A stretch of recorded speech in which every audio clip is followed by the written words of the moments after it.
vitamins. 7 times 5 is 35. 7 times 6, wait a sec.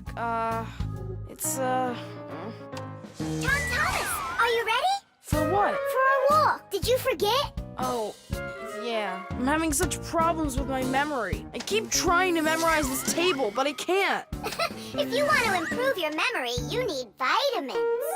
Vitamins? Well, how's it going, Tom Thomas? Not well. My memory's just terrible. Studying's getting me nowhere. Hey, don't be discouraged. We'll make your memory better with some vitamins. Oh, now you about vitamins. And who else? Just a school friend. Well, all right. Vitamins are very important for people's health, even though you don't need much of them. For instance, vitamin A is necessary for good eyesight and normal growth. Vitamin C helps keep you from getting sick. Vitamin D makes your teeth and bones stronger. Usually, people get the vitamins they require from a diet of fruits, dairy, vegetables, and other healthy foods. But if someone still isn't getting the vitamins their body needs, then doctors recommend taking special vitamin pills. All right, take out some vegetables and some fruit. And some berries. They have a lot of vitamins, too.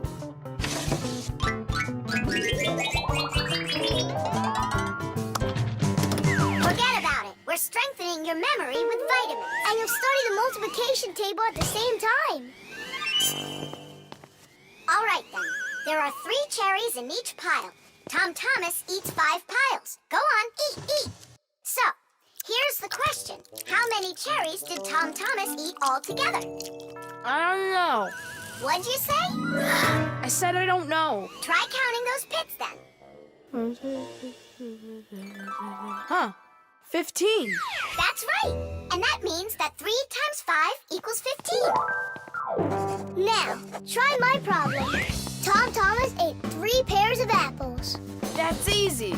The answer's 6. I just couldn't find more apples for that one. Tom Thomas, quit slacking off. To get this problem right, you have to eat the apples. They have vitamins.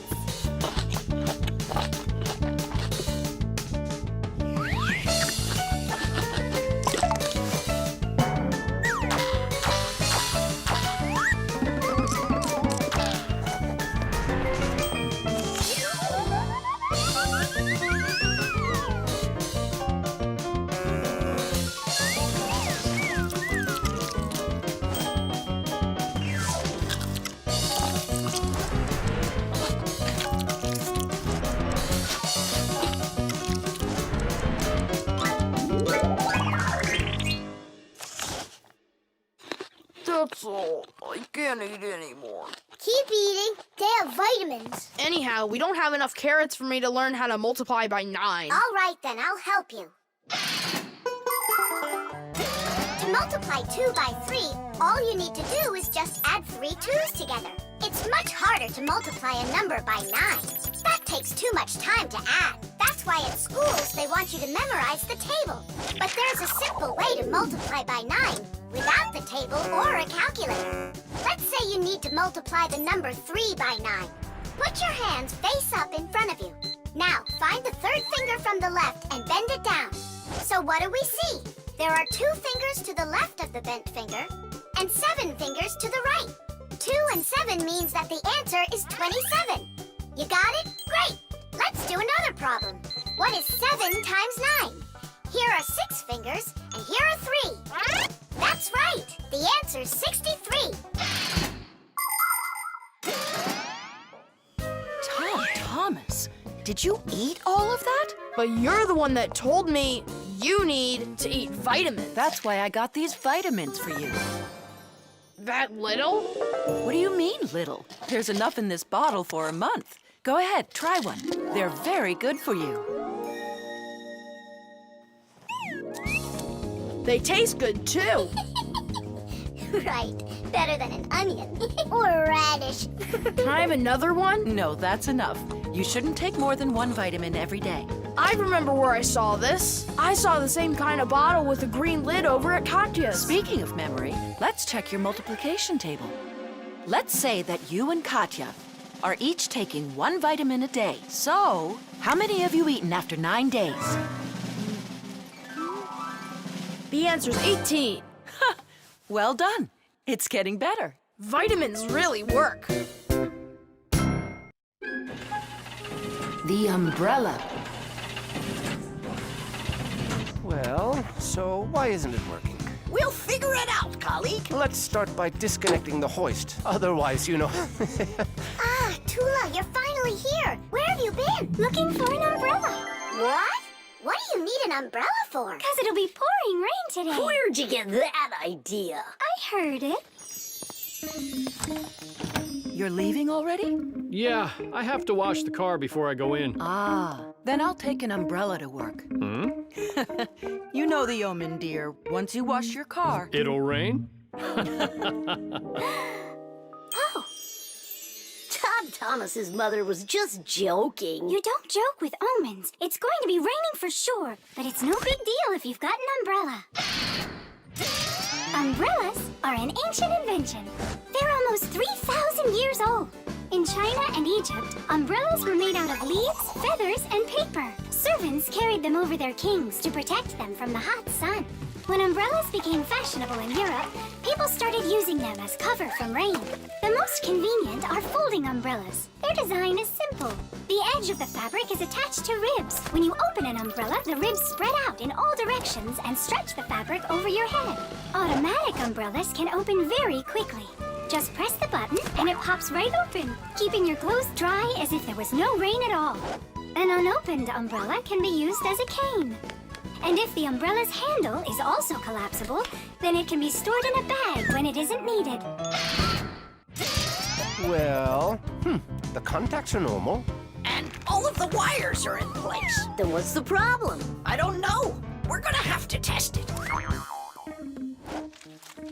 Tula, put away your umbrella. But the omen calls for rain. Ah, one omen doesn't count. Manipulator, get me a screwdriver. Understood. Executing. Oh, the manipulator's joints are creaking. See? That's an omen of rain, too. It's an omen that it's time for a little oil. Want to help me? Just a sec. I'll help you.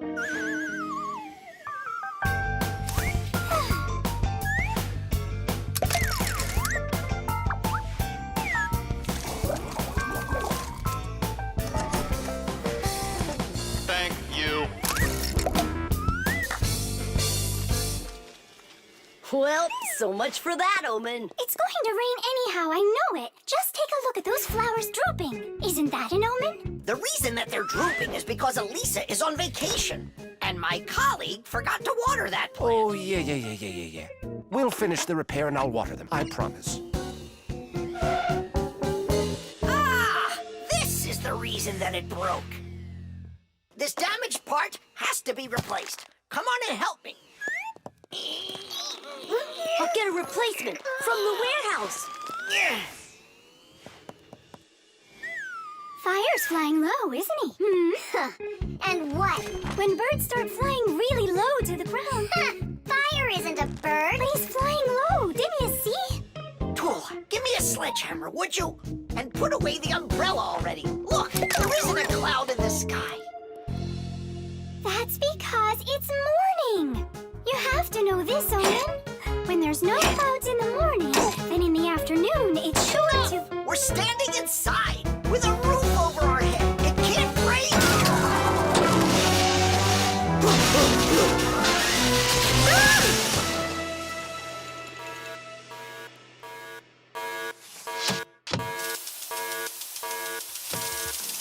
Look, it's raining. You see? I told you so, and you didn't believe me. Let's walk together, but how's the weather? Outside the rain keeps on falling down. But raindrops do not scare me, in fact they make me happy. With my umbrella, I'm free to walk the town. With my umbrella, my sweet umbrella, I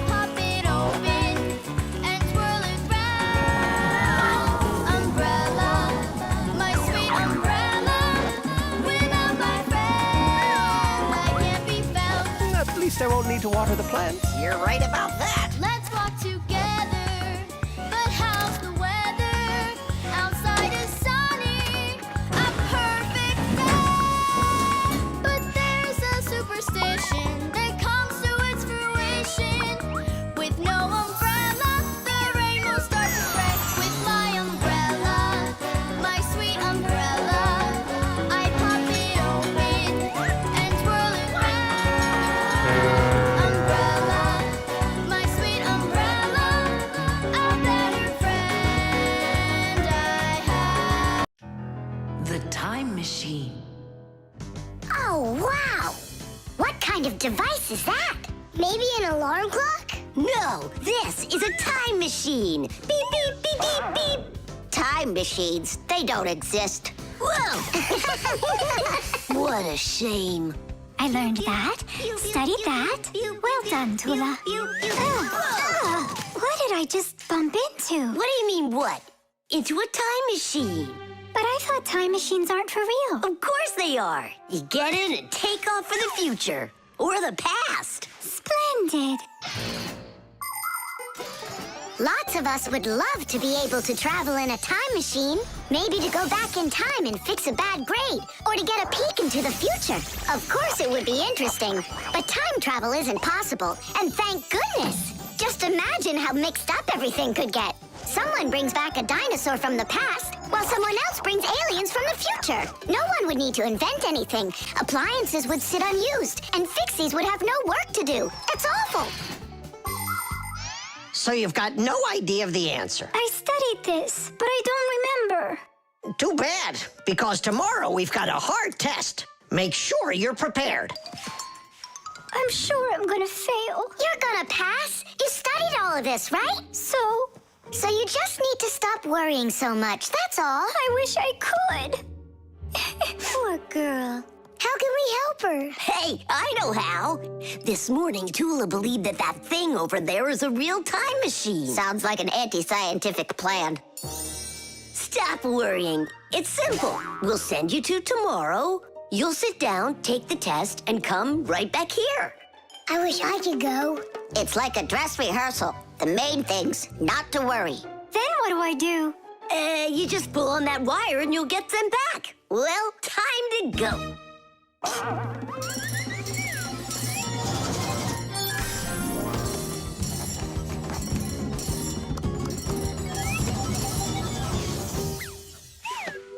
Wow, it's tomorrow. Hi there. Are you ready? Uh-huh. Grandpa's got sick, so I'll be giving you your tests. I'm scared. Don't worry, it's just a rehearsal.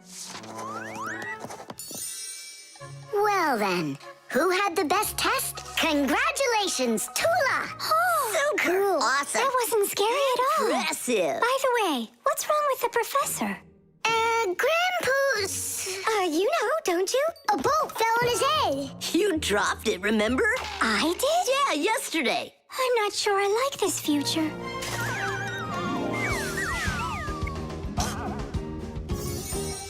Well, how did it go there? Later. But if you meet a Fixie, please don't let their secret out. Oh, Leave this on until tomorrow. what is this? Come back. No! If I do, I could hurt you. Me? What for? Wouldn't it be incredible to travel into the future and see what you will become?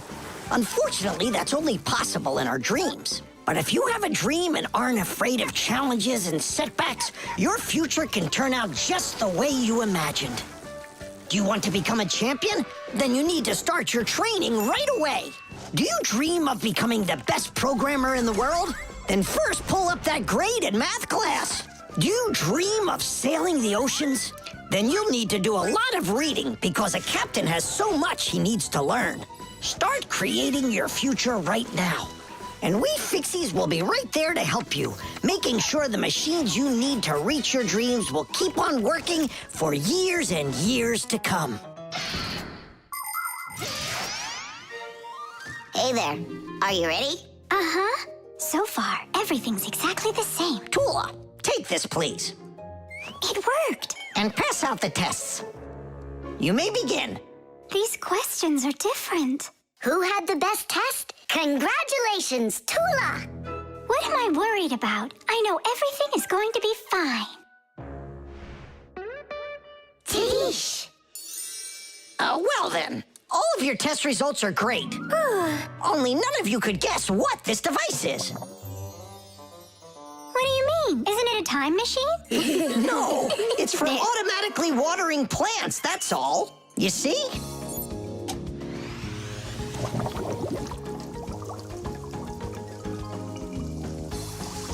Cool, right? Wow, it's fantastic. So hang on. You guys tricked me? But you passed the test, right? Well, all right. Then I forgive you. The marshmallow.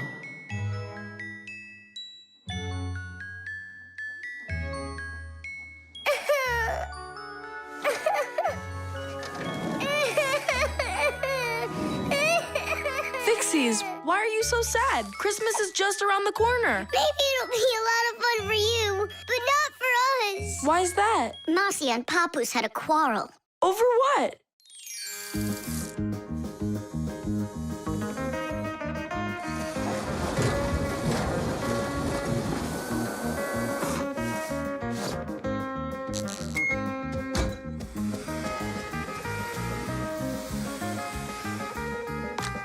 Every year, we've got to repair those string lights. Oh, yeah, it's awful. Christmas is almost here, and there's still so much work to be done.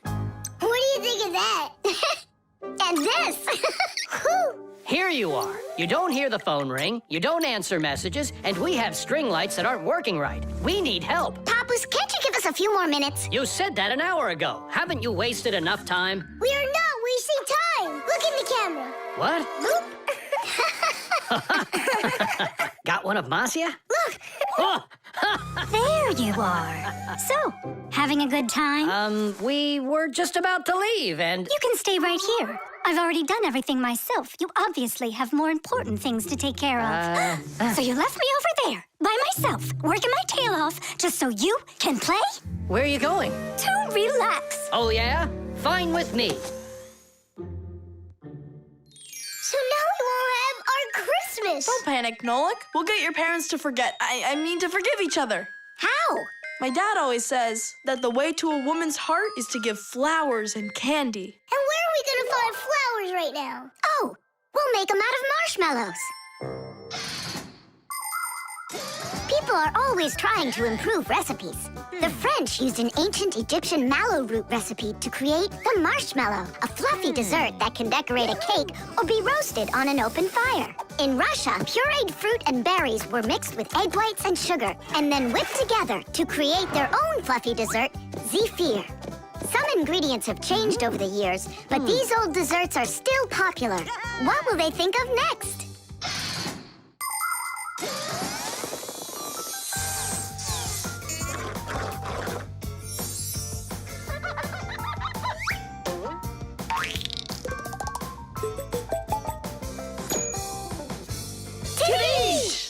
And how do we make Papoose give them to Marcia? We're gonna set them up on a date. Marcia's calling for you. It's urgent. Tom Thomas's monitor isn't working. I thought she handles everything herself now. Papoose, you're always so kind and love helping others. Come on. All right. No, no, and no. I'm relaxing, I told you. But Tom Thomas won't have time to make his mom's card if you don't go. And then she'll end up without a present. Fine, I'll go. But I'm only going for his mom's sake. Sweets aren't just for eating. They can also be used to decorate a Christmas table. For instance, it's very easy to make this Christmas tree out of marshmallows. Make a row of marshmallows at the bottom of a plate. 1, 2, 3, 4, 5, 6, 7. The second row has 6 of them. The third row, 5. Then there's 4, 3, 2, and a special one on top. Add breadsticks at the bottom as a trunk and sprinkle the plate with some sweet confetti. There, it's ready. With the help of some little cookie cutters, it's possible to make hearts and snowflakes out of marshmallows. Or you could make a reindeer. Put a candy cane through a marshmallow, use sugar beads for eyes and a nose, and pretzels for antlers. Beautiful, right? Merry Christmas.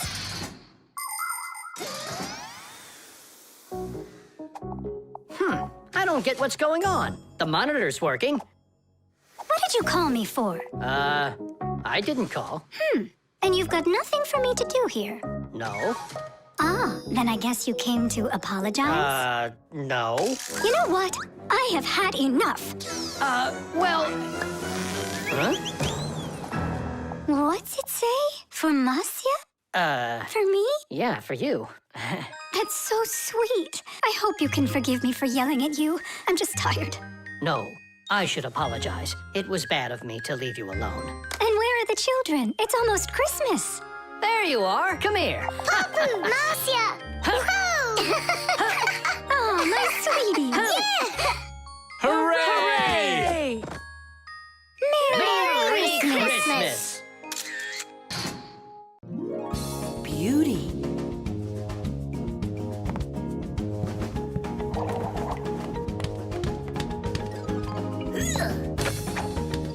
Okay, come on.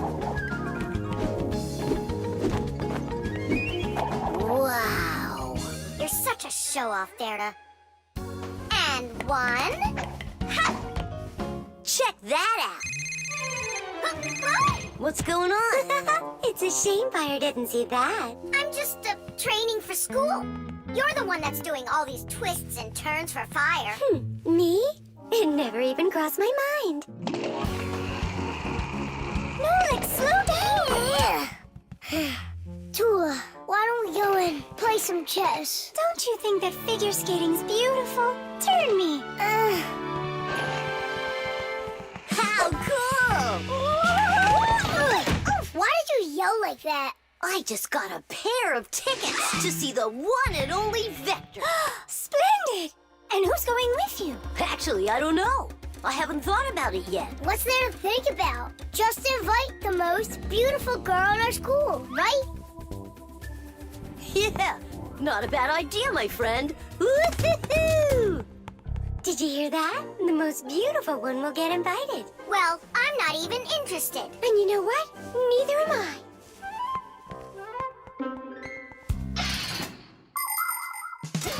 Our world is full of beauty. There seems to be no end to the beautiful plants and animals, and the gorgeous mountains, forests, and lakes. But even that's not enough for people. They create their own handmade beauty, too. Artists paint beautiful pictures. Composers write beautiful music. Architects create beautiful buildings, and fashion designers make beautiful clothes. Not even scientists stay out of it. They create beautiful ideas. These ideas can be the basis for the creation of new technologies that make people's lives better. Everyone has their own idea of what's beautiful. There are as many opinions as there are people, but everyone tries in their own way to be beautiful, both people and Fixies. Please help me, Tula. How can I become beautiful? I don't know. Go and ask Verda. Look at her. She's got it. What has she got? What's the most beautiful thing about her? Oh, well, her hairpin, her hairstyle. The green looks great on her. Green looks great. Aha. Okay, see you later. Tula. Huh? What's your opinion? Fire, do you think he likes Simka? Looks like he does. Is it because she's a redhead? Orange. Now I get it. Well, is that close to her color? Not really. It needs more green. What makes a person really beautiful? Fancy clothing? Bright nail polish? Dyed hair? Those don't make you look your best. Here's a much more reliable recipe. First, wash up and comb your hair. See? You're looking more beautiful already. Now change those dirty and wrinkly clothes for clean ones. Huh? That's even more beautiful. And finally, if you eat less sweets and get plenty of exercise, then you'll surely become a handsome boy or a gorgeous girl. Fire? What's up? Do you think you could get an autograph from Vector for me? You got it. I love his song so much. So do Computer, computer, computer, you are super. I play my computer and turn it up real loud. I play it all morning, all day, and through the nighttime. But no, that's not allowed. I had no idea you were such a fanatic. You know, I'm not gonna get you his autograph. Why won't you? 'Cause you'll get it yourself. You know what I got? An extra ticket. I thought you were gonna take the most beautiful girl. All of you are beautiful, and you're the most fun to be around. Let's go. Stop! Hang on! Oh, Simka? Or is it Verda? Where are you going? What do you mean where? To the concert. Verda? No, Simka. Or vice versa. I'm so confused. Come on, Tula. Can't you recognize them? This one's Simka, that one's Verda. Let's go or we'll be late. Blondes are always the lucky ones. Yeah, I guess we should have made our hair blonde like Tula's. The Masquerade. So, Tom Thomas, did you choose a costume for the New Year's party? Not yet. These are no good. I've been a pirate. How about a vampire? Did that. And a knight? Mm-hmm. This year I want to do something that's original. And what if... I know what! You can go dressed as me! As Nolik! Perfect! No one's ever gone as a fixie, ever! Long, long ago, people would put on masks and dance in order to scare away evil spirits. In ancient theater, actors would change masks to play a few different roles. Everyone liked the idea of hiding their faces behind mysterious masks so much that people started organizing fun outdoor festivals called masquerades. There are countries around the world, like Brazil and Italy, that turn into one big masquerade ball during the holidays.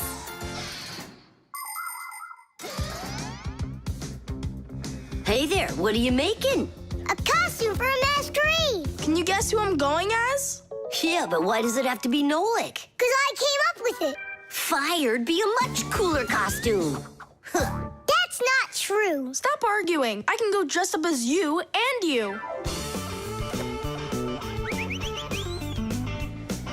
Now we're talking. Smart fixies wear glasses. Your glasses are too small to even fit on his finger. They don't make glasses just like yours. What a cute fixie. Splendid. Not bad.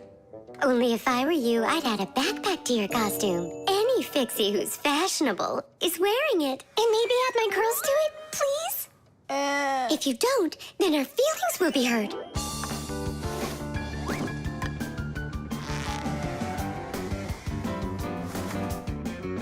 Class. Did we cover everybody? Oh, we didn't include Simka. And where are we gonna find room for her? What can I do about it? I already gotta get going. Then let's just not tell her. See you later, Tom Thomas. Thanks, guys. Tish! What have you been doing all this time while I was busy loading up the confetti? We were doing our homework. And looking at this magazine? And talking. Yeah, all of that and more. That's gotta be the worst lying ever. Tell me what you're hiding. Have you lost your minds? Sorry, but there was absolutely no room left on Tom Thomas. That's not what I'm talking about. What is the #1 rule for fixies? Well, what did we promise? We won't let out our secret. Right, but you just let it out. Now everyone will know. Tom Thomas wouldn't tell anyone about us. I hope he doesn't. Well, maybe. Everyone will figure that he's dressed up like some nutty candy. What kind of nutty candy has a backpack on and glasses? We're in real trouble. I thought the glasses looked sharp. So what are we gonna do now? Call the professor, right? Or we should call Grandpus or Papus. Ah! Don't panic. Let's wait till Tom Thomas gets back. There are many different types of masks, and some of them are very important. Medical masks are used by both doctors and sick people to reduce the spread of illnesses. Oxygen masks help people breathe. Fencers, hockey goalies, and boxers all use masks to protect their faces from being hit. The blue glass in a welder's mask is used to protect their eyes from dangerously bright light. Sea divers wear masks for swimming underwater. Without a mask, it would be very difficult to see the beauty of the underwater world. The masks that people wear at carnivals and parties, well, they're just for having fun and putting everyone in a good mood, or as a disguise, so that no one recognizes you right away. It can be a lot of fun to fool somebody like that.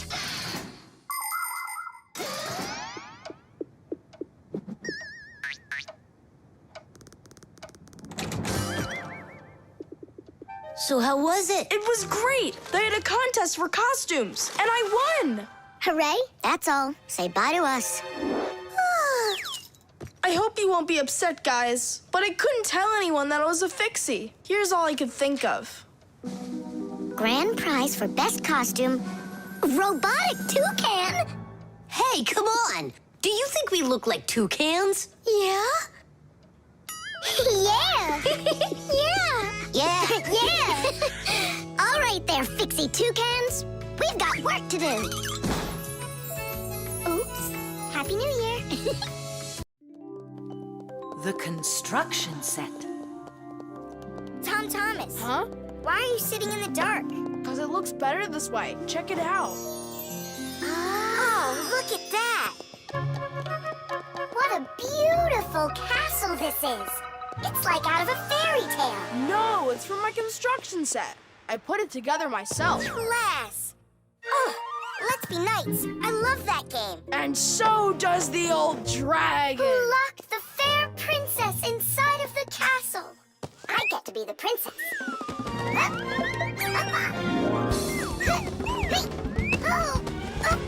Oh, where's the brave knight who will rescue me from the evil dragon? Hang on, I'll save you, Simka. No, look, you really don't look like a knight. You don't even have armor. Armor. Wait, hang on a second. A construction set lets you build lots of different things from a set of parts. Put them together like this, you've got a house. Like this, a car. Or like this, a spaceship. The parts might be made of metal and connected with screws. Some construction sets have plastic parts you click together. Other sets are models where the pieces are glued together.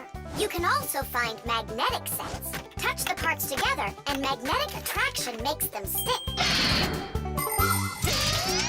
Beware, dragon!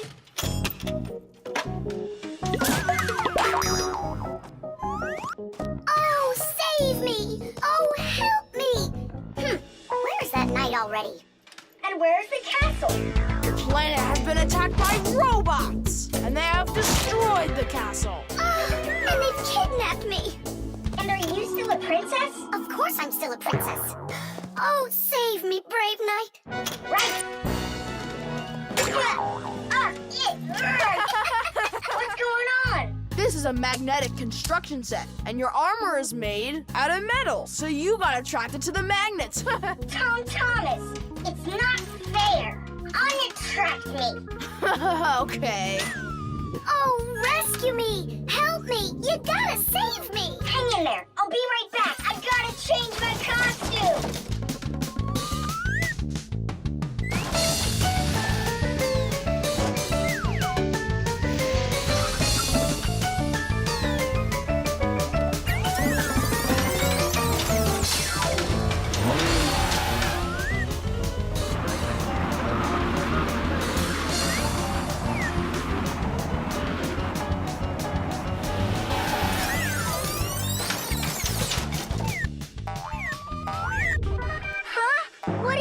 Thing. A wicked wizard has trapped me inside of a crystal ball. And now only a brave knight. I already did the night. Well, you gotta be him one more time. All right, but this is the last time. And don't change anything. Simka, stay right there. And don't even think about running away. And so it goes. Everyone's abandoned the poor princess. Oh. Simka's my older sister. That's why she thinks it's okay to get bossy with me. but I don't let it get to me because she's very smart and a quick thinker. She knows gadgets better than just about anybody. It's always interesting with Simka, and she's really smart too. She gets nothing but A's at school. Everyone in our class loves her. Only she and Verda don't get along too well. It's because of fire. Well, you get it. Sometimes Simka can be way too strict with me. You can't do this. You shouldn't do that. But if an exciting adventure comes along, she's always right there with us. Simka's brave. She's got the skills. Yeah, she's always ready to take on a challenge. I've got an awesome sister. But just keep that between us. Because if you tell her, it might go to her head. How long am I supposed to sit here? Hey, anyone? Hey! Help me! Help me!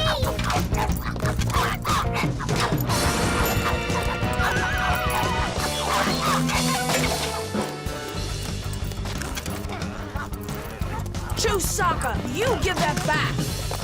Leave this room. Are you okay? I can't leave you alone for a minute. Yeah, I think we're okay. Nola got here and saved me from Chusaka for real. Just like a real live knight. Aw, come on, a knight. I'm not kidding. You deserve to be one. And to protect every living creature from pesky Chusakas everywhere. I promise. Oh, valiant Fixie, I now pronounce you to be a knight. Sir Nola. Hooray! Hooray! Hooray! The exercise machine. Nolik? I'm not here. You haven't seen me today at all. What's up with you? There's gonna be this race and it starts really soon. It's the boys against the girls. Their team against ours. And what? And what? I'm the smallest one on the team. And I'll let everyone down. That's why I'm hiding. 'Cause I don't want my team to lose. You can't just give up. You can learn to run faster if you want. You think? Of course. That's what exercisers are for. You need a treadmill to get stronger. Class! And where can we get one? We'll make it ourselves. Exercise machines were invented so people could work out without going outside. For instance, a treadmill lets you walk or run for a very long time while moving in one place. A treadmill's main part is a conveyor belt that is driven around by an electric motor. Today's smart treadmills have the ability to measure your speed, the distance that you've run, your heart rate, and even the results of previous workouts. There, it's all done. Tish! It's time to start your first training session. How will I learn to run really fast if you keep turning it so slowly? Hey, that's a little too fast. Oh, sorry about that. I got it. That's what you call training.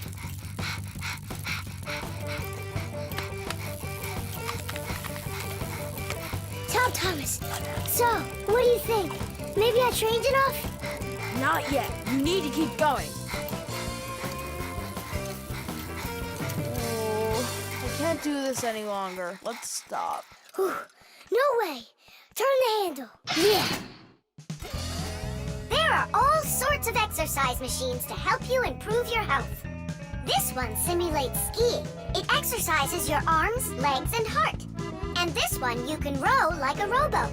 And if pedaling's your thing, an exercise bike lets you get a great workout no matter how bad the weather is outside.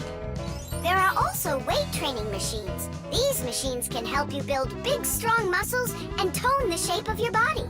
However, you can still get great exercise without these bulky machines. There are plenty of much simpler devices that you can find room for in any house. Like a chin-up bar for doing pull-ups, a wall-mounted ladder or rope for climbing, or jump ropes, weights, hula hoops, or balls. The important thing is to just exercise. Okay, girls, hold on to your hats. Oh, how scary. We'll show him who's gonna win. Right, Tula? I'm gonna do my best. Tula will definitely beat Nolik. We gotta step it up. It's time to get this race going. Runners, are you ready? Ready! On your marks, everyone get set, go!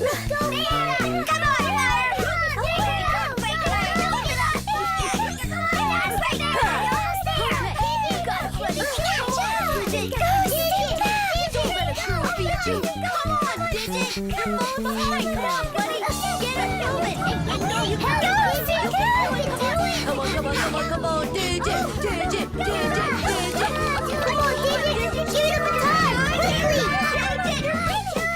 Digit, how could you lose to Simca? Because her velocity is greater. Oh, now the girls are gonna win. Nolik will never catch up with Tula. Oh my gosh! Nolik! He appears to be gaining ground. Look at him! He's ahead! Go on, Nolik, go! You got it, buddy! Come on, buddy! Hey, look at him, he's flying! All of that work on the exercise machine really helped. Come on, keep going! Look what happened to Tula! You got this! Nolik, where are you going? The finish is there!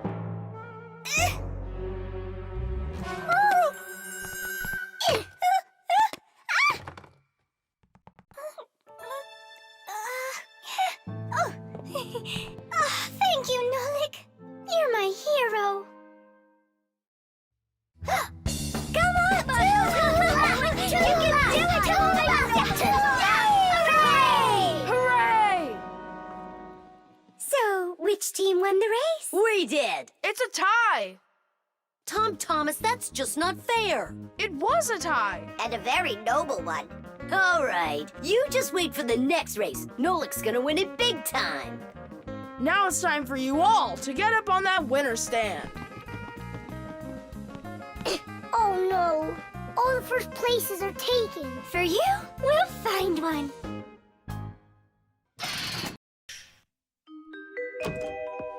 The Rock. Tom Thomas is back! Hooray! So, how was your camping trip? Super! You've got to check out what I found. Rocks? That's just half of it. Wow! Is that a screw? It looks kind of strange. Because it got petrified millions of years ago. Screws weren't around then. They came much later. And how do we know that? It could be the first one discovered. And maybe it's not just some screw. Know what I'm saying? Are you saying that we might be looking at a fixie? Fixies believe that their ancestors came into being not that long ago, right when humans started inventing complicated devices. But what if that's not true? Maybe millions of years ago, before the dinosaurs, there were a different kind of fixies that inhabited the Earth. And maybe there were people then, too. And fixies weren't hiding from them. They were friends who they helped with everything. Together, they used to create inventions, construct buildings, and make scientific discoveries. But then there was some horrible catastrophe, and this whole civilization disappeared. And what if someday scientists find traces of that civilization? Then ancient fixies will be discovered as well. That would be so cool. My imagination ran away with me. You're right. He could be our great-great-grandpoos. Or our great-great-grandmas. Do you think maybe we could bring it back to life? We could screw it in somewhere. You get energy from electricity, right? What an idea! But what if our great-great gets super scared because everything is different?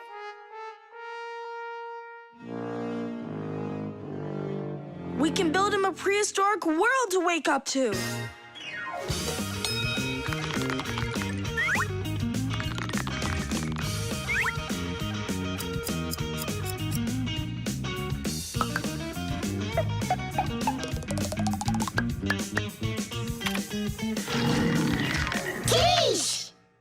Time to bring him back to life. And you, Tom Thomas, disguise yourself.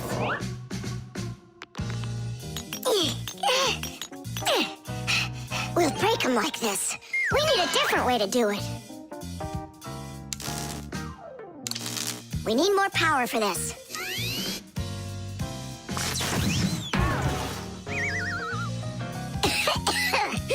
There wasn't any electricity back then. That's why shocking him won't work.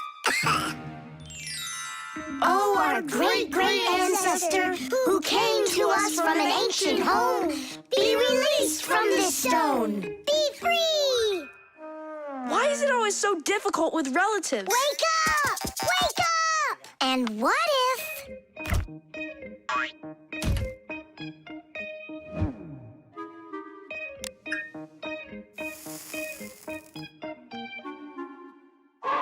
Yay!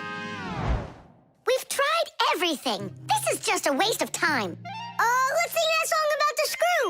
Our song. No, Lick. It's never gonna work. You don't know that. We can at least give it a try.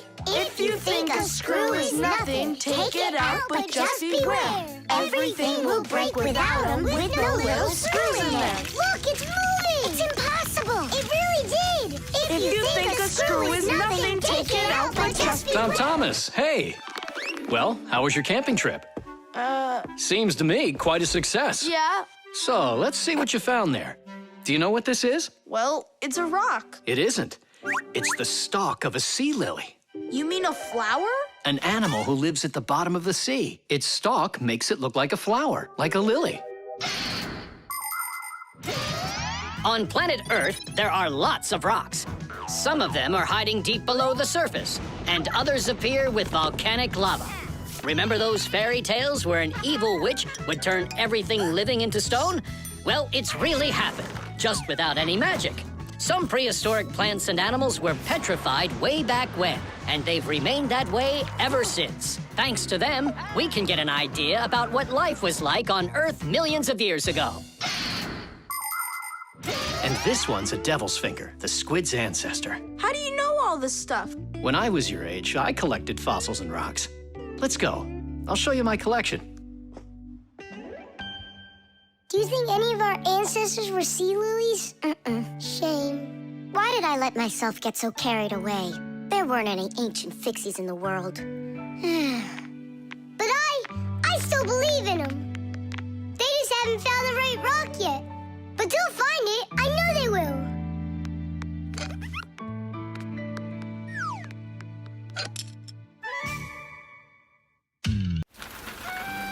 The Sith. Dad, what time is Mom getting back from her conference? She'll be back in an hour. What surprise can we make for her? Let's bake her buns with raisins in them. They're her favorite. That's a great idea. Where do we keep our recipes? Huh, they're not here. Where could they be? What are you looking for?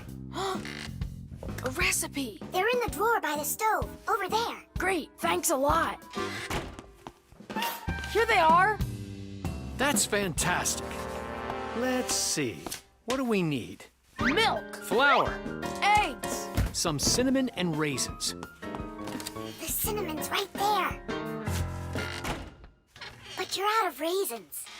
We're out of raisins. Can we make them without? No, Mom loves them with raisins.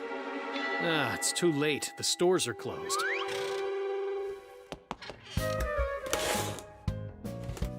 Cereal! We got cereal! And so? It has raisins, look! Tom Thomas, you're a genius! Why don't you be in charge of the raisins? Tom Thomas, what does Mom use to knead dough? The mixer. How about the mixer? Not a bad idea.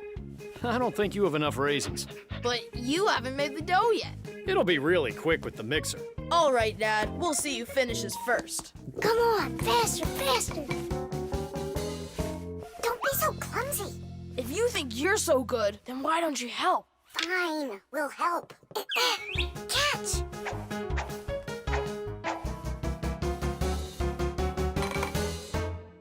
What's going on in there? We picked everything off the top. We have to dive down. Then dive. Hurry up. Dad's almost done putting the mixer together.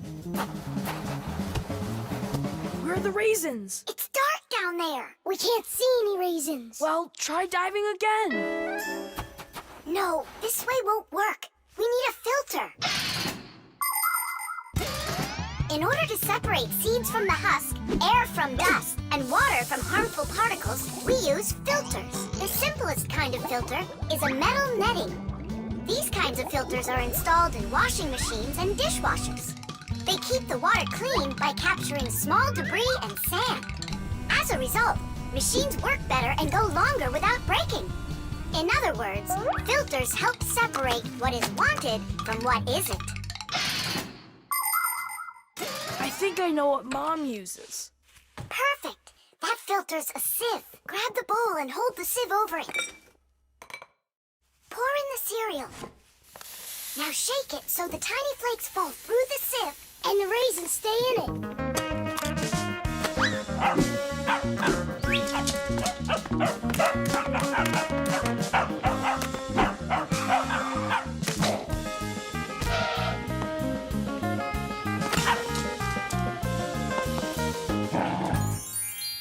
Dad's turning the mixer on. Then you need to shake faster. Dad, you're spraying the batter all over the kitchen. The mixer's too powerful. The mixer's fine. The batter's too liquid. You have to add flour. Add flour. Oh, right. How do you know all this? Shake it some more. No need. I shook all the flakes through it. Glass. It really worked. Dad, What? ready to put in the raisins? Look at you. How did you get them all out so fast? By using our sieve, Dad. Do you know the story about Cinderella? Her evil stepmother wouldn't let her go to the ball. Instead, she poured peas into a sack of cinder and ordered Cinderella to pick them all out. But what most people don't know is that it was Fixies who helped her separate the peas from cinder with the help of a sieve. That's right! Cinderella was friends with the Fixies. You can find evidence of Fixies in a number of tales. Don't Tom Thumb or Thumbelina remind you of somebody? How did these tiny characters make their way into fairy tales? It's quite possible that long ago, a Fixie who wasn't paying attention was spotted by a storyteller, and that became the inspiration for countless tales. All right, you can open your eyes. Ta-da! Beautiful. Whose idea was this? Tom Thomas. They're so good.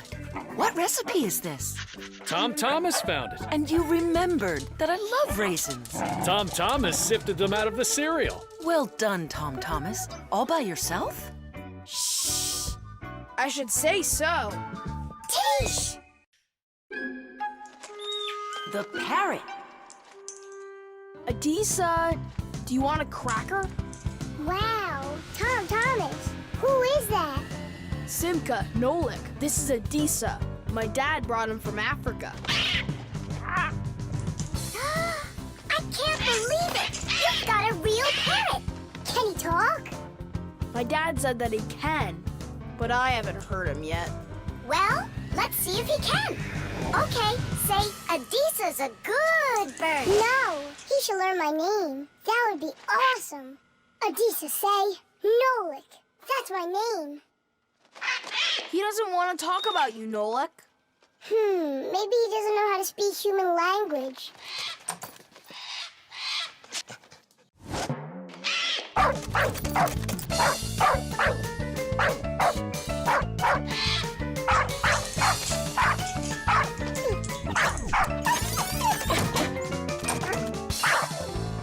Check it out. It looks like he knows how to speak dog. No, Nolik. He doesn't know any languages at all. Then how can he talk? Parrots can repeat many of the different sounds that they hear. For instance, a dog's bark or the ring of the phone. Parrots can also mimic words or even whole sentences of human speech. But parrots don't understand the meaning of the words they are saying. They just repeat them like a music player. Hey, hello. Hey, hello! That's why you won't be able to have a real conversation with a parrot, even if it's the kind of parrot that can talk.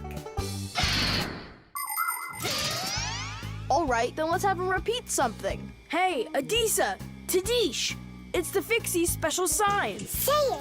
Fixies have a special sign. Tiggy. My dad is back. Let's hide, quickly. Hi there. Well, how's it going? You two talking to each other yet? I can't get him to say anything at all. You can't? Adisa, how are you? Adisa's a good parrot. He wouldn't say anything before. He's used to talking around me. Adisa's a good parrot. Nolik, that's my name. Whose name is Nolik? No. He was saying he's got no luck in this game. What kind of game? Let's hide. Quickly, hide. We were playing hide and seek. With the parrot? Uh-huh. Fixies have a special sign.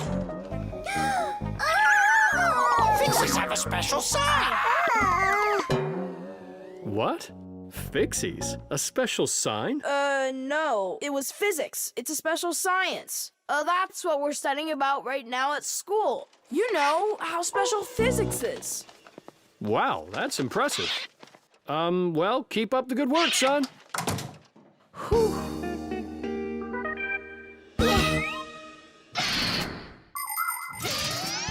The ability to repeat what humans say is not something unique to only parrots. Crows, starlings, and other animals can do it too. And besides animals, there are also machines that can repeat human speech. For instance, when you call somewhere and hear, "Leave your message after the tone," what you're hearing is a voicemail machine using a recorded voice to answer the call. Another example is the voice on trains and buses that is used to announce the stops. Those voices are usually recordings that are repeated over and over. Today, there are also artificial voices on computers, tablets, and smartphones that can read text and say it out loud. But even if a machine knows what you are saying, it can't know why you are saying it. Only people can figure that out. And Fixies, of course. Huh? Tom Thomas, you're a hero. You really wiggled your way out of that one. And Adisa, bad parrot. He almost gave up our secret. Be careful with that parrot. I get it. Adisa, listen, you. Forget everything we said. And don't ever say no, okay? Yeah, nothing about the Fixies at all. Yeah, so if you meet a Fixie, please don't let their secret out. Got it? Oh, he's nodding. Looks like he understands. Let's get out of here so he'll forget about us as soon as possible.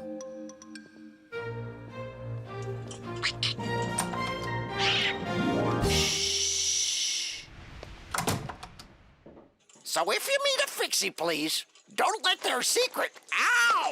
Tadish, tadish, tadish! The window. Hi there. We're all up. What are you doing? I'm washing our windows. It looks like that thing's doing the washing. You guessed it. It's a window washing robot. I borrowed it from a neighbor to try it out. We should buy one for ourselves. I don't get it. We've already got one robot. Robot. So we'll have two. One for the floors and one for windows. I can clean the windows.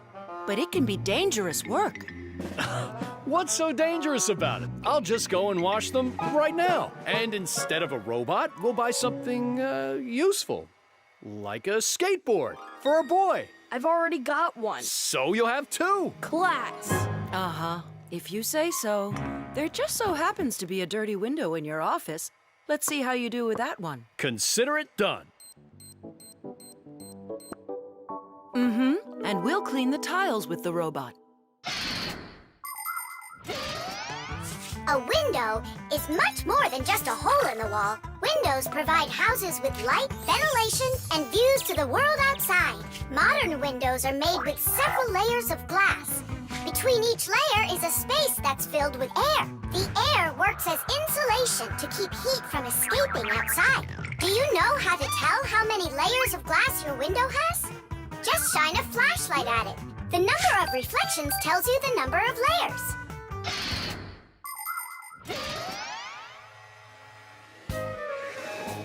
Whoa, what an amazing appliance! Let's go and take a closer look. You'll really buy me a new skateboard, Dad? That's what I said, but first, I've got a window to wipe. All right, robot, we'll show ya. Tom Thomas, Dad can show him himself. We really live on a super high floor. Yeah, but the robot isn't afraid of heights. I'll start from this corner. It'll take you forever that way. Admit it, the robot works better. We won't. We're gonna win this thing. Hey, what is he doing? I'm not sure.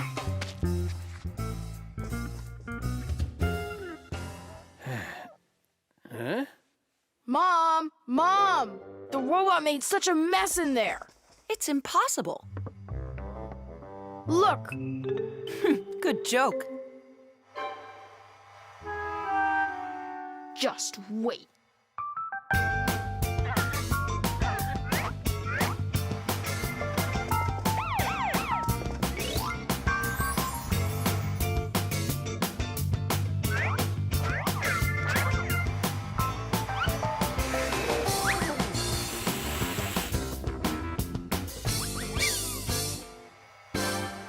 I don't get how you're cleaning it.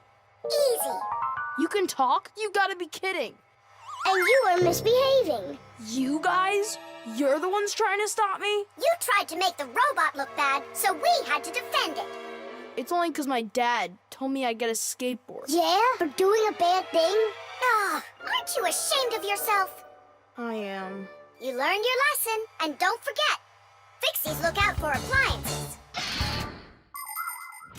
The dwellings of most ancient people had basically no windows at all. There may have been a hole up above for letting out smoke from a fire, but that was it. Later, people started splitting open their walls, but the openings were so small that very little light would ever get inside. The size of windows grew quite a bit over time. People would cover them with animal skins, fabric, paper, or wooden planks to protect themselves from the cold and the wind. When people learned how to mine valuable minerals, they began to cover window openings with thin sheets of a mineral called mica. Windows made of glass were very expensive, and only the richest people could afford them for their homes. But today, it's hard to imagine a window anywhere not covered in glass. Everything's washed. And what about the outside? Forget it. I quit. Would you wash the back with the robot? Yeah, consider it done.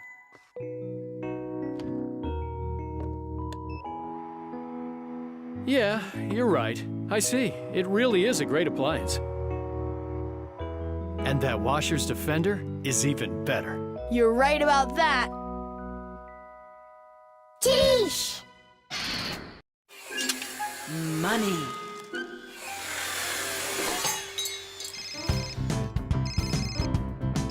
Hello? Uh-huh.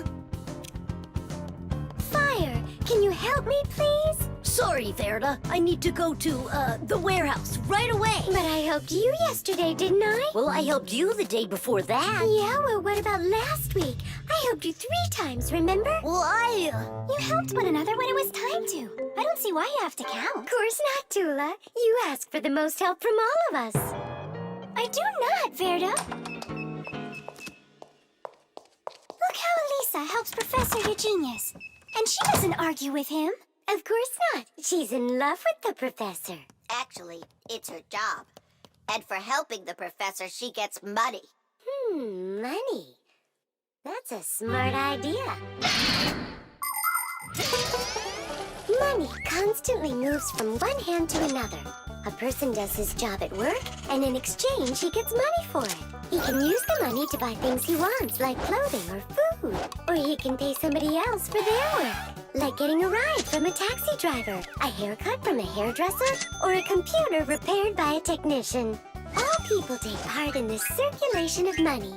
But unlike people, Fixies don't use any money. We do just fine without it.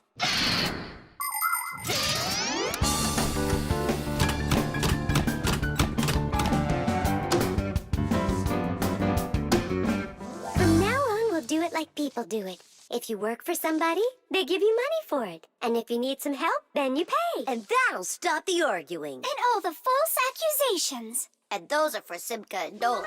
Now it's all fair.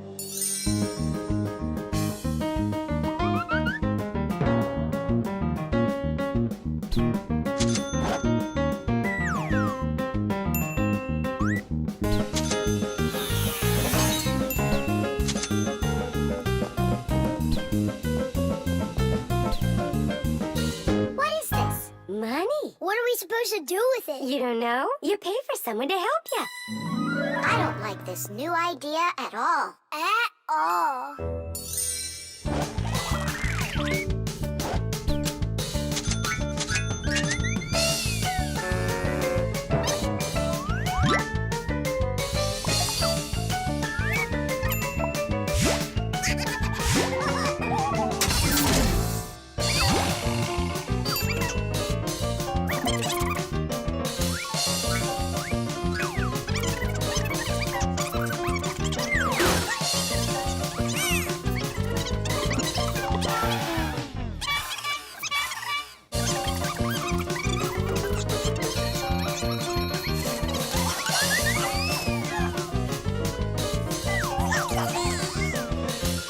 Maybe we should give them our money so they'll stop arguing. I've got a cooler idea.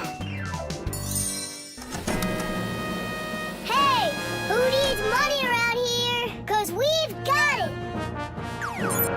Now there's enough for everybody. Where are you? We're in here.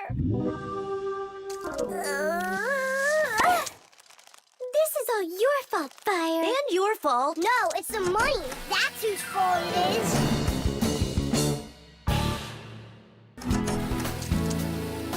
He's right. That's why we were fighting. We didn't even fix the printer. Money is nothing more than just paper.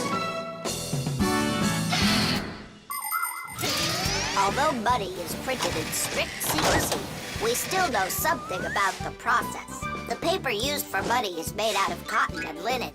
It's stronger than normal paper made out of wood, which means it doesn't rip as easily, even if you fold it thousands of times. The ink used for printing money is special too. It won't rub off the paper or fade in the sun. And that's not all. The ink has secret additives that can only be seen if you look at the money under a special light. This helps protect people from fake money. It is for the same reason that watermarks, metal strings, and teeny tiny writing is also used on money. This writing's very hard to read, unless you happen to be a fixie. I hope I didn't say more than I should have. Well, all done. It's time for a test. But what are we going to print? A word with real value. Yeah, something really precious. No, it's not money. Right, it's so much better.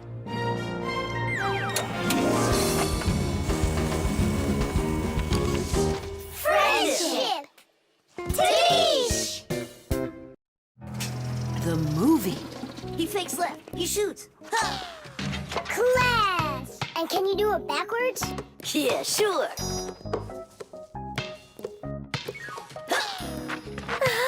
No way! What a shot! Huh. I wish Simka could see this. Why don't we make a movie for Simka about fire? We can use my Fixie tub. It's got a camera. How come it's only for Simka? We'll make it for all of us. That's a great idea. I'll shoot the ball at the basket, and Nolik will do the filming. And what do we do? You can be whatever you want, like cheerleaders or the coaches. Yeah, a cheerleader. Help me in.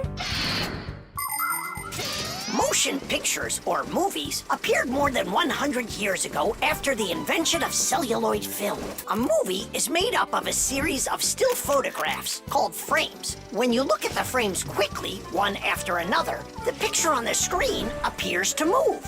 It's hard to believe, but the first viewers got very scared when they saw a moving train on the screen.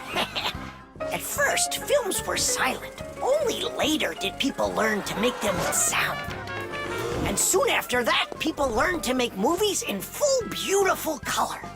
Movies aren't shot on film anymore. They're made with digital cameras. Today, almost all phones and tablets come with digital cameras inside of them. This makes it easy for just about anybody to make their own movie and share it with their friends. Fire is the best. Ooh, he can shoot the best. Hey, I haven't turned the camera on yet. Get ready. Here we go. Yep. Fire is the best. Cut. I got it. Show me. Fire is the best. And where's the ball? It flew over there. That's not right. You have to see the ball flying in the picture. I got it. Get ready. Fire is the best. How was that? It worked. I got it. Fire is the best. And where am I? You're somewhere over there. And we aren't there. Why did you have us cheering? Nolik, you need to make sure we're all in the shot. Okay, I'll try.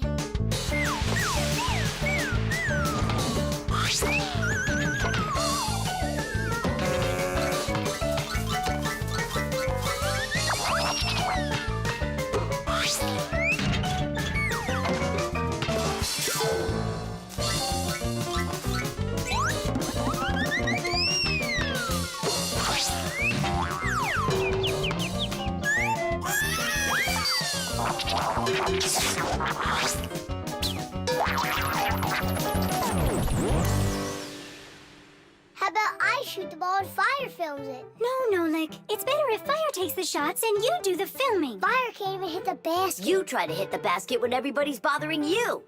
Oh, so it's our fault, Why don't you learn how to play? Are you fighting again? We're shooting a film. Whoa! Can I see it? There's nothing for you to see. All I have is pieces. And not one is right. Don't worry. It's no problem. All it needs is editing. What does it need? Movies are not usually shot all at once, just a piece at a time. And each of these pieces can be shot several times with the camera in different places. Then there's plenty to choose from. After you're done shooting, you can take all of the best shots and put them one after another to make your movie. This process is called editing. Editing allows us to make movies that show things that could be impossible to shoot all at once. Well, let's see. For this first shot, we've got this take over here. For the ball going in, we've got this one. And I like this one of me shooting. And don't forget to put in me and Tula. Of course not. So here's what we've got. Fire is the best. Tidish! The film is super. Can I try to edit it? Yeah, go ahead. Now we have something to show to our teacher. And Digit, too. And Papas and Masya. Look, I did my own editing in the movie.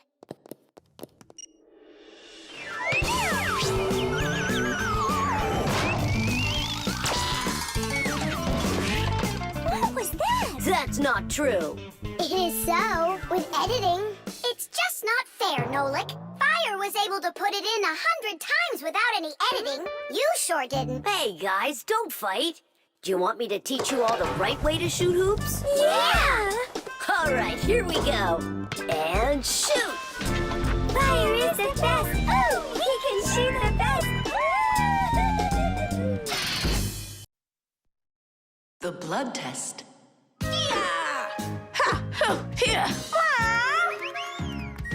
Hi, Tom Thomas. Huh? What are you fighting with flies? No. Dad signed me up for a class. I'm starting to learn martial arts. Are you gonna fight like in the movies? What do you mean? I'm gonna star in the movies. I'm gonna play a superhero. Yeah! Ah! He'd be a great windmill for sure. Tom Thomas. Is first period free for you tomorrow? Yeah?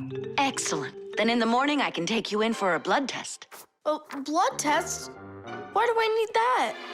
To make sure that you're healthy for your martial arts class. And remember, don't eat anything before the test. Don't worry, it's just a little needle. A little what? Mom! And what if I take some other kind of sport, like chess, for instance? Then I don't need a blood test? What's up? Are you scared? No. Mwah. I'm proud of you. Dad never told me I need a blood test. It looks like our superhero's a little scared. I think I'd be too. Blood sounds scary. Nothing scary about it. A human body has a huge number of little tubes called blood vessels with blood flowing through them. The blood carries oxygen and nutrients to the cells, takes away carbon dioxide from them, and protects them from harmful microbes. To be sure if you're healthy or not, it's often necessary to have a blood test. The most accurate results come from blood that is taken from a vein. The sample is analyzed to see if everything is all right, and if not, the doctor will prescribe a treatment. You see, it's totally safe. And there's nothing scary about it. Oh, blood should only be drawn on an empty stomach. What's that mean? It means no eating before the test. And what happens if I eat? Well, then they won't take any blood from you. That's an idea. What's an idea? I got no idea. Okay, good night. You're really not scared at all? For some reason, I don't believe him.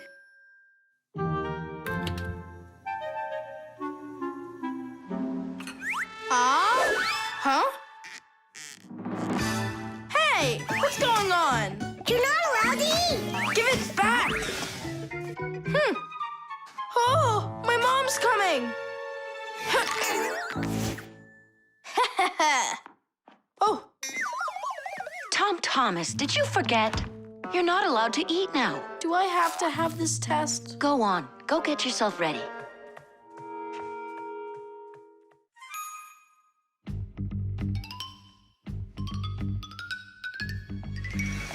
Are you trying to run away? I thought you wanted to be a superhero. You're being nothing but a coward. I'm not a coward. You are. I'm not. You're acting like one. Anyhow, I'm not going there. Don't even think about it.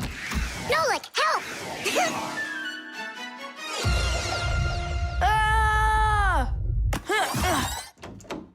Ready to go? All right, Tom Thomas, get up. It's time. Well, thanks a lot. And from now on, we're not friends.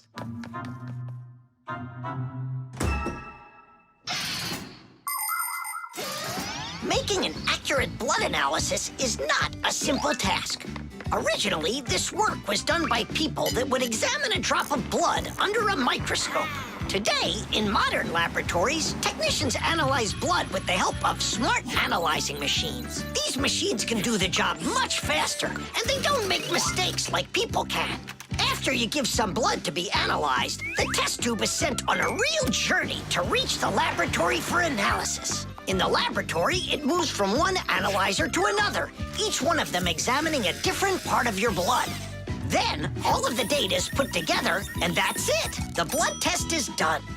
You can get an email when the report is ready and check the results online, so you don't even have to go out to pick it up. Pretty cool, huh? Thanks to you, we just lost our friend. It's because he was being a coward. And if it's my fault at all, it's only a little bit. Fixies! Are you here? We're here. Look what I've got! A certificate for bravery. You had the blood test. And you weren't scared? Look! Way to go! So, are we friends again? Of course we are. All right. Then can you teach me a few of those moves? Yeah, sure. Wow! Yeah! The solar eclipse. All right. Here we go. Tom Thomas! What's that for? There's a solar eclipse today. Look, and I'm gonna watch it. That's so cool. And what do you need the box for? Simka, did you forget? It's dangerous to look straight into the sun. Huh? It's so dark. How long until it starts to get dark? Half an hour. We'd be happy to help you out with that, wouldn't we? Only one thing I don't get. The light will be gone? Like gone forever? How did you come up with that? There've been plenty of eclipses before this one. In outer space, everything is in a state of constant movement. The Earth revolves around the sun, and the moon revolves around the Earth. Sometimes the moon gets in between the sun and the earth and covers the sun. And so, for a little while, the sun no longer appears as a bright glowing sphere, but a simple black ball. This phenomenon is called a solar eclipse. But a solar eclipse can only be seen by humans and fixies that are in its shadow while it's happening. But anything can happen. Like, what if something gets stuck? Then, would it stay dark forever? And when has that ever happened? It's happening now! Nolik, either help us out or stop bothering us. All right, look. This is the Earth, here, and the moon, there. The flashlight's our sun.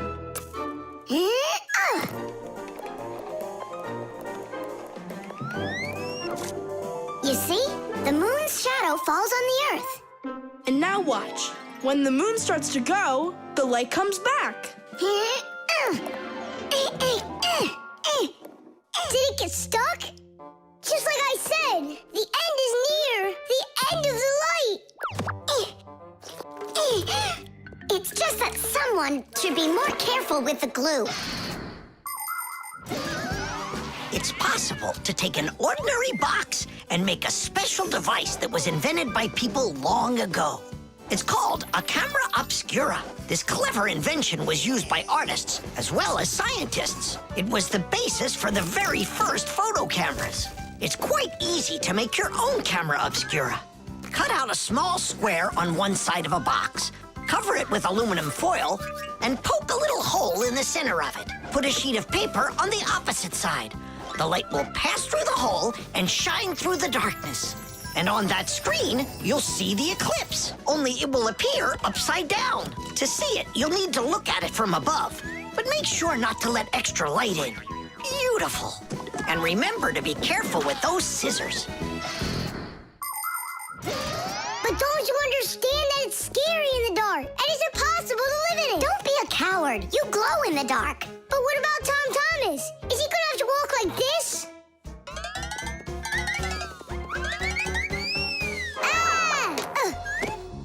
You'll be able to light up the way for him.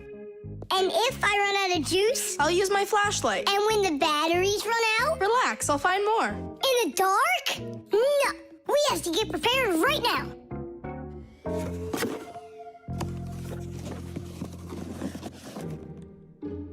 Can you see the sun?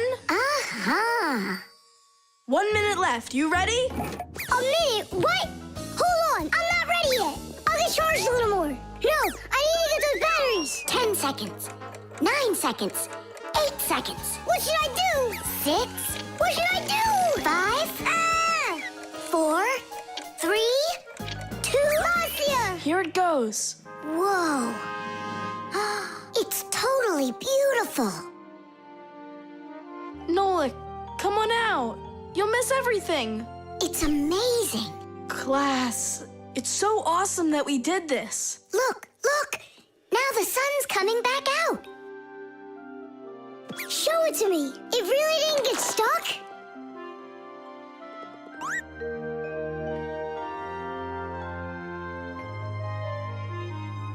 You mean the whole eclipse is done? It was cool, wasn't it? Uh-huh. Only I missed the whole thing. Well, you'll see the next one, right? If you don't get spooked again. You're not going to throw the box away, are you? I'll save it for you. I can use it to store something useful. Batteries, for instance. What if tomorrow's the end of the light and Nolik's not ready for it? Buttered bread.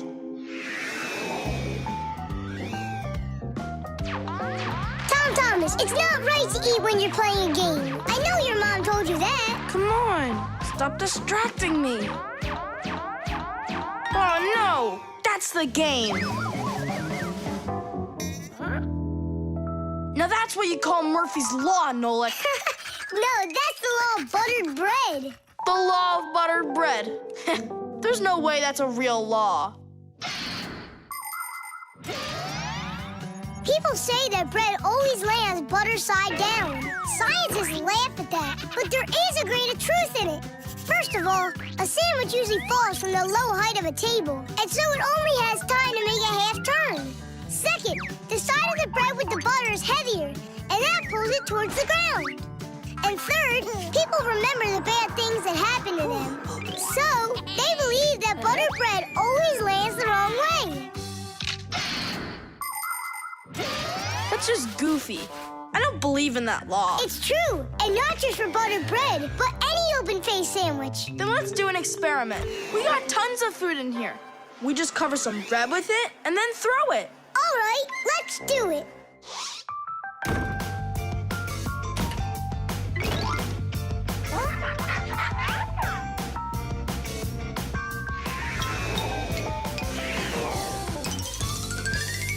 Didish! Well, jelly side down. Uh-huh. And the cheese went down. And the chocolate spread's out of luck, too. The bologna didn't do any better. Do you believe me now? Not yet. Let's keep going. We should try some other methods of throwing.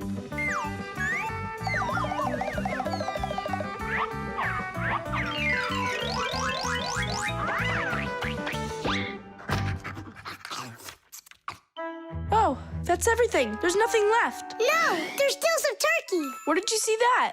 Here it is. Take some from this plate instead. Your mom already cooked it. Hey, Turkey, show him how you're supposed to fall.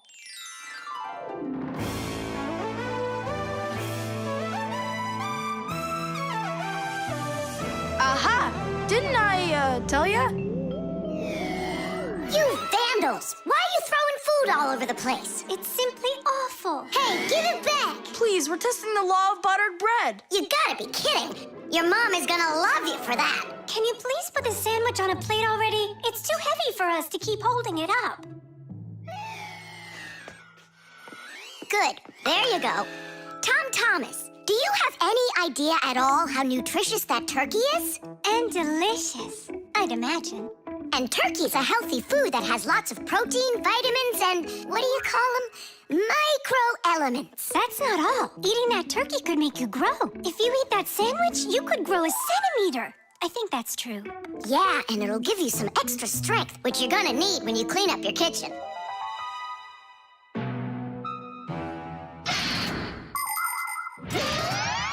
Humans eat food not only to make them strong, but also to grow and develop. Take a look at all these different foods. Do you think they have anything at all in common? Well, actually, they do. All foods contain nutrients like proteins, fats, and carbohydrates. Combining them properly is the science of nutrition. Foods with fats and carbohydrates give humans energy, while those with protein are essential for helping children grow. People love to eat food that is delicious, fresh, and assorted. Try to eat all sorts of good foods like salads and soups, cereals, potatoes, vegetables, and meats, and not just sandwiches. But when it's time for a little snack, a sandwich can be just right, and it's so easy to make.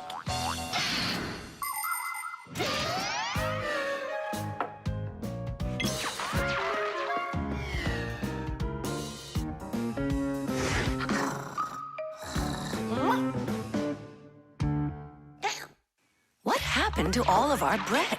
There's only one slice left. I made an experiment. A real one. I see. Well, science requires sacrifice. And there's no doubt that scientific experience is way better than playing with the phone all day, right? Mm-hmm. Can I have another piece of turkey? I don't know why, but I'm really hungry today.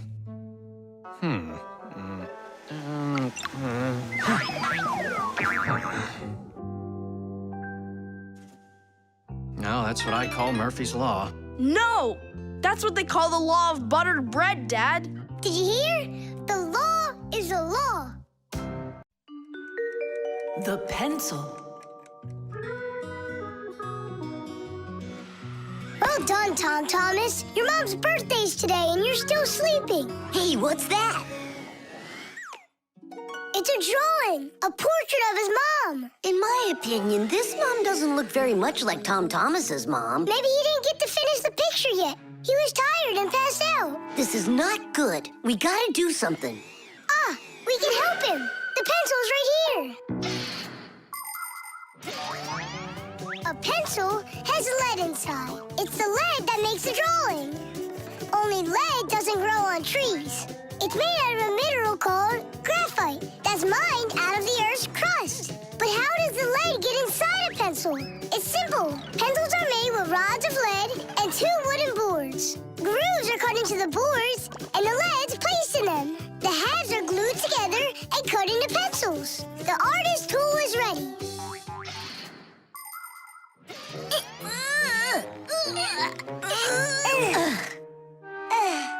This isn't gonna work.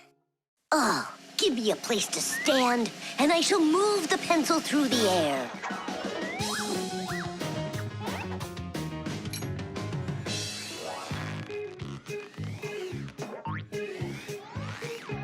Try and get it closer to the drawing. You gotta lift it up a little. You gotta push it harder. Nolik, we're blockheads. Look, there's a pencil sharpener. A piece of lead, that's all we need. All right, let's check out how it was done by the old schoolers. By the great masters, like us. Yeah, she could use a little more hair. And a hat, too. And a bow around her neck. Beautiful. And Chusaka's gotta be in there. Yeah, let's keep drawing.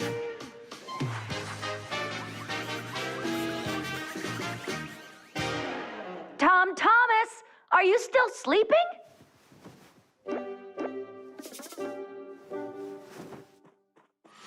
Fixies? No need to thank us. Where's my drawing? What have you done to it? If Mom sees this piece of art you created, she'll go and faint. I know it. From happiness, right? Fright's more like it. Does that look like my mom? Well then, give it to your dad. Your dad won't faint, I know it. But it's my mom's birthday, not my dad's. You gotta be kidding me.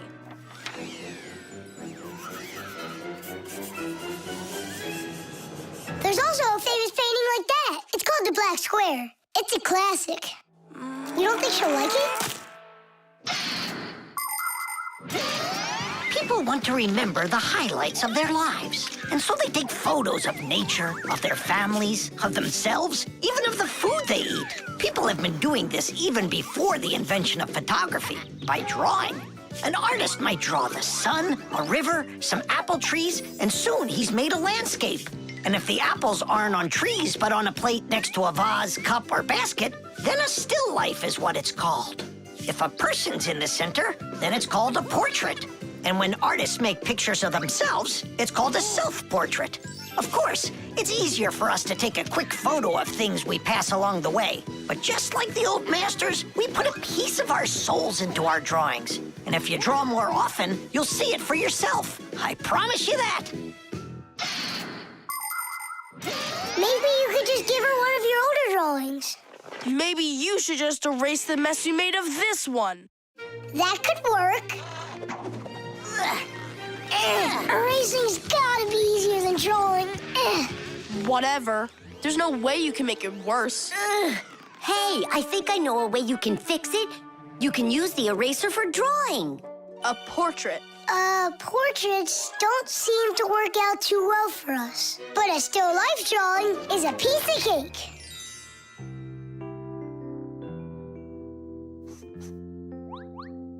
Super! Uh-huh. Pretty good, right? Tom Thomas, everything's on the table for breakfast. Mom, happy birthday.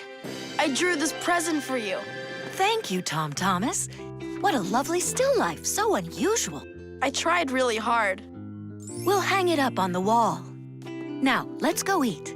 What would Tom Thomas have done without us? Yeah, whenever you get into a jam, your real friends will always show up to rescue you.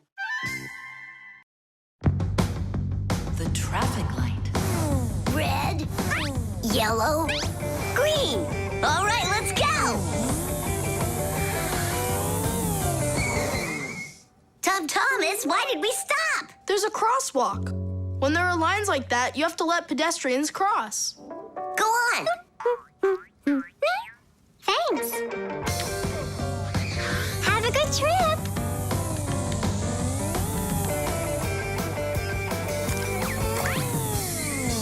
Why do we stop now? There's no crosswalk. But that's a crossing gate, Fire. You have to let the train pass. Wow, that is cool. Hi there, Nolik. Come on down. Check out this traffic light. It's new. Is that a real traffic light? Wonderful, isn't it? Yeah, it looks awesome. Nolik, where are you going? Stop! Stop the car! Oh! Oof. Did you lose your mind? What were you doing, huh? I wanted to see what a cool traffic light it is. What?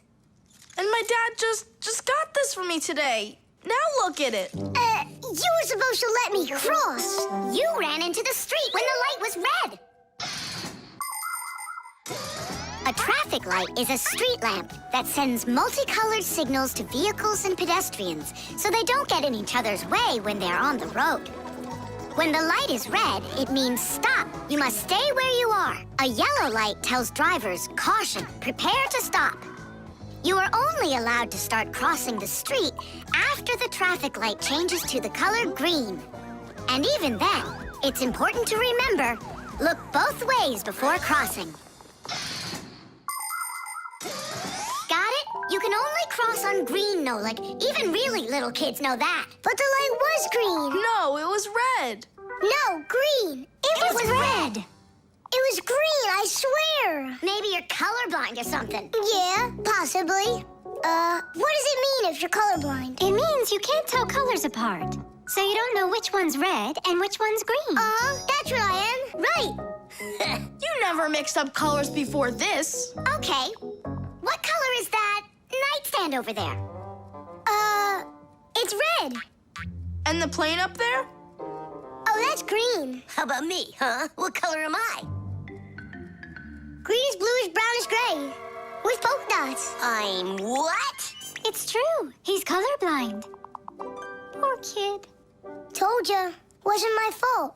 All right, we'll sort it out at home. And what are we gonna do with the traffic light? We can fix it, and we'll fix your car, too. All right, what color's the car? Purple? If you say so. We got work to do, so take a seat before you mix something else up. The road can be a dangerous place. There are so many cars and pedestrians on it, and all of them are in a rush to get where they're going.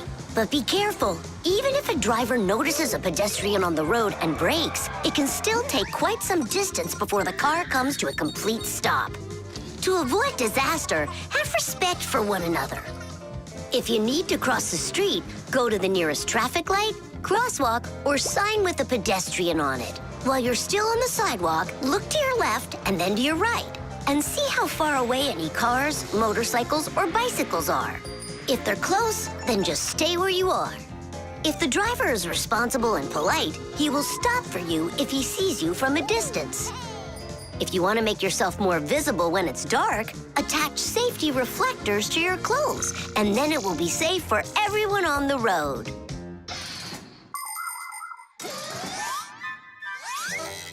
All fixed. Tom Thomas, test it out. Turning the lights on.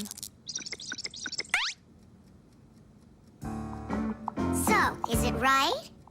Yeah. Take your places.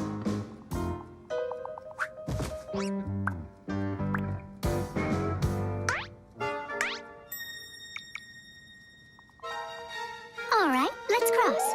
Ready, set, go! Stop! You got everything mixed up.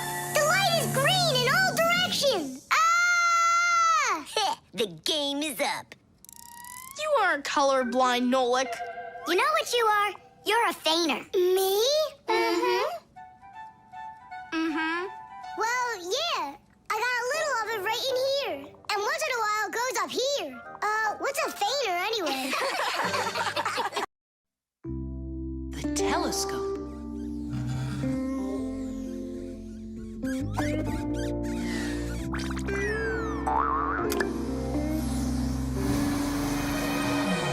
Ooh, Buggy. That was scary. Is Nolik with you? He said he was gonna help us out.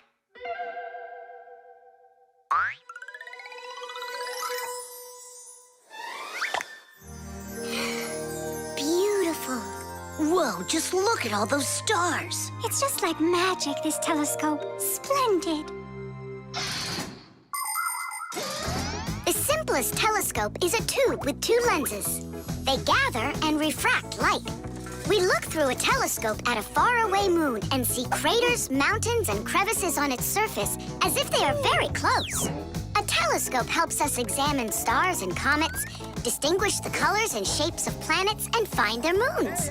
But it's only possible to look at the sun through a telescope if it has a special filter to protect your eyes from getting damaged. But what's really cool is that it spins. No, really. Well, should we get going? Aren't we waiting for Nolik? He'll catch up. I'm gonna leave him a note. Nolik, we're in the computer.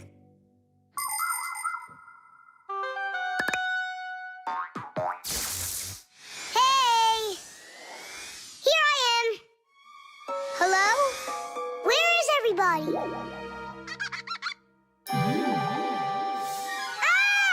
monster! Simka? Somebody help me! A monster ate Simka! He's in the telescope! Ate? She was here a minute ago. The only thing left of her is her fixie tab. A huge monster, enormous, with sharp teeth and jaws like that. Mamma mia! And horns on its head? It's got everything. Ah! The monster! I know you are, but what am I? What's all the screaming about? You aren't eaten. What do you mean, eaten? By the monster that was after you. The monster attacked fire. An unfortunate left turn. Fire! Did it want to eat you? Who? The monster. It's enormous, with jaws like that. Yeah, and horns on its head. And what about tentacles? Oh, yeah. I think I know who that is. It's a Fixie Eater. He's gonna eat us. But fixie eaters, they don't exist. For real? It could be from another planet. This is our sun, and the Earth isn't the only planet revolving around it. But people couldn't even imagine that idea until the telescope was invented. Then astronomers could finally see how our solar system is organized. The closest planet to our sun is a small planet called Mercury. Then comes the planet Venus, then our Earth, then Mars, Jupiter, Saturn, Uranus, and Neptune, the furthest planet. Is it possible that life only exists on Earth? So far, not even living bacteria has been found on any of the other planets, let alone human life.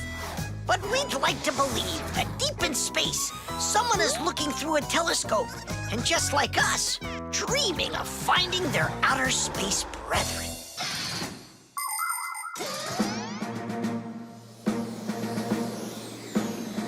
That's where it was. Come on out, Fixie Eater. We're gonna need to use live bait. Where are you gonna get it from? It's me? Nolik, he knows you already. Don't be afraid. We won't let him hurt you. There's no way. Fixie Eater, come out right now. Ah! I'm not afraid. I'm not afraid of you. Barely. Ah! Help me! Ah! Catch him, fire! I gotcha! It's Buggy. That's who you just caught. Then where's the Fixie Eater? Did you see the monster? Look at those jaws. Just like the monster. Nolik, show us where you saw the fixie eater. Up there. I saw him through the telescope. Buggy, could you please go up to that corner over there?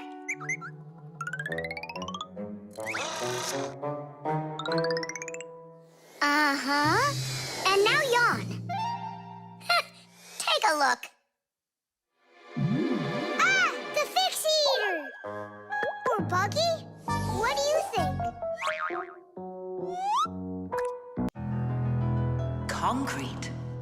When will you be back from your fishing trip? Before dinner. So you won't have time to hang up the mirror again? If it's not one thing, it's another. We were just planning to hang it right now. It'll only take us 2 minutes, and then we'll go fishing. Papoose! Huh? What do you want, Nolik? When am I gonna go on a fishing trip with you? You know Fixies don't go fishing. But you promised me that today we would go and visit the aquarium. I was only planning on going there to clean it. So let's go fishing while we're at it. We'll pretend. Papoose, please. Okay, Nolik, but we'll just pretend to. Hooray! You're the best Papoose ever! Nah, those won't work. Why won't they? Because our walls are concrete. They're much too hard for nails. See that? It's gonna need to be drilled.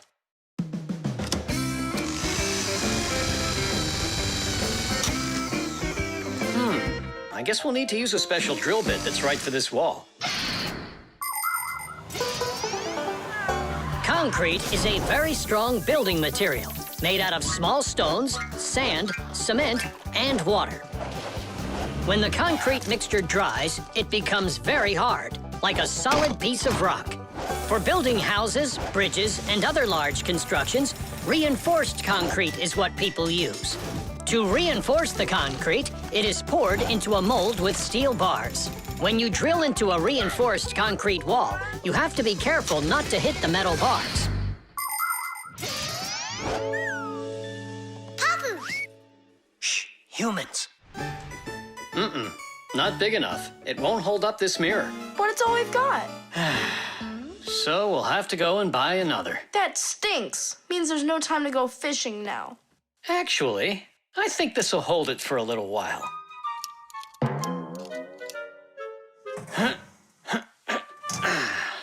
That looks great. So, ready?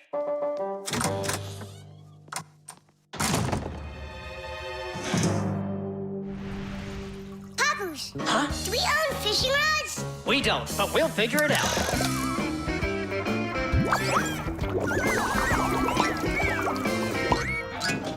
I really don't like how that mirror's hanging.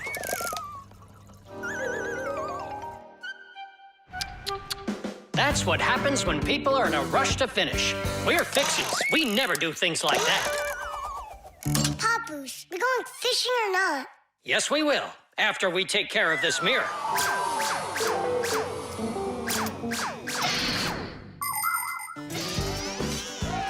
In ancient Rome, volcanoes helped make concrete.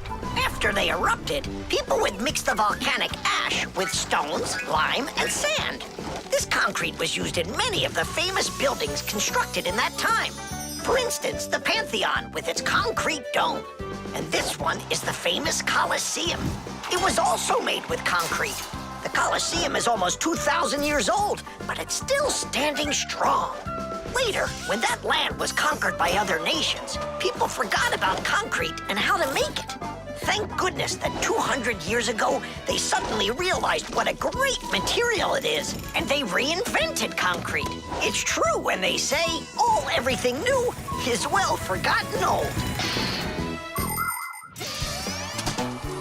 Papoose, hurry up! Haste is the mother of imperfection. It looks like I ran out of wire. Lousy timing. I've got to get to the warehouse. Warehouse? That means we're not going fishing. Nolik, a promise is a promise, and that means we go. This should hold for a little while.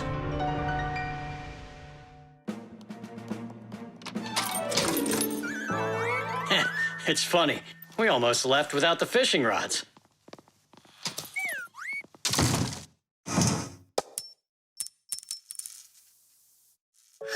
Don't panic. We did a good job of anchoring. Remember what I said? Haste is the...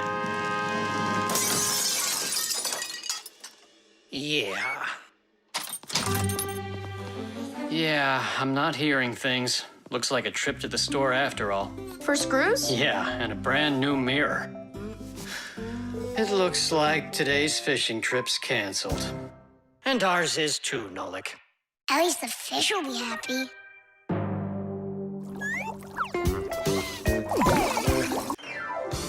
Glue.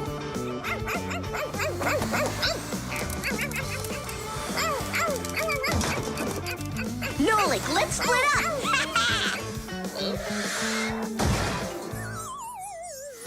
We're one cool team, am I right? Nah, Why not? we're the mega super duper coolest team on the planet!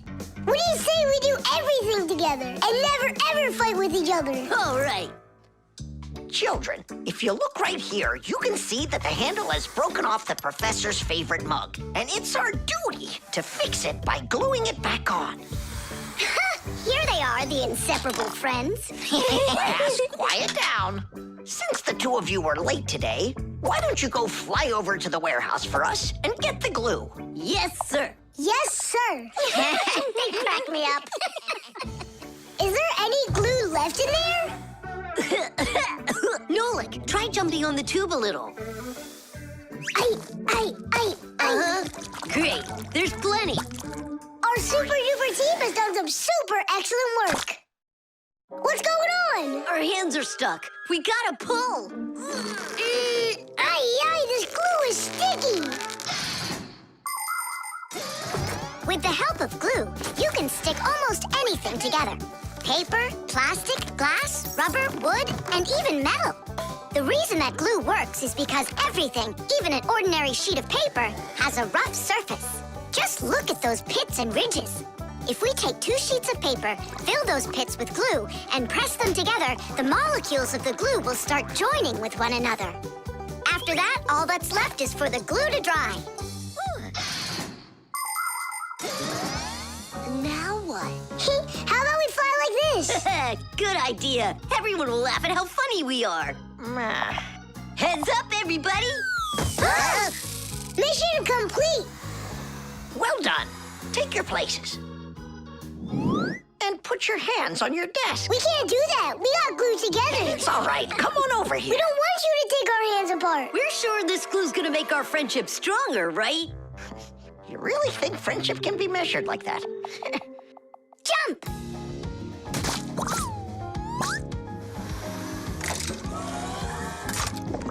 One, 2, 3, yeah.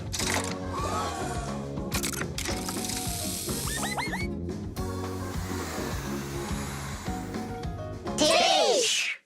Tish!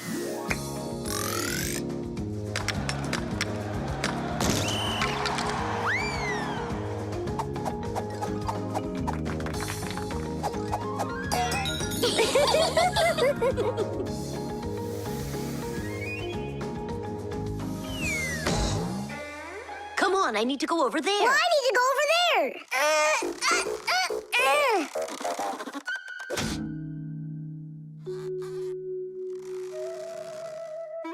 It's your fault we got into this mess. Mine? And who was the one that told me to jump? Enough! I'm done with your nonsense. From now on, you're not my friend. And you're not mine, all right?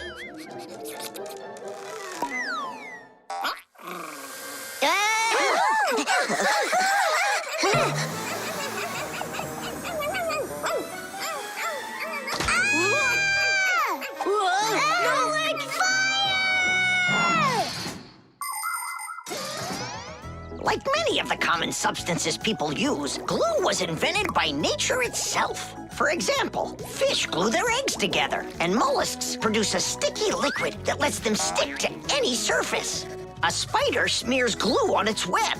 A swift uses saliva to bind its nest, while caterpillars use their saliva to spin their cocoons. The sap from a pine or a birch tree is glue, and an egg's sticky whites can be used as a base for glue. But today, most of the glues that people use are made in factories. When working with glue, it's important to air out the room from harmful fumes and to follow all other safety instructions. And try not to get glued to anything. It might be very hard to tear yourself away from it. Nolik, hang on!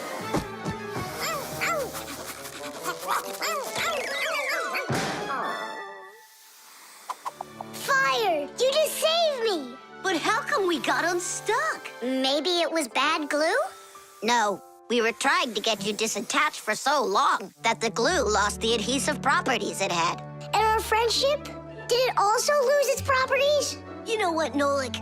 I'm sorry. We don't need glue to make our friendship stronger. Peace. Peace. Oh. Uh-oh. Gotcha. The pyramid. Tom Thomas, can I open my eyes? Not yet. Hurry, will ya? That's it. I'm ready for the contest. Ta-da! Wait, that's a pastry. This is a pastry, Nolik, but this is an Egyptian pyramid. Oh, wow. Doesn't it look just like an anthill? Sure does. I remember when Grandpoo's told us that inside of those is a labyrinth and a mummy of a sparrow. No, a pharaoh. The Egyptian pyramids are simply amazing ancient structures. The biggest one of them is the Great Pyramid of Cheops. It's more than 4,000 years old and over 100 meters tall, like a 40-story building. How it was possible to build such a giant way back then is still a mystery. There were no hoisting cranes in those days. Some people believe that the pyramids were built by aliens, but I have a feeling that they couldn't have been built without the Fixies' help. So, is there a labyrinth in there? Of course. Show me. You joking? I just put it together for the contest. No way I'm gonna break this apart. Hey, isn't that a way in? Where are you going? I'm just gonna look at the labyrinth. And the mummy. Mummy, what are you talking about? Well, which way now? Stop, you'll get lost. I won't get lost. So, I think I'll go this way. And then this way. Come back, Nolik. I was already here. And I was here. Oh. I did get lost. You were right. What? Hey there. Do you know where Nolik is? In there. He went mummy hunting, and he got lost. Mummy, whoa. A real one? Class. Don't! Nolik, yoo-hoo. Are you in here? No! Then where? Who knows? Who builds labyrinths like this anyway? Hey, nobody asked you to go in my labyrinth. Who you talking to in there? Digit, Fire and Nolik are inside, and I need to go to school now. Nolik! Fire! Well, I, for one, have never gotten lost in a labyrinth because I know the rule for getting out. You need to always keep your hand on the wall. I can find them for you. Where are you guys? Over here.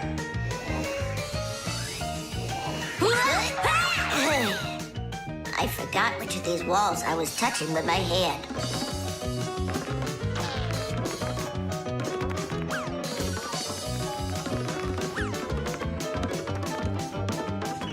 Did you find him? No, and I got myself completely lost in here. Tom Thomas, you've got school today, don't you? Yeah, I do. Only I got a pyramid full of Fixies. It's like an anthill. Mm-hmm. The first one wanted to go mummy hunting. The second one went looking for the first one. And the third for both. We're lost in here. And I've got school to get to. Wait, maybe you could just try to shake them out. Good idea. I was joking. You have string? Watch. This way you don't get lost.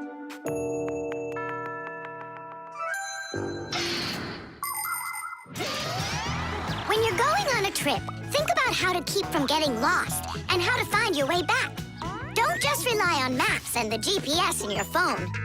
Take a compass with you. It will show you the cardinal directions without needing phone service. You can also find north and south by looking at the sun, stars, or even an anthill in the woods. Take a good look. The slope that's gentler faces south, and the one that's steeper faces to the north. And if you find yourself walking through a labyrinth, don't get lost. Just walk with one hand always touching the wall, and eventually you'll get out. Another way to get through a labyrinth is to tie a rope at the entrance and unreel it along the way. Then you can follow its path back out.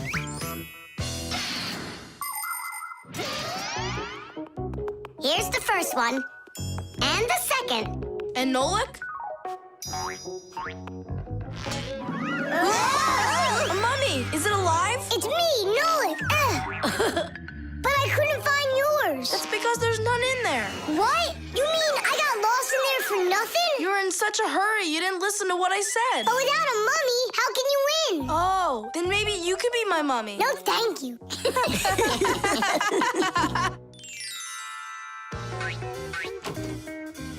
Well, did you win a prize? Uh-huh. My pyramid won. And here's a special extra prize for being the only one of us who knew how to get out of the labyrinth. Again? Another box of those pastries? That's fine with me. I really love them. They're awesome. I wish Fixies ate food. What a shame. Then I'll give some to your mummy.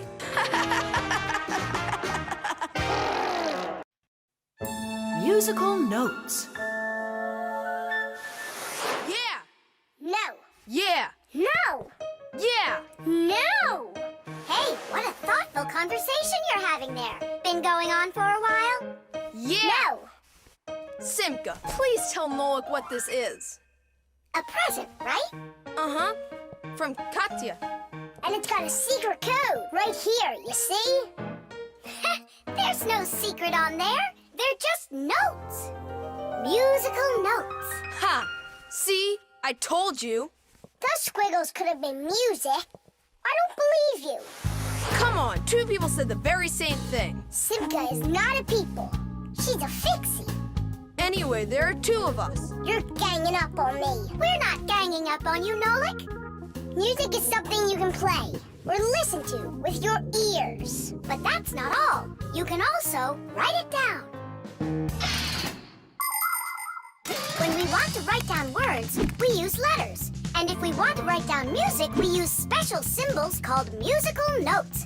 There are 7 notes: do, re, mi, fa, sol, la, and ti. The higher the sound, the higher the note sits on a set of 5 horizontal lines called a musical staff. Notes that look like this last longer, and notes like this are short, quick notes. Thanks to sheet music, people can read music like reading a book, and then sing or play it. Until I hear you play me what you say is there, I won't believe you. On what? You know that we don't have any instruments. Try using spoons to play it. You think you're being funny? Hey, stop arguing. I know how we can play this song. We can use water. Water? Let me get this straight. Are you trying to play the music, or are you trying to wash it? That's right. Pour it in there, Tom Thomas. Some more. Hear how the sound changes? Uh-huh. Stop. Now, start pouring water in this next glass until you hear the note called T. Stop. You got it. Now pour here? Yeah. We still have 1 note left. And what do I do if my mom comes home? What do I say I'm doing? That you're learning to play music while you're washing the dishes. That's it. That's the high do. Now we have all the notes we need. Do, re, mi, fa, sol, la, ti, and do. Class, go on, Tom Thomas, play. How about we all play it together? Musical sounds can be produced in a variety of different ways. Violins and cellos are played with a bow. When the bow is rubbed against the string vibrates like it's shivering, and that produces a beautiful sound. A guitar also has strings, but they make sound when they are plucked. And inside a piano are special hammers that hit the strings when the piano player presses down on the keys. Instruments like trumpets, trombones, flutes, and pipes make sound when air is blown through them. That's why they call them wind instruments. There are even instruments that make sound when they are rubbed by a wet finger. Try wetting your finger and carefully moving it around the rim of a wine glass. With a little bit of practice, you'll hear a lovely sound. Well, are you two ready? Yeah! Great! All together now.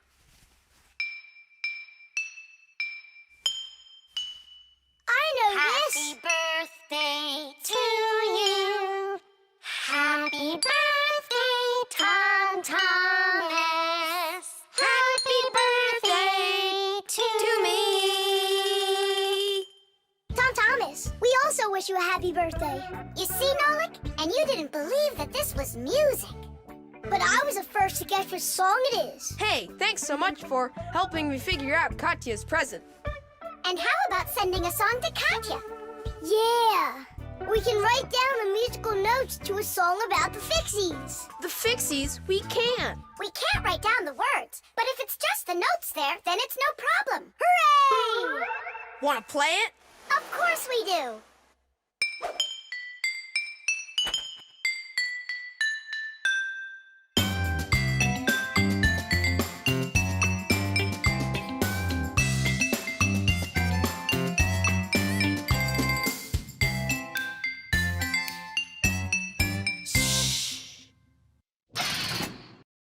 The frying pan.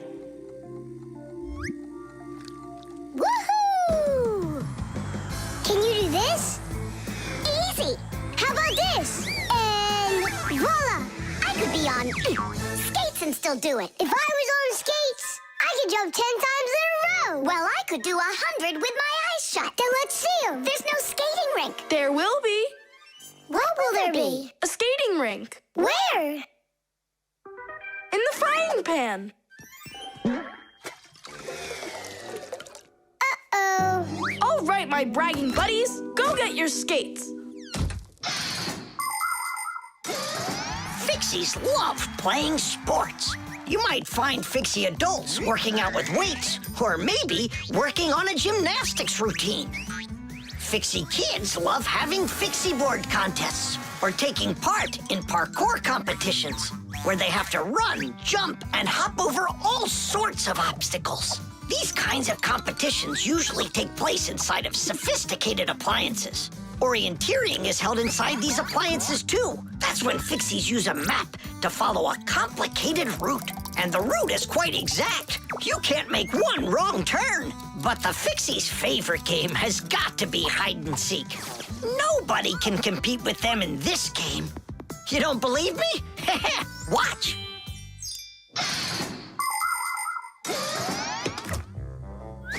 The rink is frozen. So, who's first? Nolik, come on.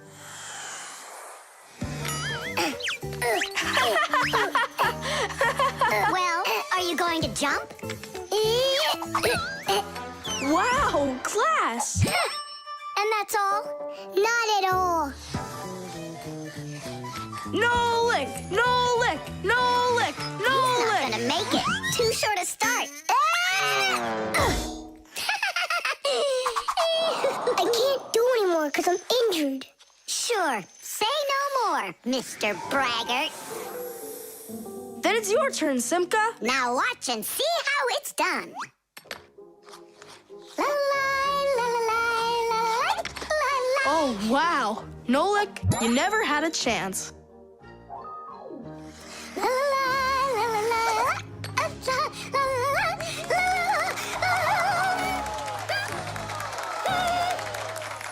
Just like always. She gets in my way, and now she's gonna win. Nolik, do you really want to beat her? Uh-huh. You see the salt? What? You think we should cook her? Of course not. But if we put some salt on the ice, it'll melt. Simka, didn't you say that you were gonna skate with your eyes closed? Piece of cake. What? Can't do it? Watch and learn.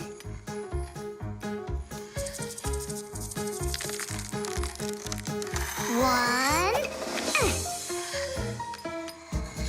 And two. Well done. And three.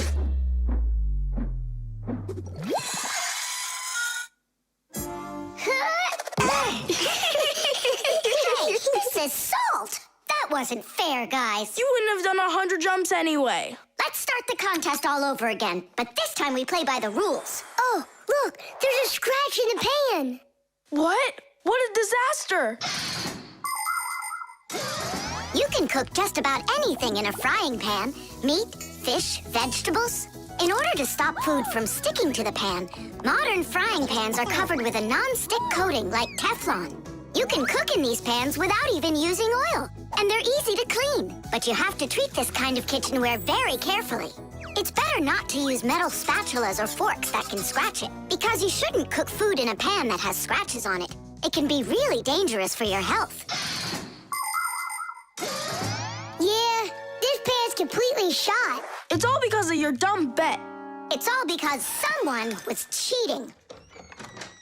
Mom's back. Please, Simka, help me out, will ya? I'll give you any wish you want.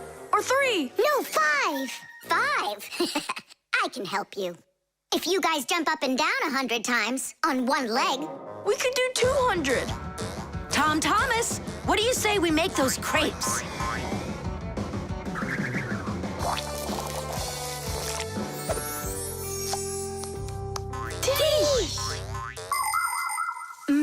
These crepes are perfect.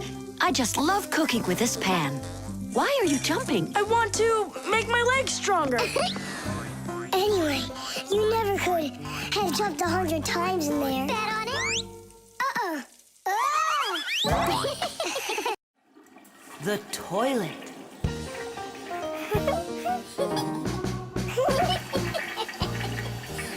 Hey, Tom Thomas, you're not allowed to drink water from the toilet. I'm not drinking it. Then what? Washing up? In the toilet? Come on now. Then what are you staring at inside of there? Well, I think that the toilet's broken. The water just won't stop running. Yeah, so? What do you mean, so? We gotta conserve water. Simka, you're the one that taught me that. You're right, Tom Thomas. It's important not to waste water.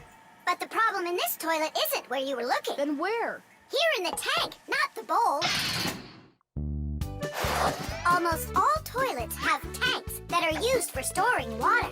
This water is flushed into the bowl when needed. Water flows into the tank through a water valve that has a float attached to it. As the water level in the tank rises, so does the float. And when there's enough water in the tank, the float closes off the valve and the water stops. But if the float happens to break, the water will keep running through the overflow tube into the bowl. We'll be back soon. Look at this. I can't believe how beautiful it is. Ha! I see what's wrong here. This float that we're standing on, it got disconnected for some reason. That's why the water keeps pouring out. I see. And it's going down that tube into the bowl. Well, what's the problem? It's the float. It got disconnected. Can you get it back on? Nope, sorry. Without Papoose, we can't fix it. We'll get Papoose. And you, Tom Thomas, you'll guard the door. Yeah, or someone could come and flush the toilet while we're working in the tank. And we'll get flushed away. To where? Straight into the sewer. And then it's bye-bye, Tom Thomas, forever. The sewage system is a huge network of pipes that run underground. This is where the dirty water from sinks and the waste from toilets is sent. The sewage pipes then carry this dirty water to sewage treatment plants, where the water is cleaned before it is dumped into a river or the sea. Before the first sewage systems were invented, people would just dump their waste right out their windows onto the streets. Oh, the smell in the cities was just awful. Even the first sewage systems didn't put a stop to this terrible smell. This smelly problem wasn't solved until the invention of the modern toilet. At the bottom of the toilet is a bent pipe called the siphon that's filled with water that keeps the smell from getting back into the house. Don't ask me why, but no one goes through that door. It's a secret, Chusaka. Tom Thomas, ready to eat? Not now, Mom. Not even a cookie? All right. Here's what I need you to do. You guard the door so no one flushes the toilet. And that goes for you, too. Oh, it's terrible how much water's getting wasted. It's a good thing you noticed it. It was Tom Thomas who spotted it. Well, let's get to work. When your TV has broken, when your cell phone has broke, your laptop's barely working, the candles had a stroke. Don't ask us where we're going, for it's known far and wide that any kind of problem is clearer from inside. 1, 2, 3, inside we'll be all day and night. We fix things right.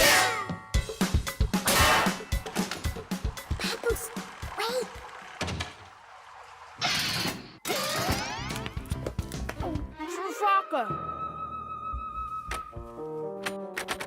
Hey, who's in there? Me? Dad, don't flush the toilet. I wasn't planning on it. I was getting ready to take a shower. All right, just don't touch the toilet. What's wrong with it? It's just broken. Really? Let me check it out. No! Don't flush it!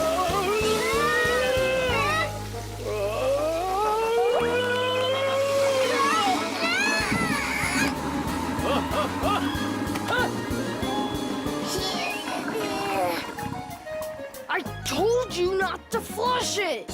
Dad, why? Ugh.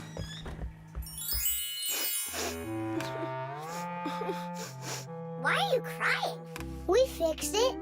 You're here! I thought that you got flushed down into the sewer! We almost did, but Nolik saved us, both me and Papa's. I'm Thomas. What was it that made you so sad? The toilet? Uh-huh. No need to be sad. The toilet's working just fine. Really? Yeah, I had to check it. Now I need to go and check it too. The television. Now watch carefully. First I put some of the yellow, then I add some of the blue, mix them together, and now we've got the color green. Isn't that great? Class! And it's not just paint either. Your television works by mixing colors too. Really? No way. That's embarrassing. Nolik, you should know that by now. We live inside of that television, together with Papas and Masya. Come on. The picture on a TV screen is made up of tiny glowing dots that are either red, green, or blue. When blue and green dots are glowing together, we see the color light blue, like in a clear blue sky. When green and red mix, we see a yellow sun. And when all three colors shine brightly together, then we see white on the screen. It may be hard to believe, but it's true. All of the colors on the screen are made up of only three colors: red, green, and blue. So everything that's on the TV screen all comes from three colors: red, green, and blue. Isn't that great? Where do you learn all this stuff, huh? Actually, don't you think it's about time we got you a new TV? What do you say? Sure. Great. And then I'll take this one with me to work. We just started shooting a new show about old things. Hooray! I'm gonna get an awesome new TV. Simka, Nolik, did you hear that? Are you here? They must have gone home for something. Wait a sec, their home is in the television.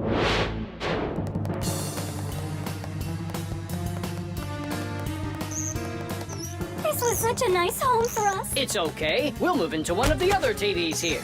The one in the living room? Why not? It's a nice new one with a huge flat screen.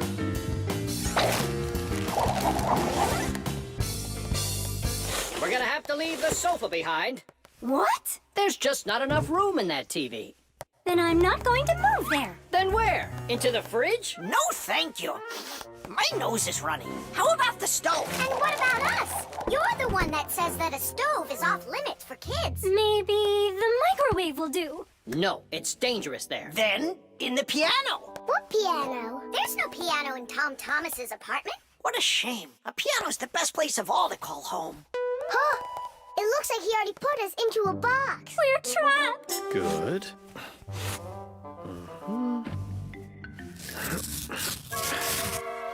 Dad!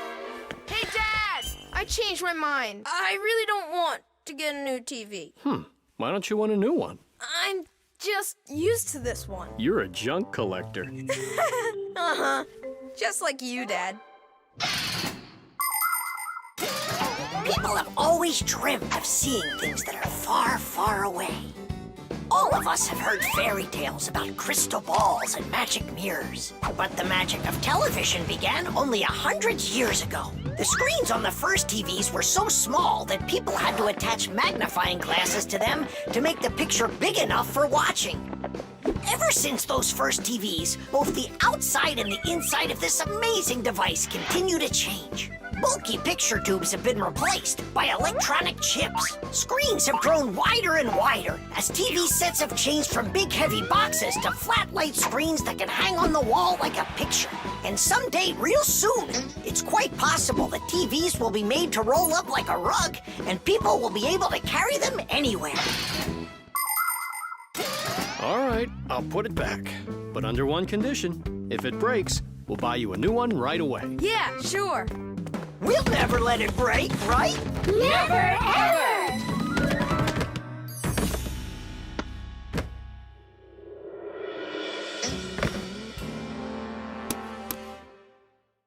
Well, that's that. The color is completely wrong, see? I guess we're going to have to throw it out after all. Wait. I know how to make it work perfectly. Watch this. 1, 2, and 3. How did you do it? I just mixed the 3 colors together, like I told you. Red with green and blue. Teach! The baby doll.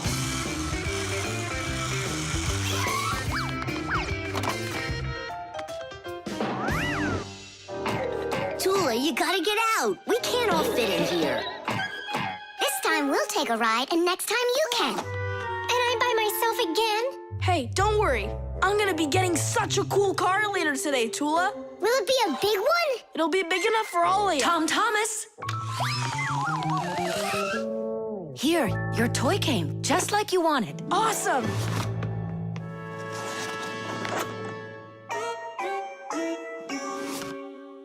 Wait, what is this? A baby doll? Splendid. Mom, where's the car? Oh, it's gotta be some mistake. I'll find out for you. I'm calling them. It's good to be a kid. People take care of you, feed you, buy you toys, and read you bedtime stories.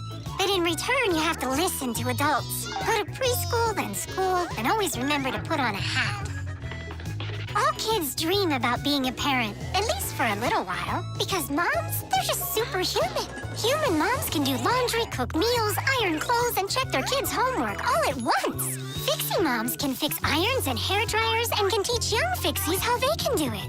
It's a shame that you can't become a parent before you grow up, but you can have fun pretending to be one. That's why girls like to play with dolls. Boys usually don't like it, but I don't see why. Dads can be really cool, too. What am I supposed to do with this now? I'm not some kind of girl who plays with dolls. Hey there, come on now. That baby doll's a real cutie. Why don't you put it down and we can get back to racing? Wait.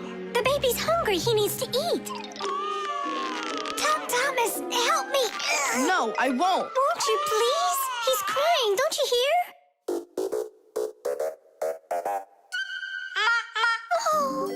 Mama! That's all?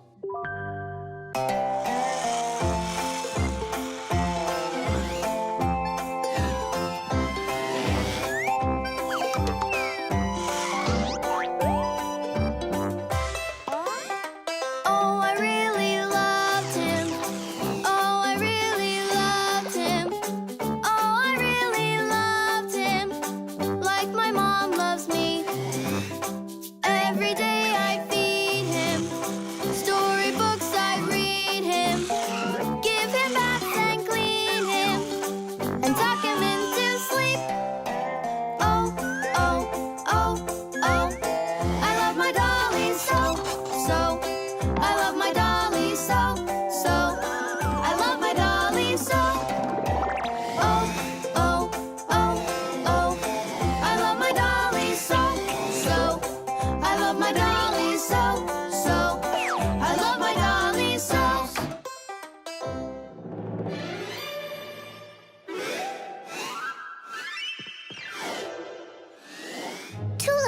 happened? The dolly disappeared. How?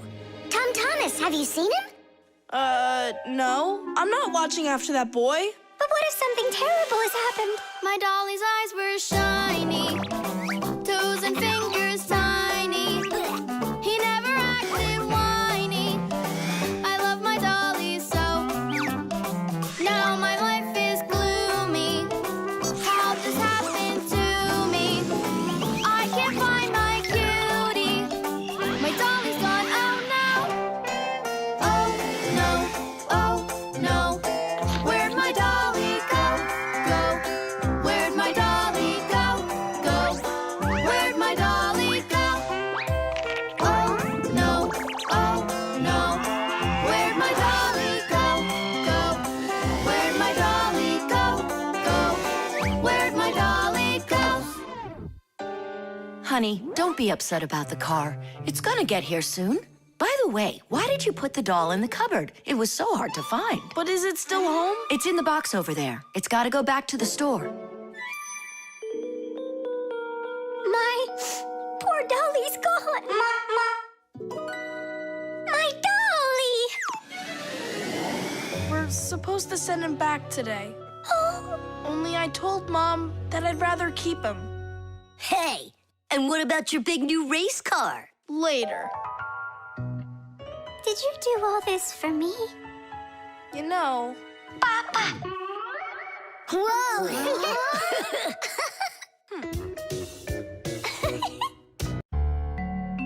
The spray can. Uh-huh. Footprints, just like I suspected. Are those your footprints? Not ours. Then what's on your shoes? What a mess I got into. Pew! It's bug spray! Elisa!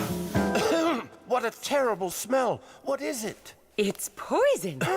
Why do we need poison? I've had this gnawing suspicion for quite a long time that something is living in our laboratory. And so, yesterday, after it got dark, I quietly dusted the table with flour. And so... Look, don't you see? Footprints. And I want to destroy them. Destroy who? You really haven't figured it out? Cockroaches live here. A cockroach. That's what she thinks you are. What makes you sure that it's a cockroach? What else could it be? Well, maybe a spider. Well, spiders are cute. And nice, too. But then where is the spider web? I don't know. Exactly. It's cockroaches. That stuff is gross. Where's that stuff coming from? It's from an aerosol spray can, Nolik.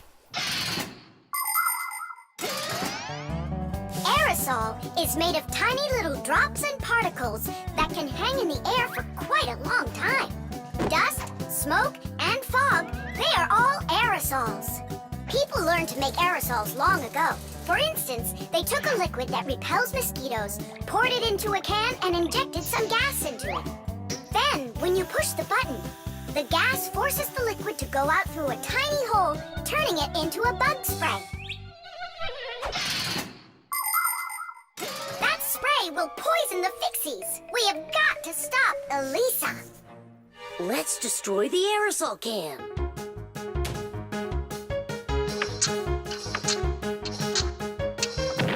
No way.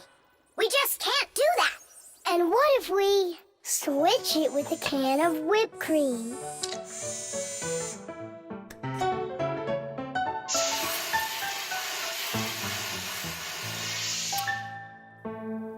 Quit joking.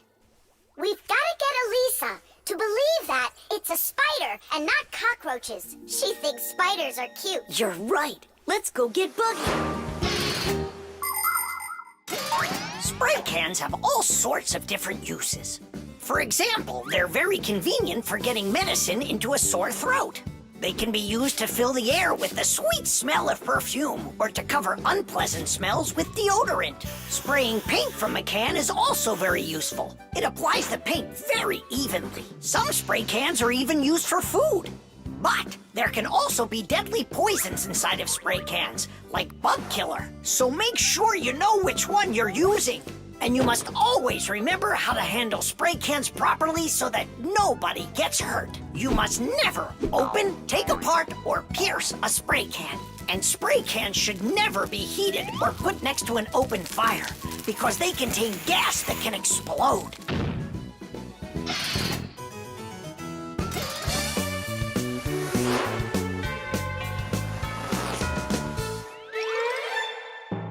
Buggy, hi there. Hey, where are you going? Buggy, we need your help. Hang on. Buggy, don't be scared. We're your friends, right? Would you help us? Please? There are new tracks here. Well, roaches, prepare to die. Are you ready? Go ahead. Run.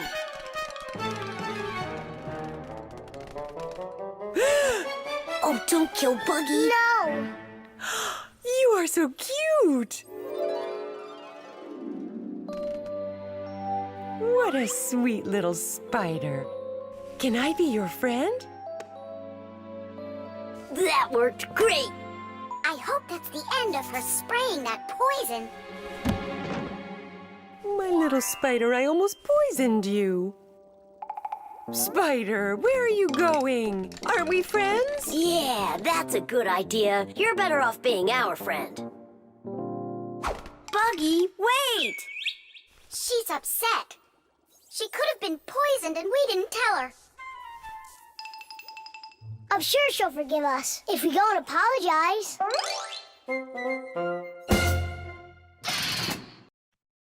The helicopter.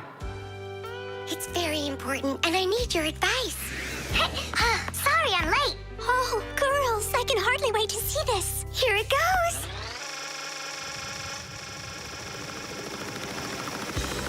Hey there!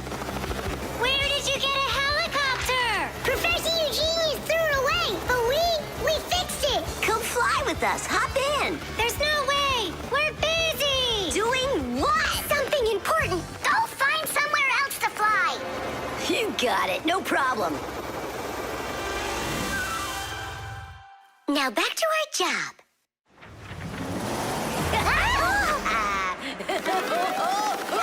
Stop it right now! You're bothering us, and you're going to fall. Land that helicopter. We can't do it. But you're flying it. Why can't you land it? Because there's the controller. Digit's our pilot. Digit, fly on.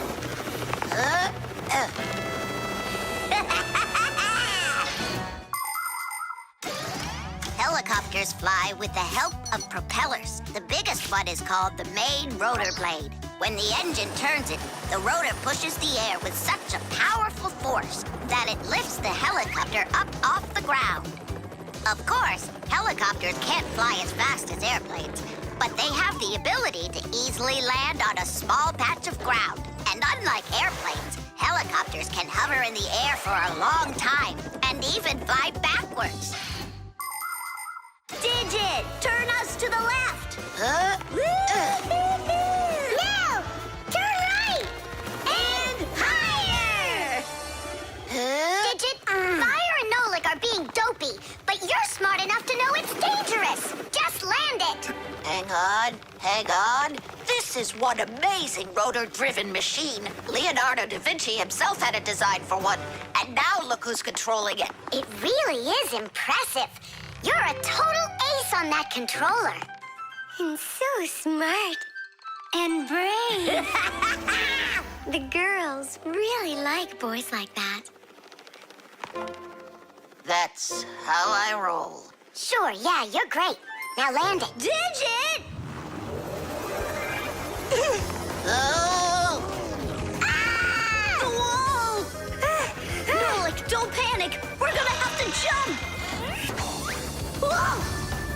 What about me?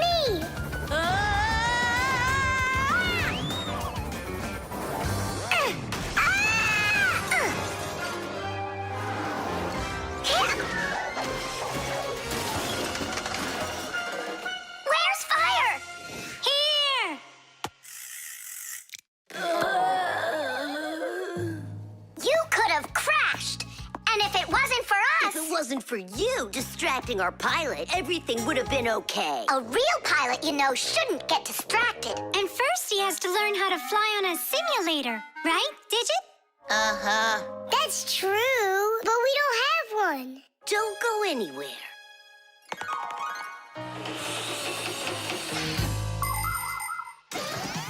Airplanes, helicopters, trains, and even cars are complicated machines that can be a challenge to navigate. And if you don't watch what you're doing, you can easily end up having an accident.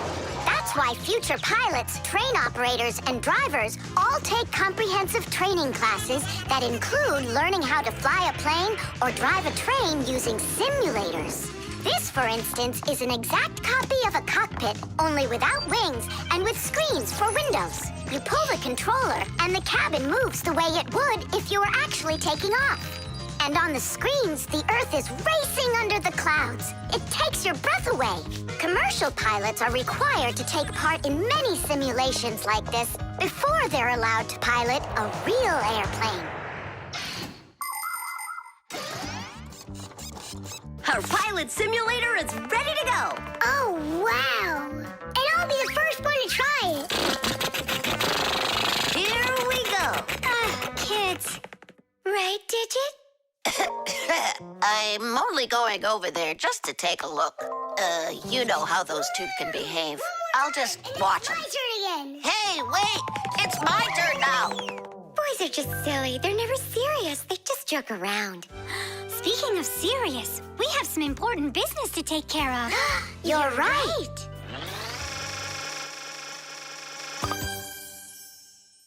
I can't figure out where I should put them. What about on the pack-a-mat? Oh, that's a very serious problem. Yeah, this is really important, not something silly like those boys are doing. The backpack. All right, homework's all done. Time to play?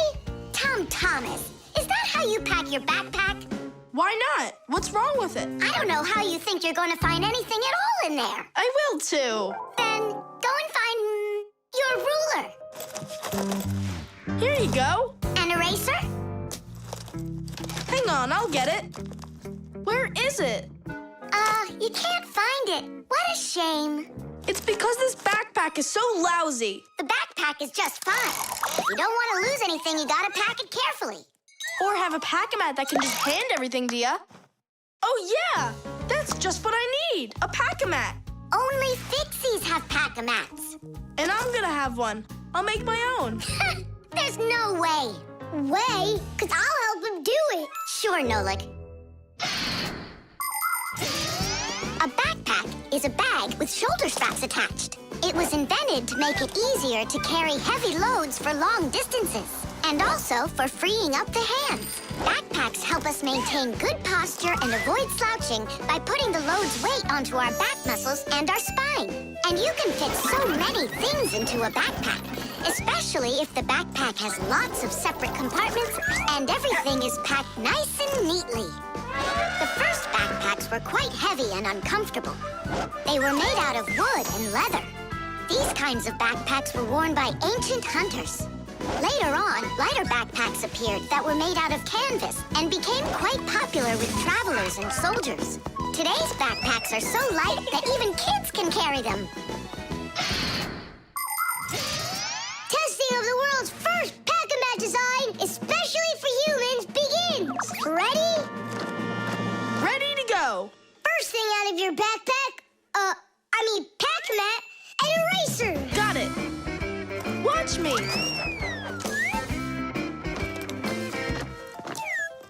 Cool. A pen, your blue one. Got it.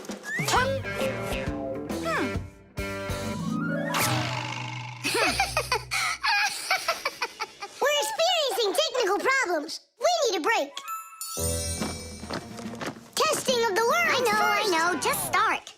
Take out the eraser.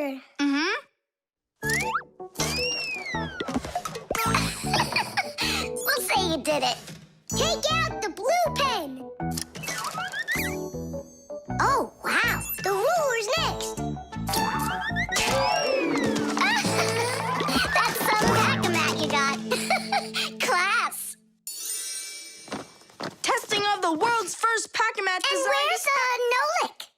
worry. He'll come later. Testing. All right already. Let's get it started. Go ahead. The eraser. We've seen that twice already. The blue pen. Can you take out the ruler? Sure I can. Drum roll, please. Whoa. It's not possible. Let me see. Now I get it. Why don't you take out your science book? Science book. Cuckoo, did you get the textbook? There's no way. It's huge. Yeah, some inventors you are. Your invention calls for a little improvement, and I know what it is. What? Just make sure that when you put things into your backpack, you do it neatly. Do it neatly. Takes forever and it's boring. I'm gonna show you how to make it fun. Ha-ha! Whenever it's a school day, a backpack's all you need. A backpack's all you need. A backpack's all you need. Your pencils, books, and papers will fit inside indeed.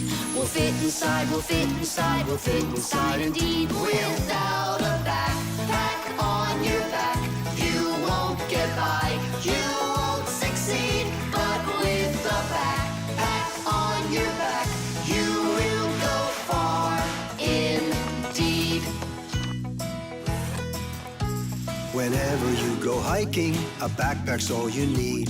A backpack's all you need. A backpack's all you need. Whatever you've collected will fit inside indeed. Will fit inside, will fit inside, will fit inside indeed. Without a backpack on your back, you won't get by, you won't succeed. But with a backpack on your back, you will go far indeed. Without a backpack on your back, you won't get by. Chocolate. Thomas, unwrap it already. In the morning, Nolik. I really want to see the toy that's inside. Be patient, Nolik. That's all. I'm going to bed. Please don't touch it, okay? And you won't open it without me, right? That's the deal. Good night, Nolik. Uh-huh.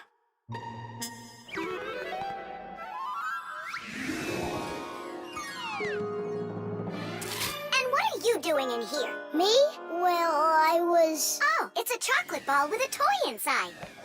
How interesting. Yeah, totally. Let's unwrap it and take a look. We can't. Not until Tom Thomas comes in the morning. But if we're real careful, he won't notice. A chocolate confection. A piece of perfection. Perhaps like a gift that's shining bright. I am an affection for the chocolate confection. All that I want is to take a bite. A bite. A bite. Well, yeah. We sure took a look. Tom Thomas won't be happy at all when he finds out you touched the chocolate ball. And you? Like you didn't touch it? I didn't. Oh, then what's that, Nolik? Chocolate?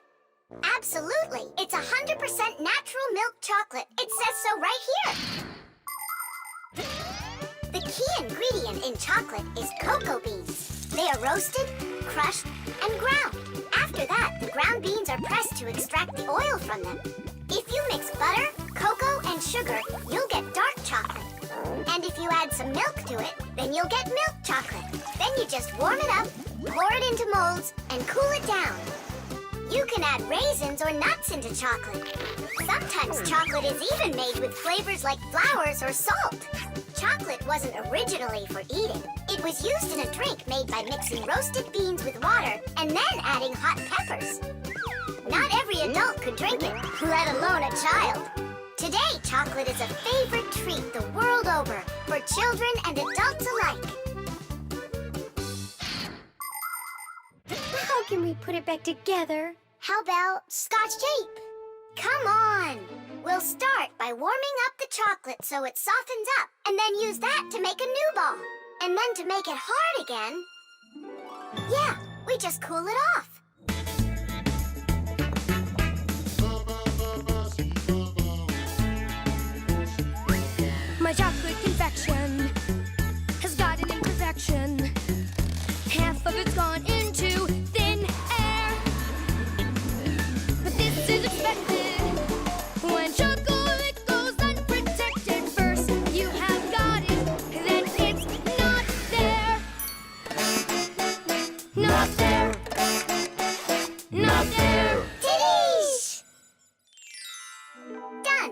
let's put in the toy. But we haven't even looked at it yet. Oh, it's so pretty. Tom Thomas is gonna love it. Oh, wait! Oh, what do you think of this idea? I've got a new confection of chocolate perfection. Safe in its wrapper, shining bright. Oh, what perfection! My brand new chocolate confection. I'll try my best not to take a bite. Hi there. Oh, what's that? A chocolate ball? You're lucky. Could there be a toy inside? Mm-hmm. But I can't take off the wrapper without Nolik. You really can't do it without him? I can't. I told Nolik I wouldn't. Your chocolate is gonna be delicious. Go on, you can eat a little. If you say so, I'll eat the chocolate. But we won't open the toy without Nolik. Good chocolate. Come on, don't you want to know what the toy is? We won't tell. All right, just a peek, and we'll close it right up.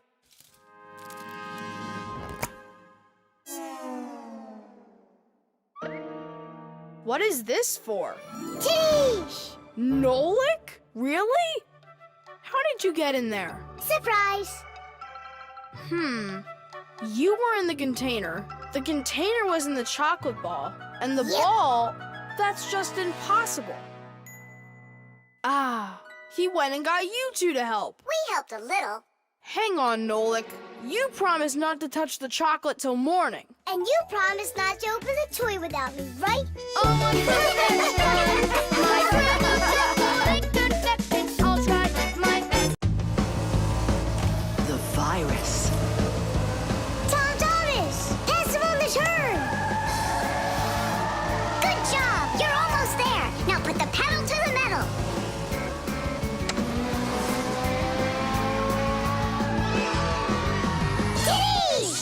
Ha! Take that, Johnny. You lose. You want to race him again? We can. We just finished the last level. Oh, we were just getting started. Wait a second. Let's see what it says here. Congratulations. Your prize is a smartphone and a collection of brand new levels to race. All right. Class. Click on it. It's not smart to just click on random buttons. There's nothing to worry about. Whoa. Hey, what's going on? Someone messed with the numbers. There you go. Didn't I warn you guys? Do you think it might have been Johnny? Johnny! Of course! He got upset that we won, so he put on the cap of invisibility. Then he snuck into the room and deleted everything from the computer.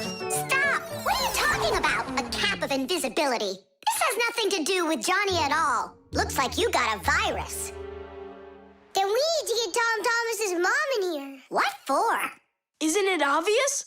She's a doctor.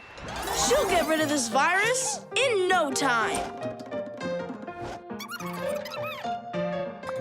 That won't work. Quit it. A computer with a virus isn't treated like that. A doctor won't be able to help here, especially a dentist like your mother. Then who can help us? You need special software for that. Antivirus.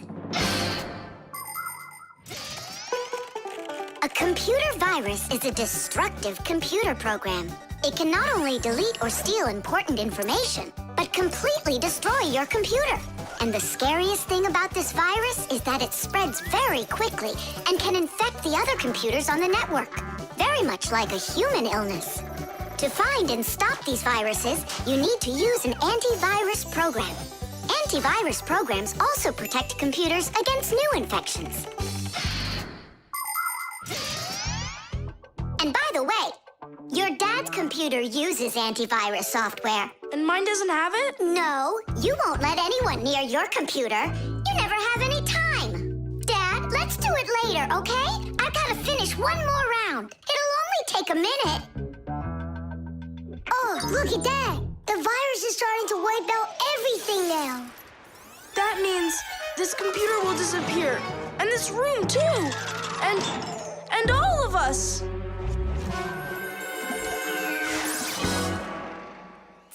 Stop! Quit panicking. We have to save the computer right away. Tom Thomas, your dad has a box with antivirus software. Bring it.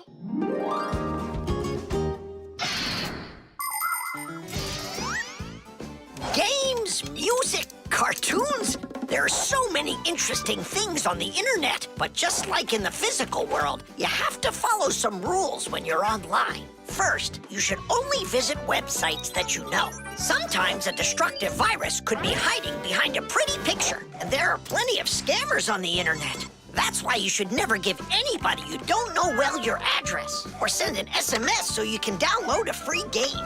If you happen to get a letter or a text from a stranger, you should show it to your parents right away. Only communicate with people that you know. And don't just sit all day playing on the internet. There's still nothing better than going outside and playing with friends in the fresh air.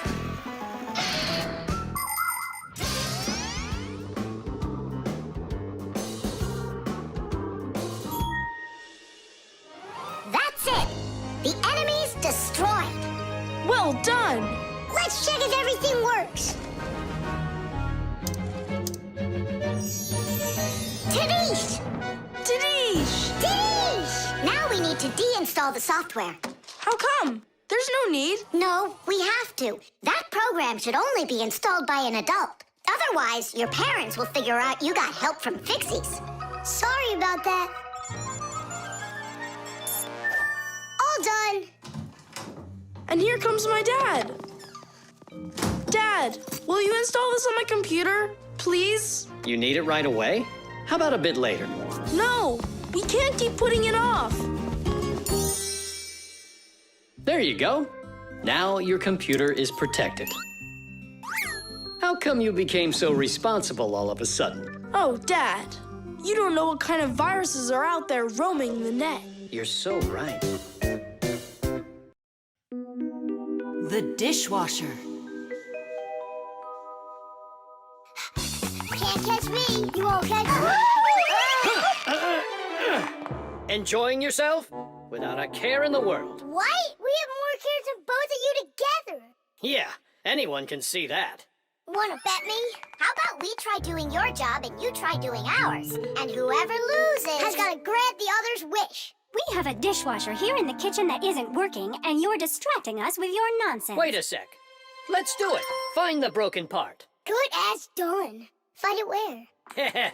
You're the adults now. Go and find it. Just look out for yourselves. And you kids, time for school. And I better not hear that you were misbehaving. Was I there when they taught us about dishwashers at school? The main element of a dishwashing machine is this part called the sprayer, which looks like a propeller. After the dishwasher's pump delivers water, it is warmed, mixed with detergent, and then pushed up with high pressure.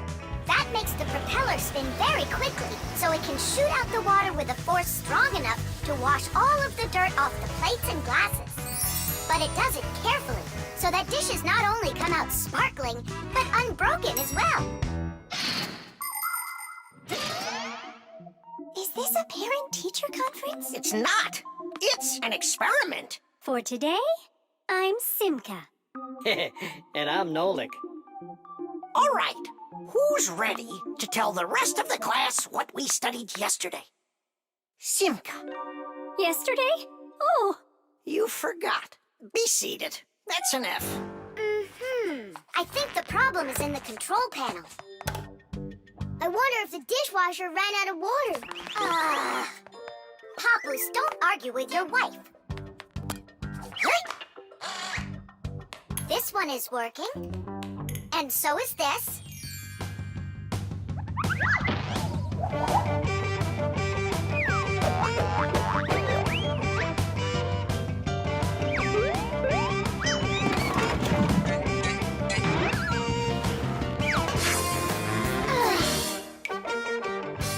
You know what? Why don't we just wash those dishes? But that would be cheating. No one will find out. The dishes will all be nice and clean, and bam, we're the winners.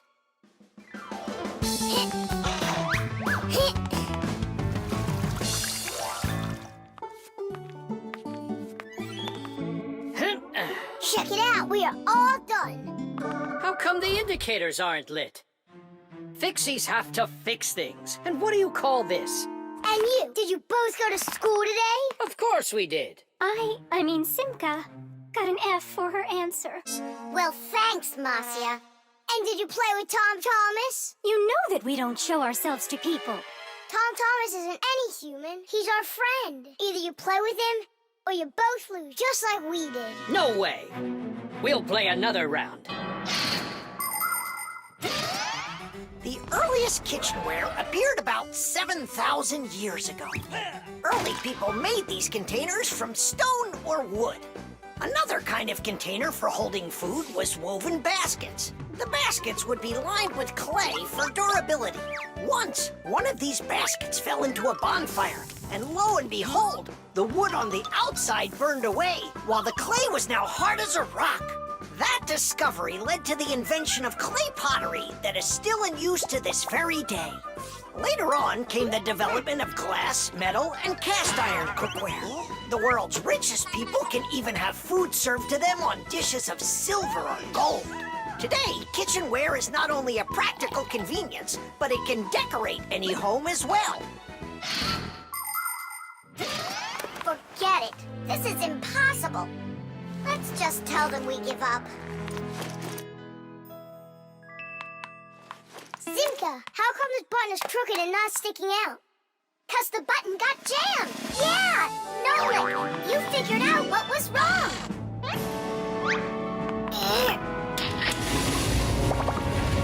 I'm glad I kept dragging this around. Diddy! 1, Papoose, 2, we fixed everything.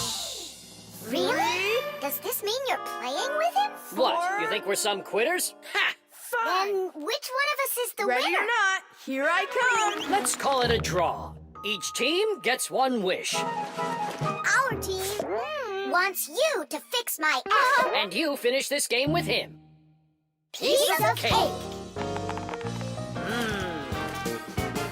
Mwah. The program. All right. Let's check in. Say good morning. Good morning. Lift your arm for me. Lower your arm down. It works. Excellent. Hi, Professor Eugenius. Hello, Fixies. Nice to see you today. So what is it you're inventing today? I'm improving the manipulator. Now the device has sight, hearing, and even a voice. Good morning. Oh, wow. If this thing had a brain, it would be just like a human. But it does have a brain. See how Professor Eugenius attached a computer to the mechanical arm? The computer's a brain, you mean? Well, not quite. The computer's just a piece of metal. Good morning. What makes a computer intelligent are the programs inside. Imagine that you came home from school and found a note from your mom. Change your clothes, eat lunch, clean the dishes, and do your homework. That's about what a computer program is like. It's a set of commands that a computer carries out in sequence, one after another. Programs are also called applications. There are a lot of them in computers, tablets, and phones. It's the computer programs that make these devices so smart. There we go. I have tweaked the program. Let's see. Now the manipulator, upon my command, is going to wash this dirty mug. Manipulator, a dirty mug. Now, eliminate the problem. Executing. The problem has been eliminated. I don't think it understood what you said. Let's try it again. Clean up the shards. Don't understand. Well, just sweep the floor. Don't understand. How about rid the laboratory of any foreign objects? Understood. Executing. I see 2 foreign objects. Hey! What are you doing? Hey! Stop it right now. They're not foreign objects. They're my friends. That's better. Another foreign object. I'm not foreign. Another I foreign belong object. here. Foreign. I belong here. Foreign. I belong. Foreign. Enough! Stop it! Down!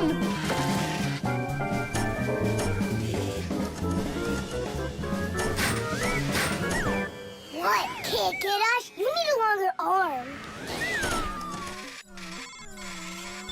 Understood. Extending arm. Stop! No. Sit! Lie down! Oh, over here.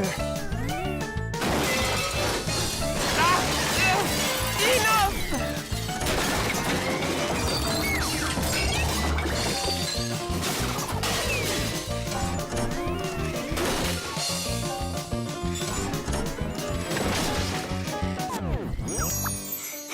Your program doesn't seem to be working right. For sure. It must have some glitch.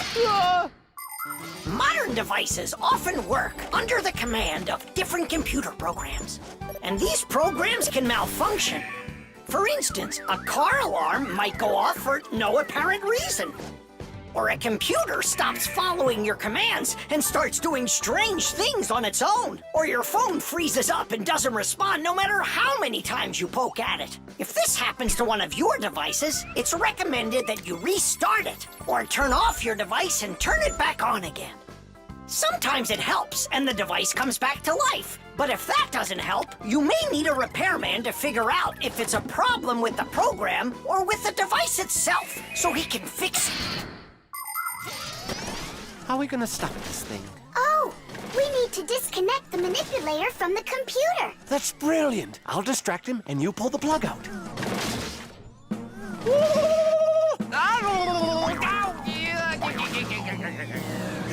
Don't. That's my sensitive spot.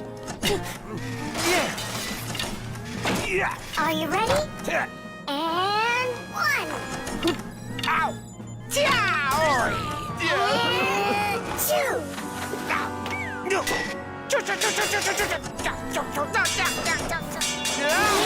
And 3.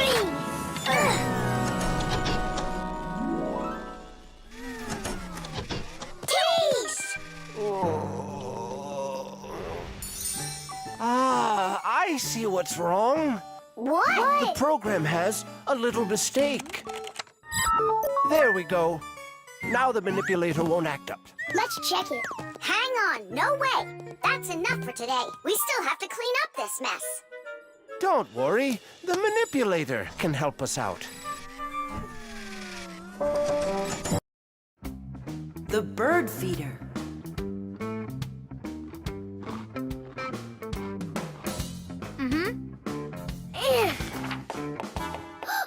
Did you hear that?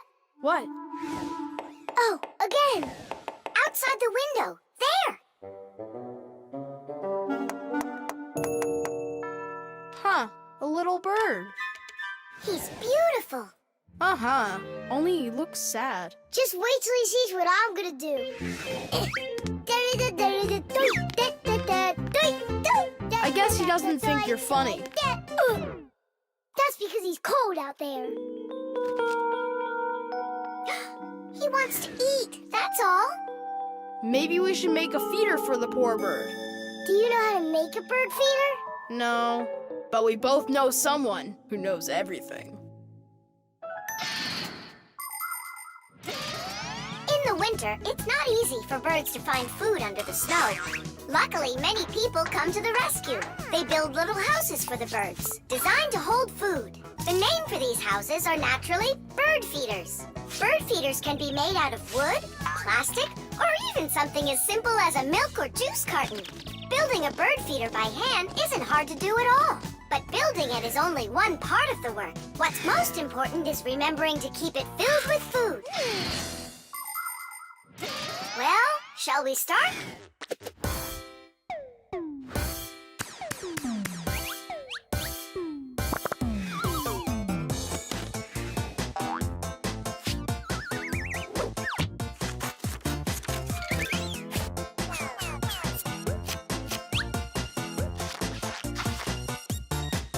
The bird feeder is ready!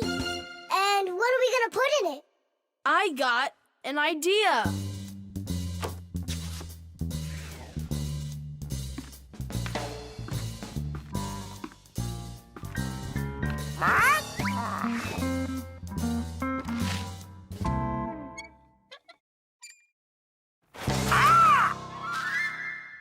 Adisa, I need some of your food for a little bird. You aren't greedy. Greedy! Greedy! Greedy! I didn't know Adisa is greedy.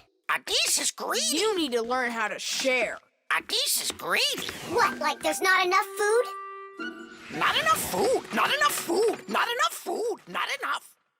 Wow! Now there's 2 of them out there. Eat! There's enough food for everybody.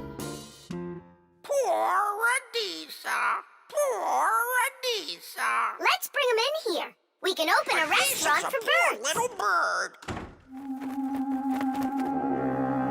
Why did you scare the little birds away? That feeder's for them. Get it?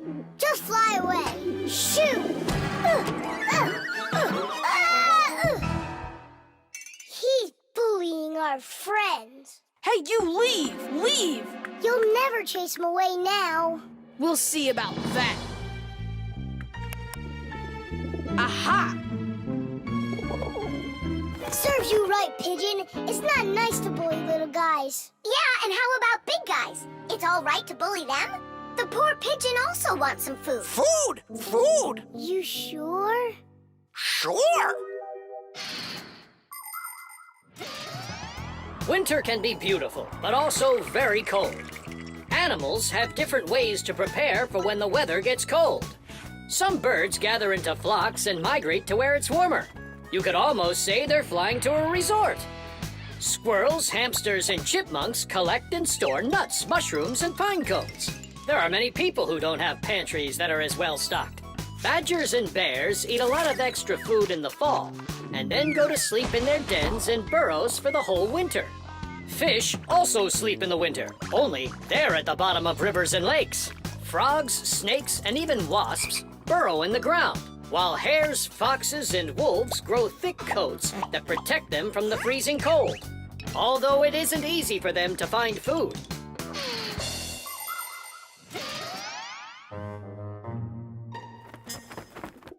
So that will be your feeder, and that new one will be for the little birds.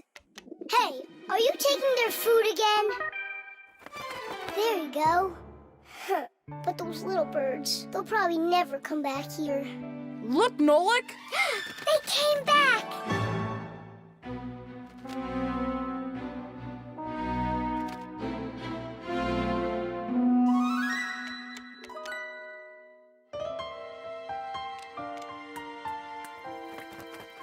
Ah, they're full and happy. It's so nice. Tidish! Tadish!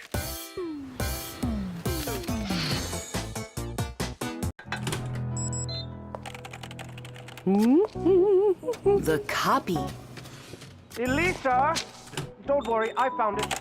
No, I didn't find it. Elisa! Elisa! I hear you. I'm coming, Professor Eugenius. Have you seen this umbrella anywhere? Looks like the professor lost his umbrella again.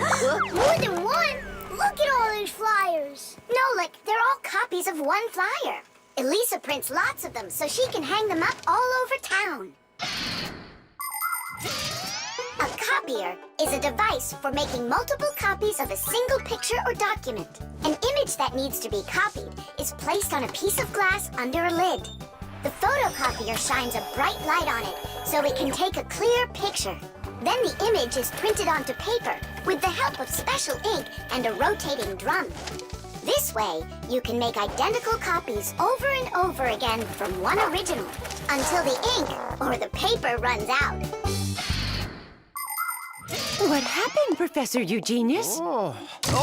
My briefcase. I can't find it anywhere. Oh, you're so absent-minded. First it was the umbrella, now it's the briefcase. Oh, is that for me? I don't do it on purpose. Well, we'll find your briefcase. I'll go design a new flyer for that, and I'll print those out too. I just remembered. Remembered where you left your briefcase? Not that. This morning, I forgot to drink my tea. So we need to find your tea as well. It's so dark inside of here. Quiet! Elisa's coming out. We have to hide.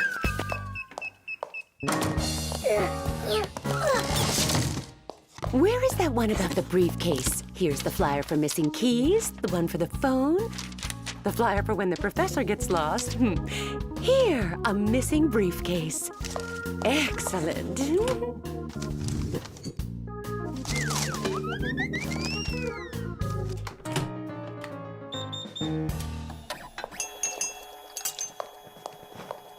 Looks like she's gone for now. And where's Nolik?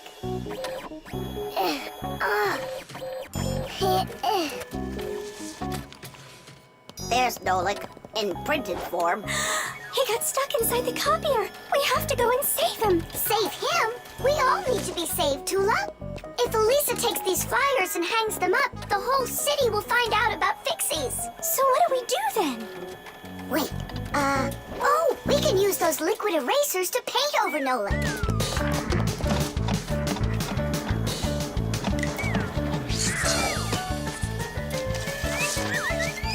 Simka, look! Here's another Nolik!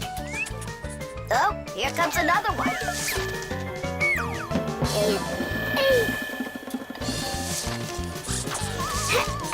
Make sure he's covered. And here. Not everybody has the opportunity to enjoy seeing the paintings of the great masters. But thanks to copying technology, these pictures are well known all over the world. Young artists and sculptors can learn their craft by studying and copying the great artwork of the past. It's good to have copies of important documents, just in case. What if the original of a document happens to get destroyed? At least there will be a copy. Copies are generally very helpful, but not all copies are good. Some copies called forgeries are bad. A forgery is a copy of a picture, document, or even money that is presented as the original. Making forged copies is illegal. You can even be sent to jail for making copies like that. And a little bit here. Whew. Simka! I can't see! We're right over here. The light's so bright in there. I almost went blind. And we had to take every one of those copies and paint over all of them. So that humans won't find out about Fixies. It's a shame I wasn't there. I could have helped you out with that. Professor! I'm leaving!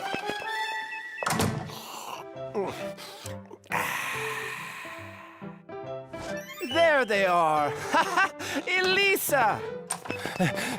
Elisa! Elisa! She just left to hang up the flyers. Yeah? And I found the briefcase in the umbrella myself. I have to call her and tell her. Where's my phone? Have I really lost it? Don't you worry, Professor. If you can't find it, Elisa's got a flyer for your phone already. What's important right now is that Elisa doesn't go missing. The star. And so, this is our solar system, and it consists of... Friends, you're not going to believe it. I found... I discovered an unknown star. That is superb, colleague. Yeah, and today, journalists will visit the laboratory for an interview. Who's going to be interviewed? If you weren't late, you'd know that. I had to do my hair. They're here. Everyone hide.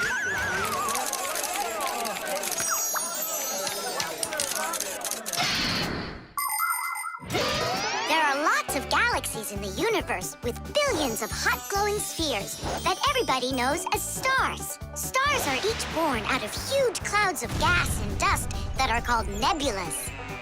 We see stars in the sky as tiny dots, but that's only because they are very, very far away. The closest star to our planet is the sun. Even though the sun isn't the hugest star, it still gives us the heat and light we need to live. Professor Eugenius is a celebrity now, on a global scale. Yeah. Hey, did you see? Verda also got on the cover. No joke. Where? And I think we look pretty good together. So, who wants my autograph? We'll have to wait till after school. It's time to go. Hey, aren't you going? Not right now. My colleague and I have more important business. What colleague? The professor. Both of us have become celebrities. Verda, you got on that cover totally by accident. Somebody's jealous. Well, we've got our new star. Now, what should I name it? Colleague, Huh? why don't you name the new star Verda? After After all, it does sound pretty. Verde. Like a vertex whirling around. That's a great idea. It's a shame you didn't get my autograph, because that new star now has my name, Verda. And now an elaborate celebration needs to be thrown in my honor. I mean mine and the professor's, of course. What celebration you talking about? With a red carpet and flowers. Why are you just standing there? Make it happen. The poor girl thinks she's a star. Absolutely. So what can we do about it? With lunatics, it's better not to argue. That's what I read. Then let's play your silly game.